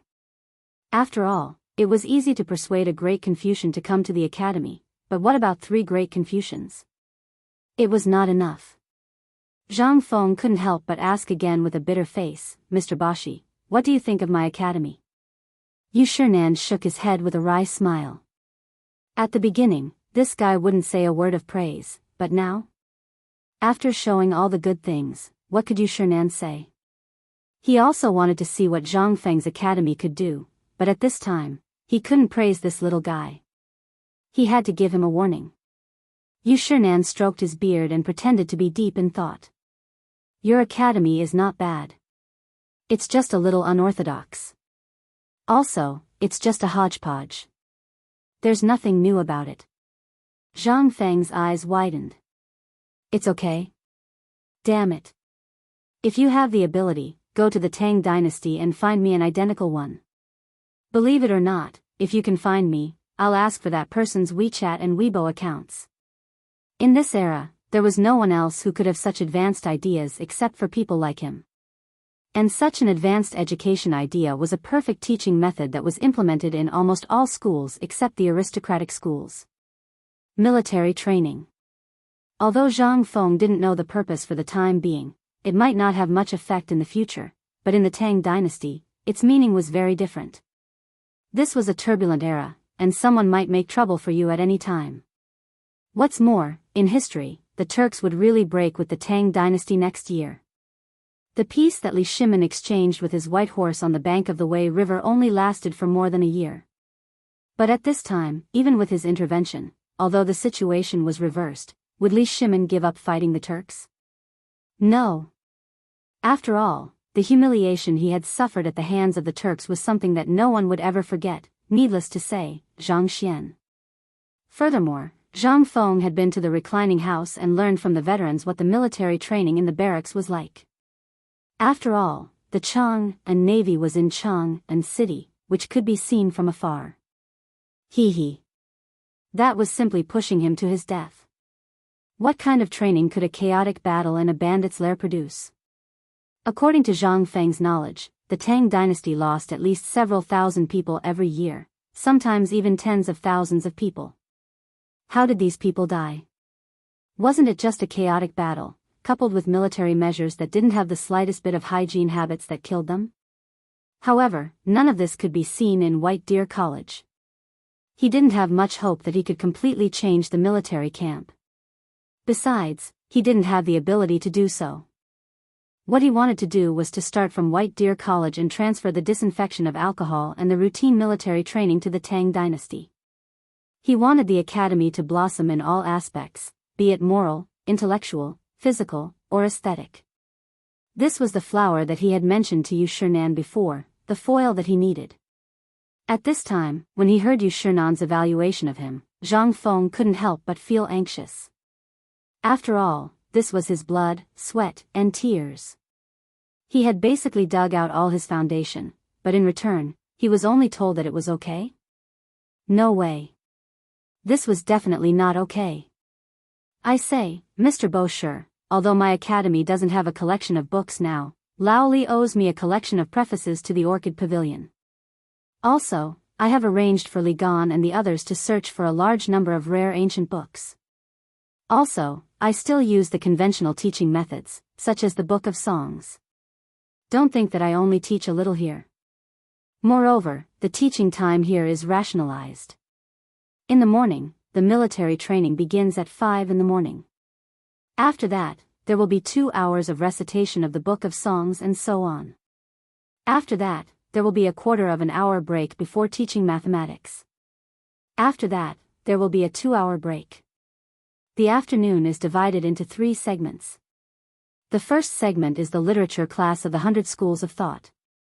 Then there's the common sense elective courses, such as medical theory and general knowledge, as well as the detailed division of manufacturing and military affairs. In the evening, there will be military training. If you still think that these are not enough, then this kid really has nothing to say. Although Chang'an was already extremely shocked, after exchanging glances with Fang Xianling, he forcibly suppressed his shock and said, "What you said is only your appearance. Don't you know about specialization?" This kid knows. Military training is to train their physique in the morning and at night. After high-intensity training in the morning, their nerves will be tired. If they read aloud at this time, it will be easy for them to remember. In the afternoon, it is the most drowsy time of the day. If you ask them to do things that require high concentration at this time, they will be pressed to the extreme. In my opinion, it is much better than rote memorization. The more Zhang Feng spoke, the more he felt that he was being polite. Chang'an was also deeply attracted by Zhang Feng's teaching philosophy.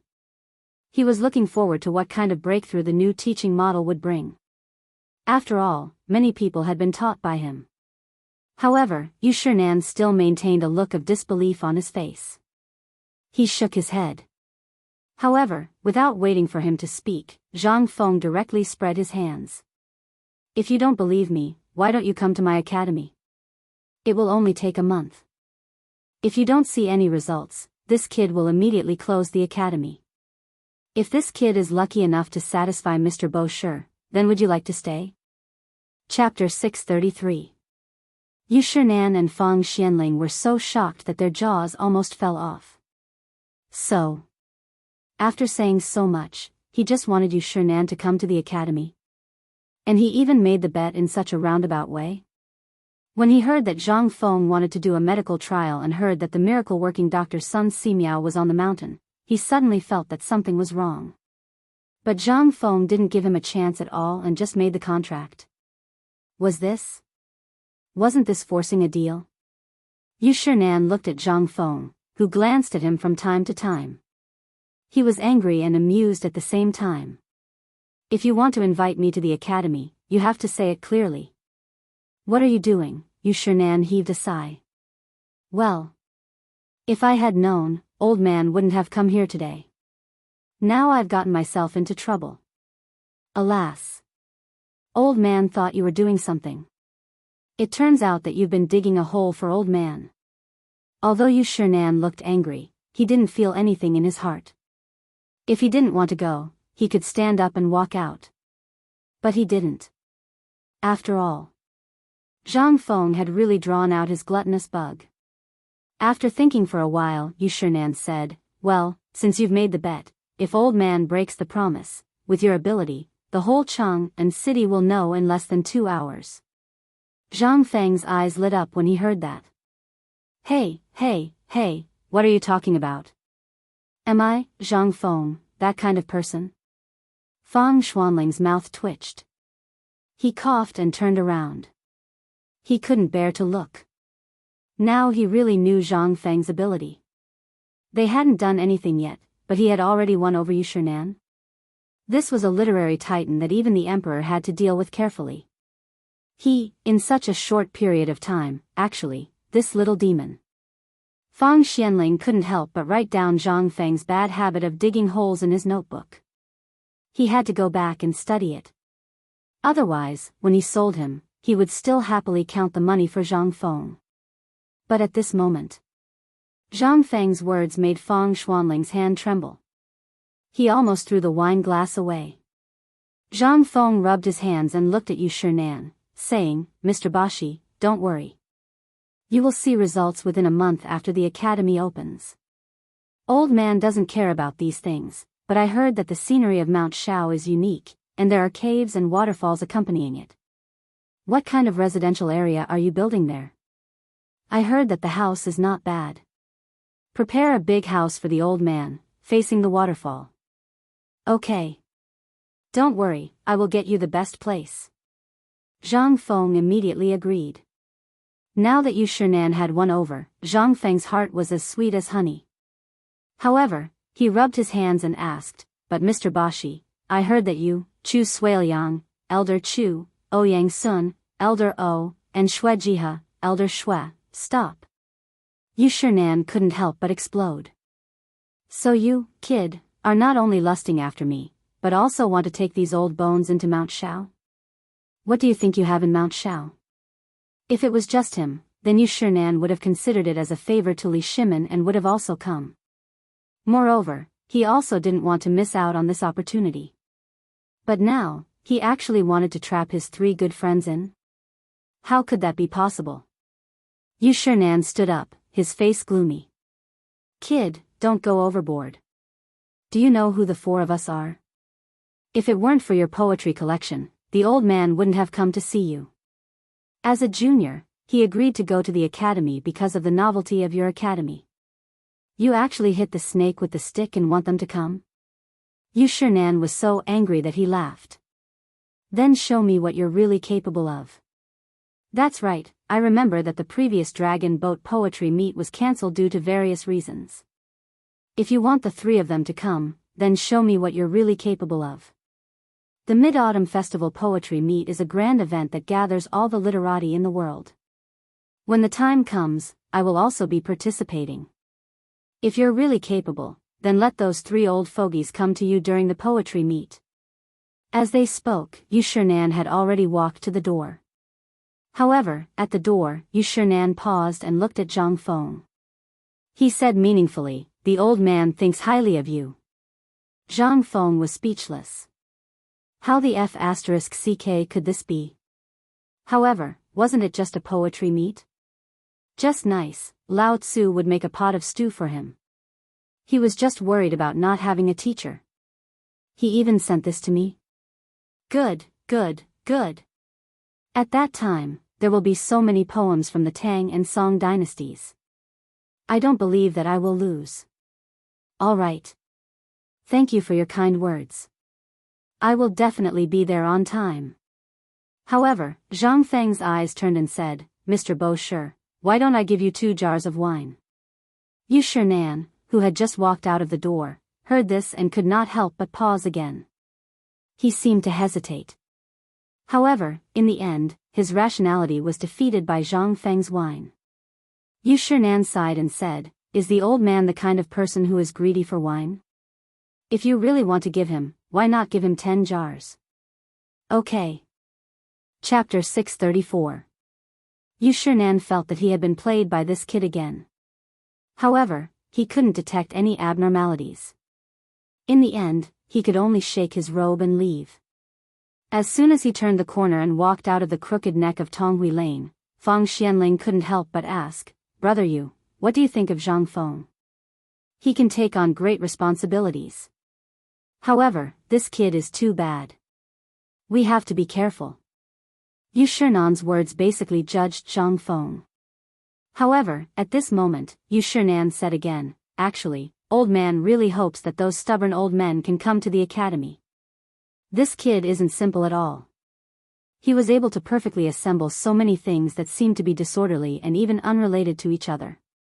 This is really beyond this old man's expectations. Moreover, this kid isn't bad. That's the most important thing." Fang Xianling finally relaxed. "Brother Yu, you don't know. This kid is brainless and straightforward. He says whatever he wants to say. However, this kid knows a lot, so he can." Yu Shinan smiled bitterly and shook his head. To be honest, if it weren't for the fact that the academy's matters are too serious, old man really wants to be friends with him despite the difference in age. However, what scripture did that person say is true? At this moment, they were outside and there were many eyes and ears. Therefore, Yu Shinan could only ask about the mysterious scripture that he had heard from Li Shimin. Although he really wanted to ask in front of Zhang Feng, he still gave up in the end. This was originally a simple matter. He didn't want to turn it into a transaction. However, he really wanted to know about the mysterious scripture.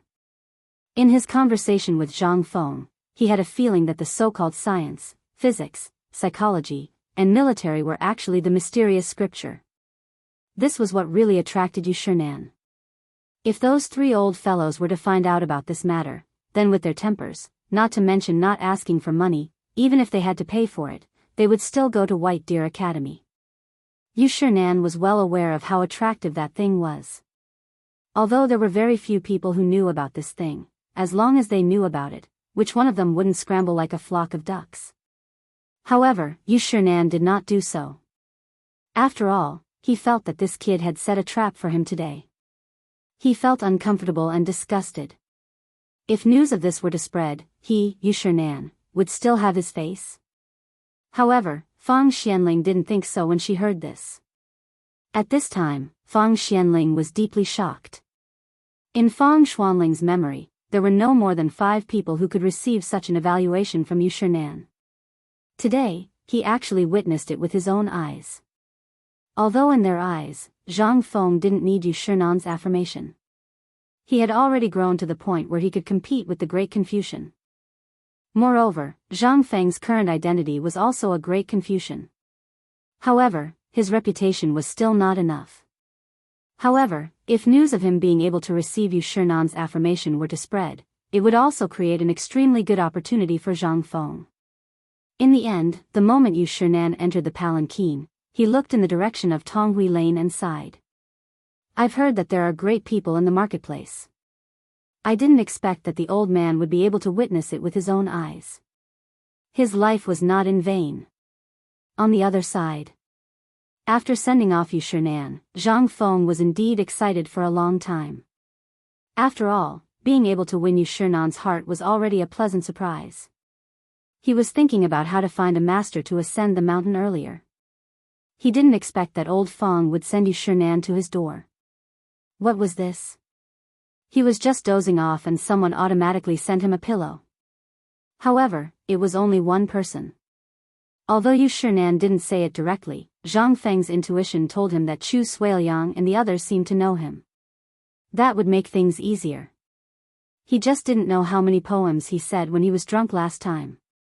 Zhang Feng couldn't help but secretly regret.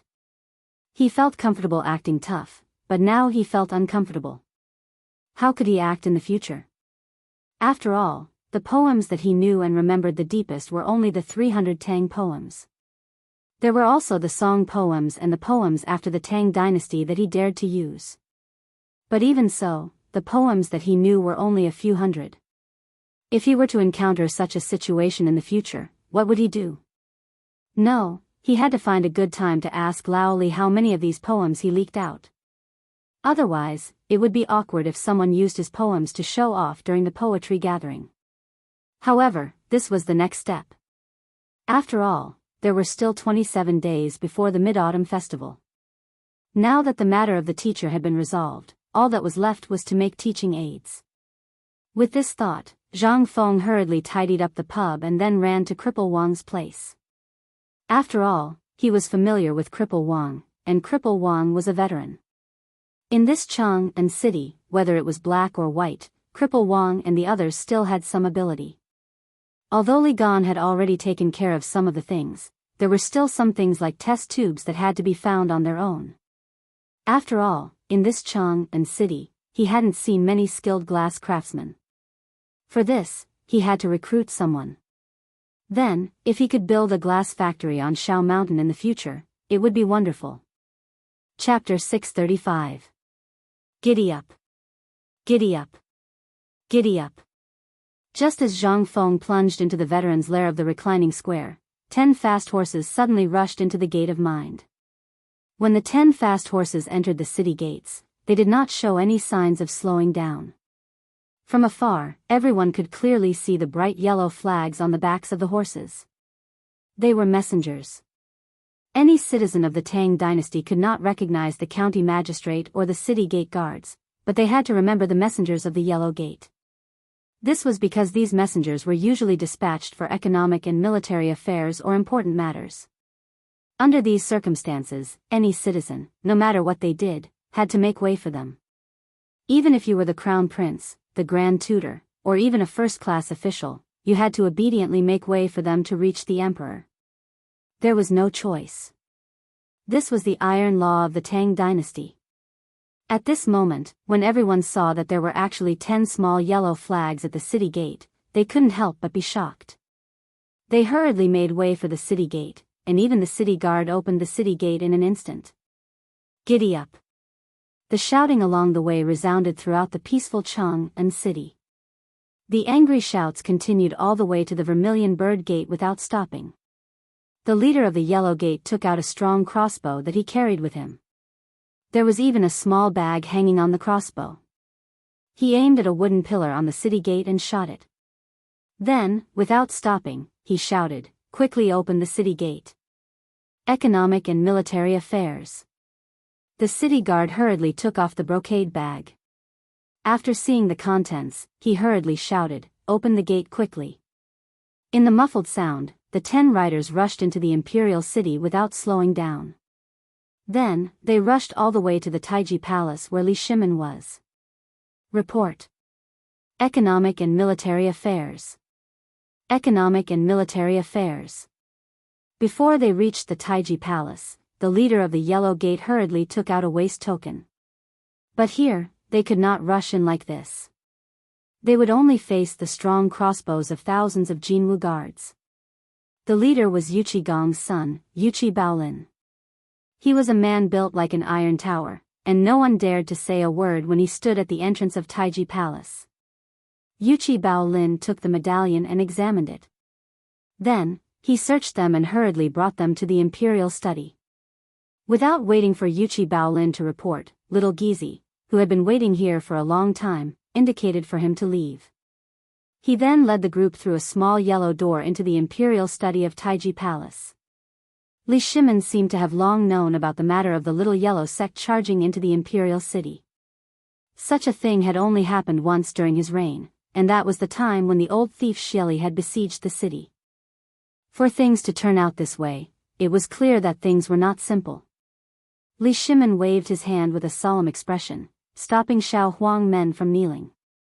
"Speak." Xiao Huangmen's cracked lips were covered in blood. He knelt on one knee and shouted hoarsely, reporting to the emperor, "Long Yu Dao has an urgent report. Recently, the people we planted in Tubo have sent back a message. Please take a look, Your Majesty." As he spoke, Xiao Huangmen's hands trembled as he took out a letter covered in blood and handed it to little Gizi. When little Gizi saw this, he did not dare to be careless. He hurriedly handed this blood-stained letter to Li Shimin. Xiao Huangmen continued, "Your Majesty, at this time, the border between Long Yu Dao and Tubo has already erupted in chaos. Even Tubo's refugees have been raiding our Long Yu Dao for a long time. Even Tubo's army had raided a small town on the border 5 days ago. Even large-scale civil unrest has erupted in Tubo's territory. At this time, the civil unrest in Tubo has faintly formed a huge force." Following Xiao Huangmen's introduction, Li Shimin had also finished reading the letter. Actually, the contents of the letter were not much different from this. It was even more accurate. Rather than civil unrest, it was more accurate to say that it was a change caused by the famine caused by the plague of locusts. What was mentioned in the letter was far more than what Xiao Huangmen knew. There were at least 100,000 people involved in the civil unrest. Most importantly, from the initial lack of food, there was a phenomenon of cannibalism in Tubo. This was terrifying. When faced with such a situation, Tubo could only do one thing, and that was to suppress it. This was the cause of this tragedy. It was the same for Tuyuhun. Li Shimin suddenly thought of something and asked, "Is there any news from Jiannandao?" "Your Majesty, the envoy from Jiannandao is waiting outside the door." "Come in." Li Shimin waved his hand. In an instant, the remaining 9 people hurriedly entered the imperial study. Once they entered, they hurriedly knelt on the ground. "Your Majesty, there is an urgent report from Jiannandao. Yongchang, Yaozhou, Kuan Prefecture, and the neighboring Yazhou Prefecture have successively encountered an influx of refugees from Tubo. A large number of soldiers have even participated in the plundering.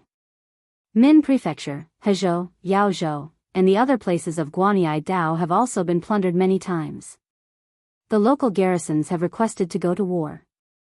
There is a report from Yuzhou that the Turks have recently made unusual military movements. It is suspected to be related to the civil unrest in Tubo. Listening to the reports one after another, Li Shimon's eyes suddenly emitted a murderous intent. He was also ambitious. This was heaven's will. If he could make use of this opportunity to take down Tubo and Tuyuan, then. Chapter 636. Li Shimon had long wanted to take action against Tubo, an uncertain factor. But because of some things, Li Shimon could only put it aside for the time being. But now? This was God's will. Did God want him to subdue Tubo? Thinking of this, Li Shimon waved his hand and interrupted everyone. Present all the memorials. I'll decide on the specific matters after tomorrow's court meeting. After everyone left, Li Shimon carefully read the documents one by one and then asked, Xiao Gizi, do you think it's okay to send troops now? Xiao Gizi was stunned. It was the first time the emperor had asked him this question. Xiao Gizi thought for a moment and then said, Your Majesty, if we send troops now, we don't have any justification. I think it's okay to first deploy troops in these places that are often robbed and then station a large number of troops to guard the market. Li Shimon was silent. Tell Qing Yao Jin, Yu Qigong, Qin Xiong, and the others to come quickly. As you wish. Li Shimon was very conflicted. Looking at the territory of the Tang dynasty and Tubo, which was deep in the Tang dynasty, he really felt more and more uncomfortable. If he could take this opportunity to directly eradicate Tubo, it would definitely be a magnificent feat that would make him famous for 100 generations. Didn't the old stubborn people in the court say that he didn't have any great achievements during his reign? If he took down Tubo, just as Li Shimon was getting more and more excited and wished that he could directly lead the troops to kill Tubo, Yu Qigong and Qing Yaojin walked into the imperial study with Qin Xiong, who was relatively smaller than them. Old General, Subordinate General, Qing Yaojin, Yu Qigong, and Qin Xiong pay respects to your Majesty. Several people's voices interrupted Li Shimon's imagination. Dear ministers, please take a look at these secret reports. Li Shimon pointed to several secret memorials on the table. The three of them accepted the order and went forward to check them. However, at this time, the three of them frowned deeply. Even Qing Yaojin, whom Li Shimon had been looking forward to, was frowning at this time. What? Is there anything wrong with this secret memorial? Li Shimon was a little angry. When Qin Xiong heard this, he looked at the three of them and said, Your Majesty, this secret memorial is very detailed, but I feel that it is a little unusual. Your Majesty, I also think it's a little strange. Logically speaking, if such a big thing really happened in Tubo and they really couldn't defend it, they would definitely come to the Tang dynasty for help. But until now, no one has come. It doesn't make sense. How could they not know what the emperor meant? To be able to know at the first moment, and then not be in a hurry to discuss countermeasures, but to summon the generals in Chang'an, the meaning was self-evident. The emperor wanted to go to war. However, when the three of them said this, Li Shimon was even more determined to go to war. If we go to war with Tubo and Tuyuan now, what do you think our chances of winning are? The three of them were shocked. Was the emperor determined to go to war? Qing Yaojin pondered and hurriedly said, Your Majesty, I remember that Fengzi once said that now is not the time to send troops to Tubo. Li Shimon interrupted Qing Yaojin a little irritably. I know this, but now is a heaven-sent opportunity. If we don't seize this opportunity, the Turks' garrison in Yuzhou has shown signs of a large number of mobilization. It seems to be related to Tubo. If we miss this opportunity and let the Turks invade Tubo, the Tang dynasty will be in danger. Your Majesty, we can't think of it this way. If we send troops now, we are bound to encounter the Turks. At this time, we will have to face three formidable enemies who are covetously eyeing us. Your Majesty, this is no small matter. If we make a move now, it will definitely affect the whole situation. No, the whole situation will be in chaos. They are already dissatisfied with the things we have just taken control of. If we send troops now, what will the people of the world think of us? We don't have a good reason to send troops. The three of them spoke one after another and directly rejected Li Shimon's words. At this time, Li Shimon was also a little hesitant. He waved his hand in annoyance and said, "You can leave first. Let me think about it." The three of them looked at each other and then slowly left. As soon as they left the imperial study, the three of them could not help but look serious. There was an important factor that they did not mention just now, and that was the lack of food. The army was now short of food and could only eat 2 bowls of porridge every day. If they went to war now, how could they fight? When it came to war, the three of them had never been careless. However, even the cleverest housewife could not cook without rice. They were not Zhang Feng, who could conjure something out of thin air to add to the pot. They were all uncouth people. If they put those poisonous things in, it would be a big problem. "The three of you, are you going to the imperial study?" Just as the three of them were walking out of Taiji Palace with worried expressions, they happened to bump into Fang Xianling, who was just about to go see Li Shimon. The three of them sighed. They nodded in a muffled voice.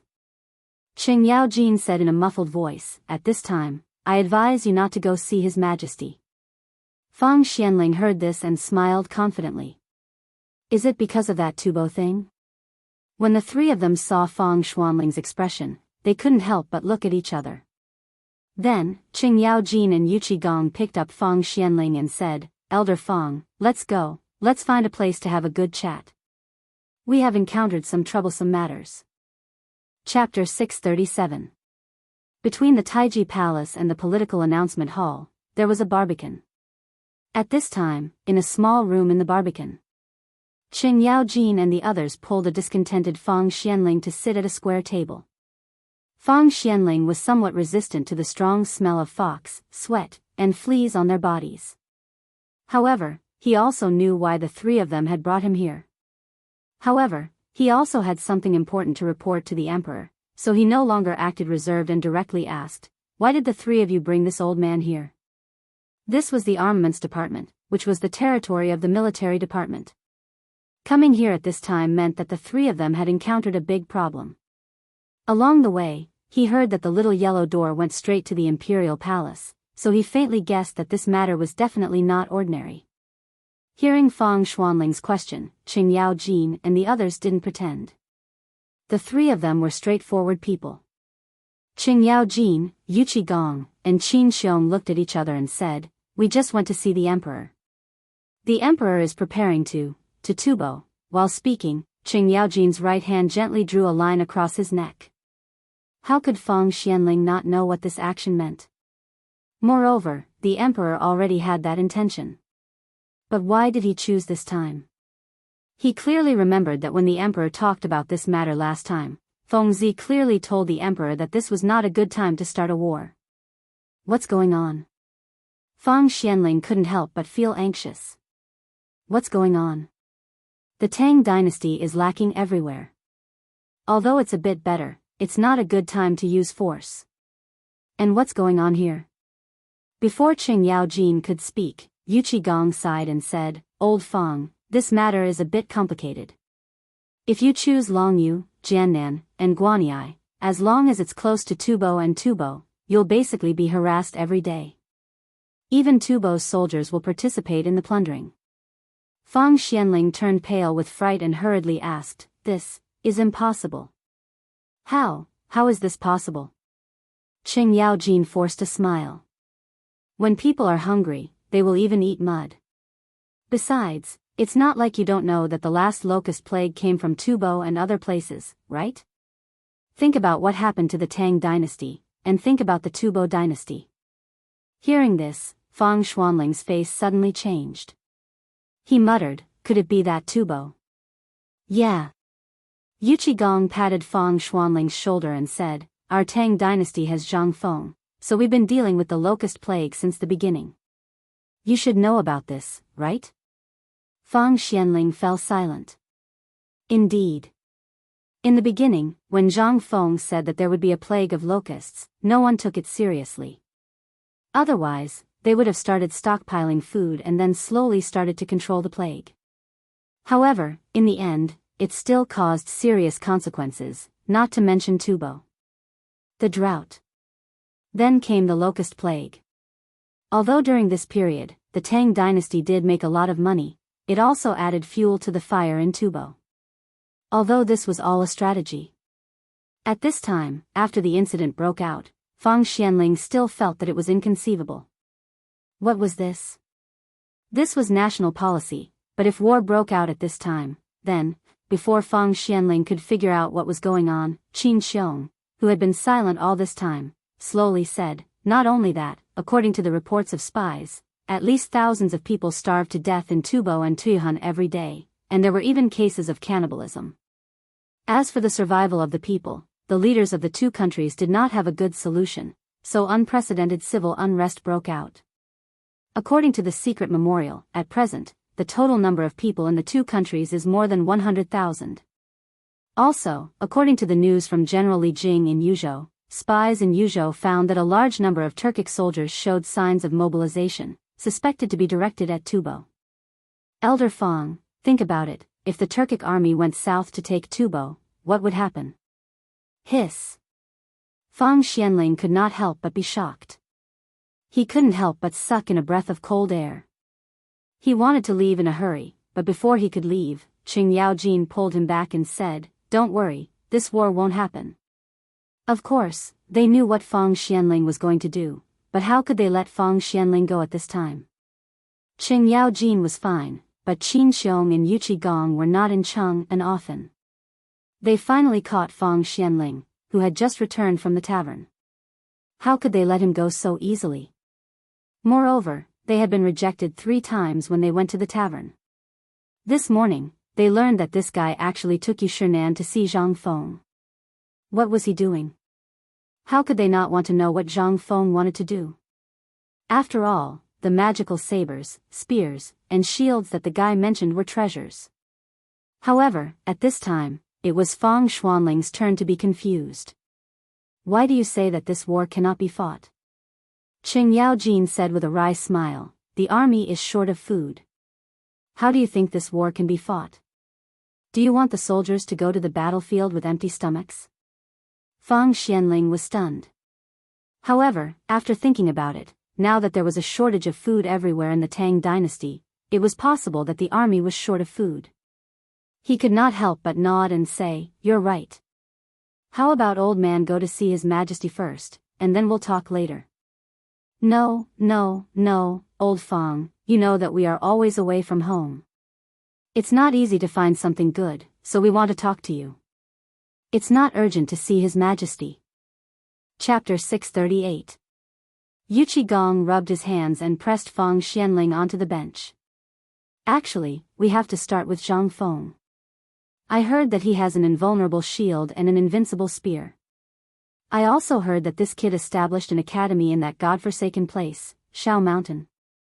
Feng Xianling didn't know what these 3 uncouth men wanted to do, so he nodded suspiciously. That's true. Then do you know if that kid is making those things? Feng Xianling shook his head. You know that houses are being built in Shao Mountain. How could he have time to do that? Moreover, if brother you didn't go there today, that kid might not have told us how to make an invulnerable shield and that magical teaching philosophy. Yu Qigong couldn't help but be curious. He had also heard of the teaching philosophy that Zhang Feng had spread out before. It was just that he had forcefully applied all the things that were common among the people. Was this magical? Yu Qigong couldn't help but ask, isn't it just some little tricks? Is it worth it? Little tricks? Feng Xianling glanced at Yu Qigong and said, if I told you that Feng Zi has a set of military knowledge that would make you jealous, would you believe me? Military knowledge? The 3 of them weren't interested in other things. After all, they were in the army. However, they couldn't help but be attracted by the word military knowledge. Moreover, it was a magical military knowledge. The 3 of them asked again in unison, what kind of military knowledge? Isn't it just training soldiers, studying sand tables, and then familiarizing yourself with military books? Fang Xianling shook his head with a look of disdain. He rolled his wrinkled eyelids and said, "Vulgar. Do you think this academy is just a drill ground? Forget it. Since we're all officials in the same court, old man will tell you about Zhang Feng's military knowledge today." The military knowledge that Zhang Feng talked about, in his own words, is that if he can only teach those boorish soldiers, then his academy should close down. Because those people don't deserve to go to his academy. Qing Yaojin's eyes flashed. He suddenly thought of something that Qing Chumo had told him when he went back. It was about heavy cavalry, light cavalry, and assassins. Could it be, this kid was going to do this? Yu Qigong and Qin Xiong, who didn't know this, were confused. They looked at Fang Xianling and Qing Yaojin, who was so excited that his beard was twitching, and asked, "Old Hey, do you know something? What is this kid doing? Didn't he say he wanted to open an academy? What are you doing? Why are you doing this now?" Fang Xianling knew that Qing Yaojin remembered something. He didn't say anything, and only looked at the three with a smile that wasn't a smile. Fang Xianling felt a sense of satisfaction that he had never felt before. At this moment, he finally understood why Zhang Feng liked to speak like this every time. It was simply too satisfying. Qing Yaojin really didn't want to tell this to these two. Otherwise, with their temper, wouldn't they tear apart Zhang Feng's skinny body? However, he couldn't stop the two of them from pulling at each other, so he said in a muffled voice, "I heard my Chumo say before that Feng Zi wants to turn Chumo into a heavy cavalry. I want to pass through tens of thousands of troops, and no one can stop me." Fang Xianling looked at Qing Yaojin with some surprise. This guy actually knew how to argue? But after thinking about it, he understood.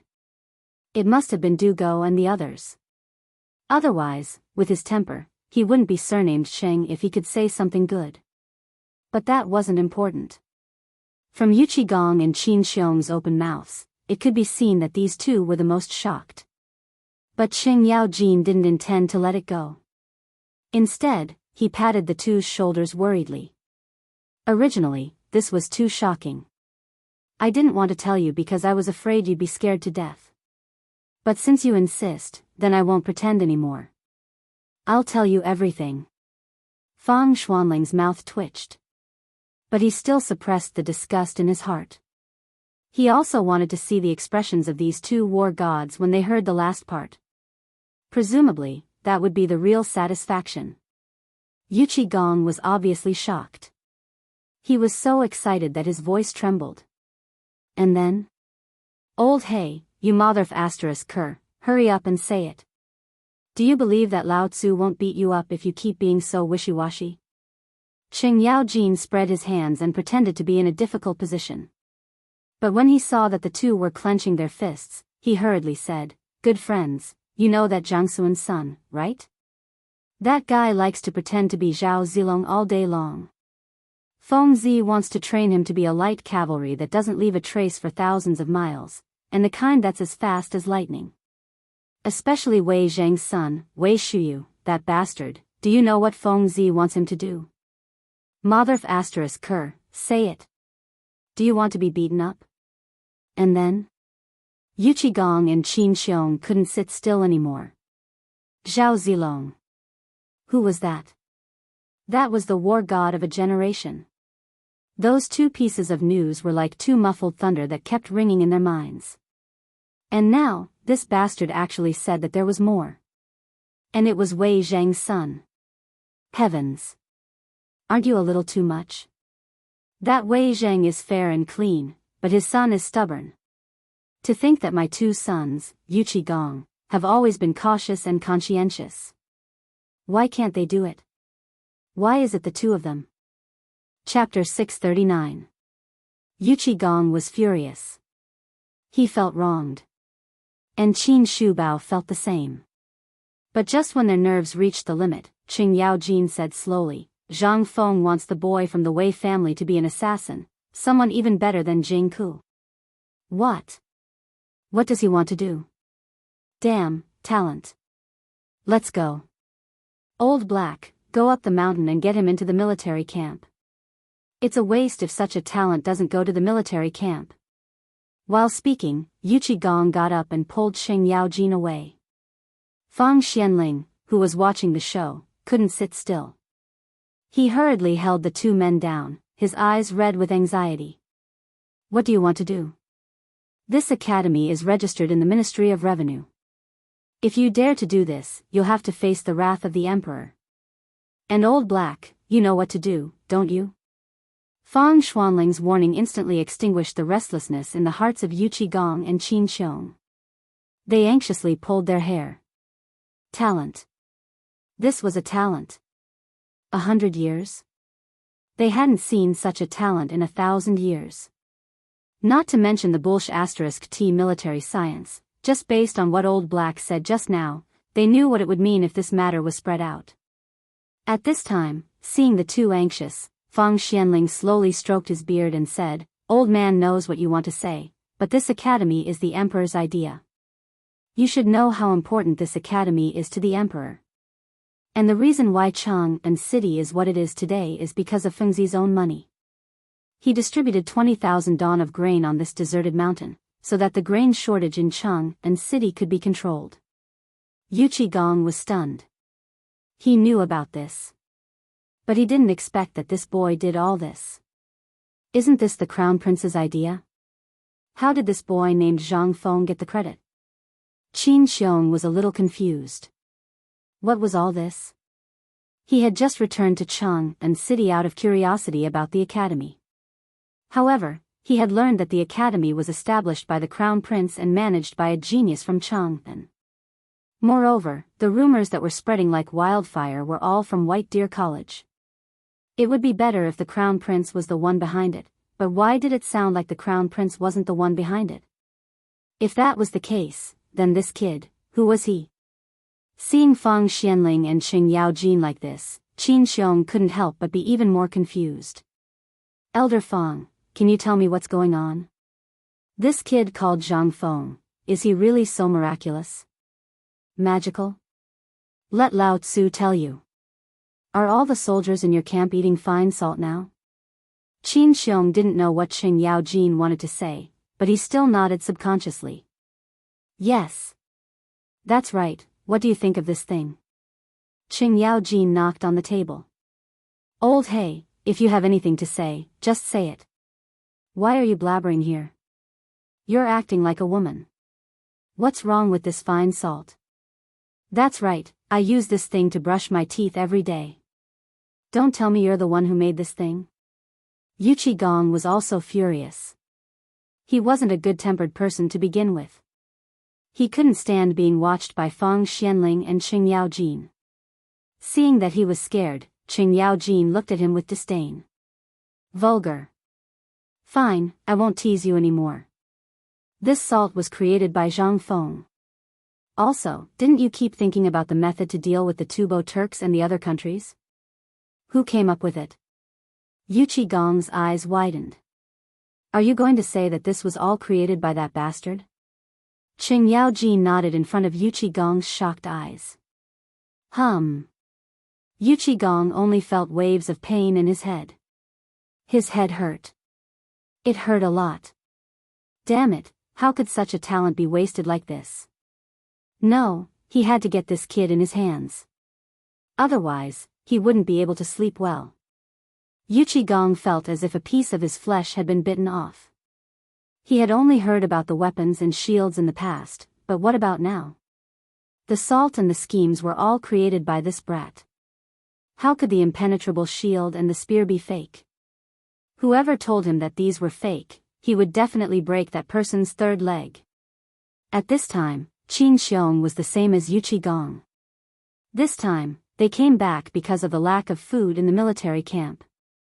On the other hand, it was because of this impenetrable shield and this miraculous spear. This matter had already become a legend among the upper echelons of the military. At first, everyone just treated it as a rumor. But after meeting Sheng Yaojin, he couldn't help but be surprised. This thing was actually real. But now, after hearing what Sheng Yaojin and Fang Xianling said, he felt terrible. This was real. This was all real.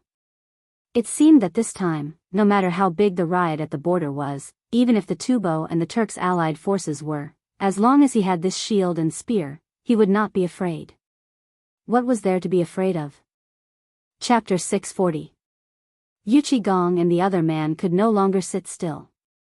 Right now, the military camp was short of food, and the situation there was precarious. A war could break out at any time. At this time, after confirming that Zhang Feng indeed had such a divine weapon, how could the two of them sit still? They grabbed Xing Yaojin by the back of his collar and hurriedly ran out. Feng Xianling saw this and shook his head without saying anything. After all, Feng Zi had already said this. It would be strange if these people could sit still. Moreover, military science was indeed of great importance. How could he sit still? He also hurriedly got up and went to the imperial study.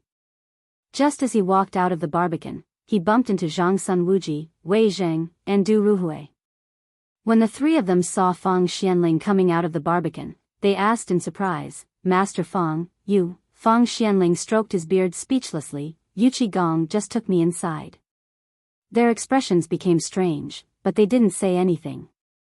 Zhang Sun Wuji cupped his hands and said, "Let's go. I know you're also going to the emperor. Let's go together." Feng Xianling was surprised. "Why are you going to the emperor's place?" Zhang Sun Wuji glared. "You don't know? We just received news that the envoys from Tubo and Tuyuhan have entered the city." "You don't know?" How could Feng Xianling know this? He had just come out of Zhang Feng's little tavern and bumped into this fool. Now that he bumped into these three, how could he know? Feng Xianling cupped his hands. "Let's go. We'll talk as we walk." "Master Zhang Sun, are the envoys from Tubo here because of the internal strife?" Zhang Sun nodded with a serious expression. "Yes, it's because of this. But just now, Old Man saw Old Black Cheng and the other two leaving the palace in a hurry." "What's the meaning of this?" Feng Xianling sighed. "Your Majesty wants to start a war." "What?" The three of them heard this. He couldn't help but be shocked. The emperor actually wants to start a war? Start a war? How is this possible? Does His Majesty not know the current situation of the Tang dynasty? How could they start a war like this? When the three of them heard this, they knew that this matter was indeed serious. They stopped talking and hurried to the imperial study. Before the group of people could report to the eunuch at the door of the imperial study, Shao Gizi hurriedly indicated for them to enter. Li Shimin had been waiting in the imperial study for a long time. As soon as the four of them entered, Li Shimin asked directly, "Now, what do you think about Tubo's matter? Should we start a war or not?" When Feng Xianling heard this, he hurriedly bowed and said, "Your Majesty, this is a serious matter. This old subject just met General Cheng and the other two. From their conversation, I learned that the army is seriously short of food. Many soldiers only eat 2 bowls of porridge every day. Under such circumstances, they don't dare to go to war. Moreover, without military supplies, how can we start a war?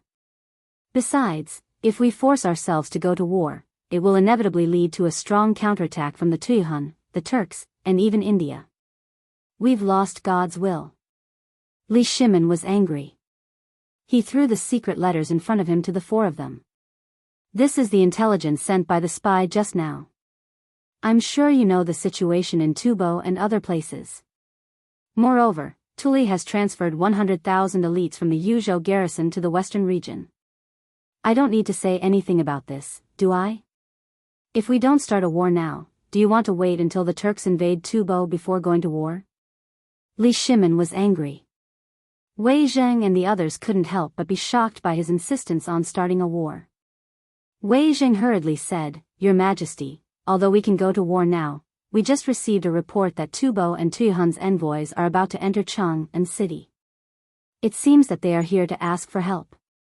Moreover, it's not appropriate for us to go to war now." Li Shimin frowned slightly. "They came at this time?" Li Shimin's eyes could not help but flash with killing intent.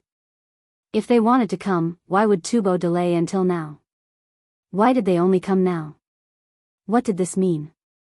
It meant that they were afraid that the Tang dynasty would suddenly send troops at this time, so they wanted to find out the situation and ask for help from the Tang dynasty. This was really a good plan. At this time, Li Shimon's desire to start a war was slightly weakened. It would be better if Tubo didn't send people, but now that they came, he couldn't help but have some concerns. He knew that this was a stalling tactic, but Tubo was obviously on guard against the Tang dynasty. This was really despicable. On the one hand, they made trouble at the border, and now they were on guard against the Tang dynasty and came to ask for help. Damn it. Seeing that Li Shimon didn't speak, Wei Jing continued, Your Majesty, the most important thing now is to see what Tubo wants to do. As for the war, the Tang dynasty's situation really doesn't allow us to start a war. Once we start a war, the lack of supplies will be completely exposed. At that time, Li Shimon heard this. He couldn't help but clench his fists. But how could he not know this? Alas. Li Shimon sighed and said, Forget it, forget it. Let's see what they say tomorrow morning. You can all leave now.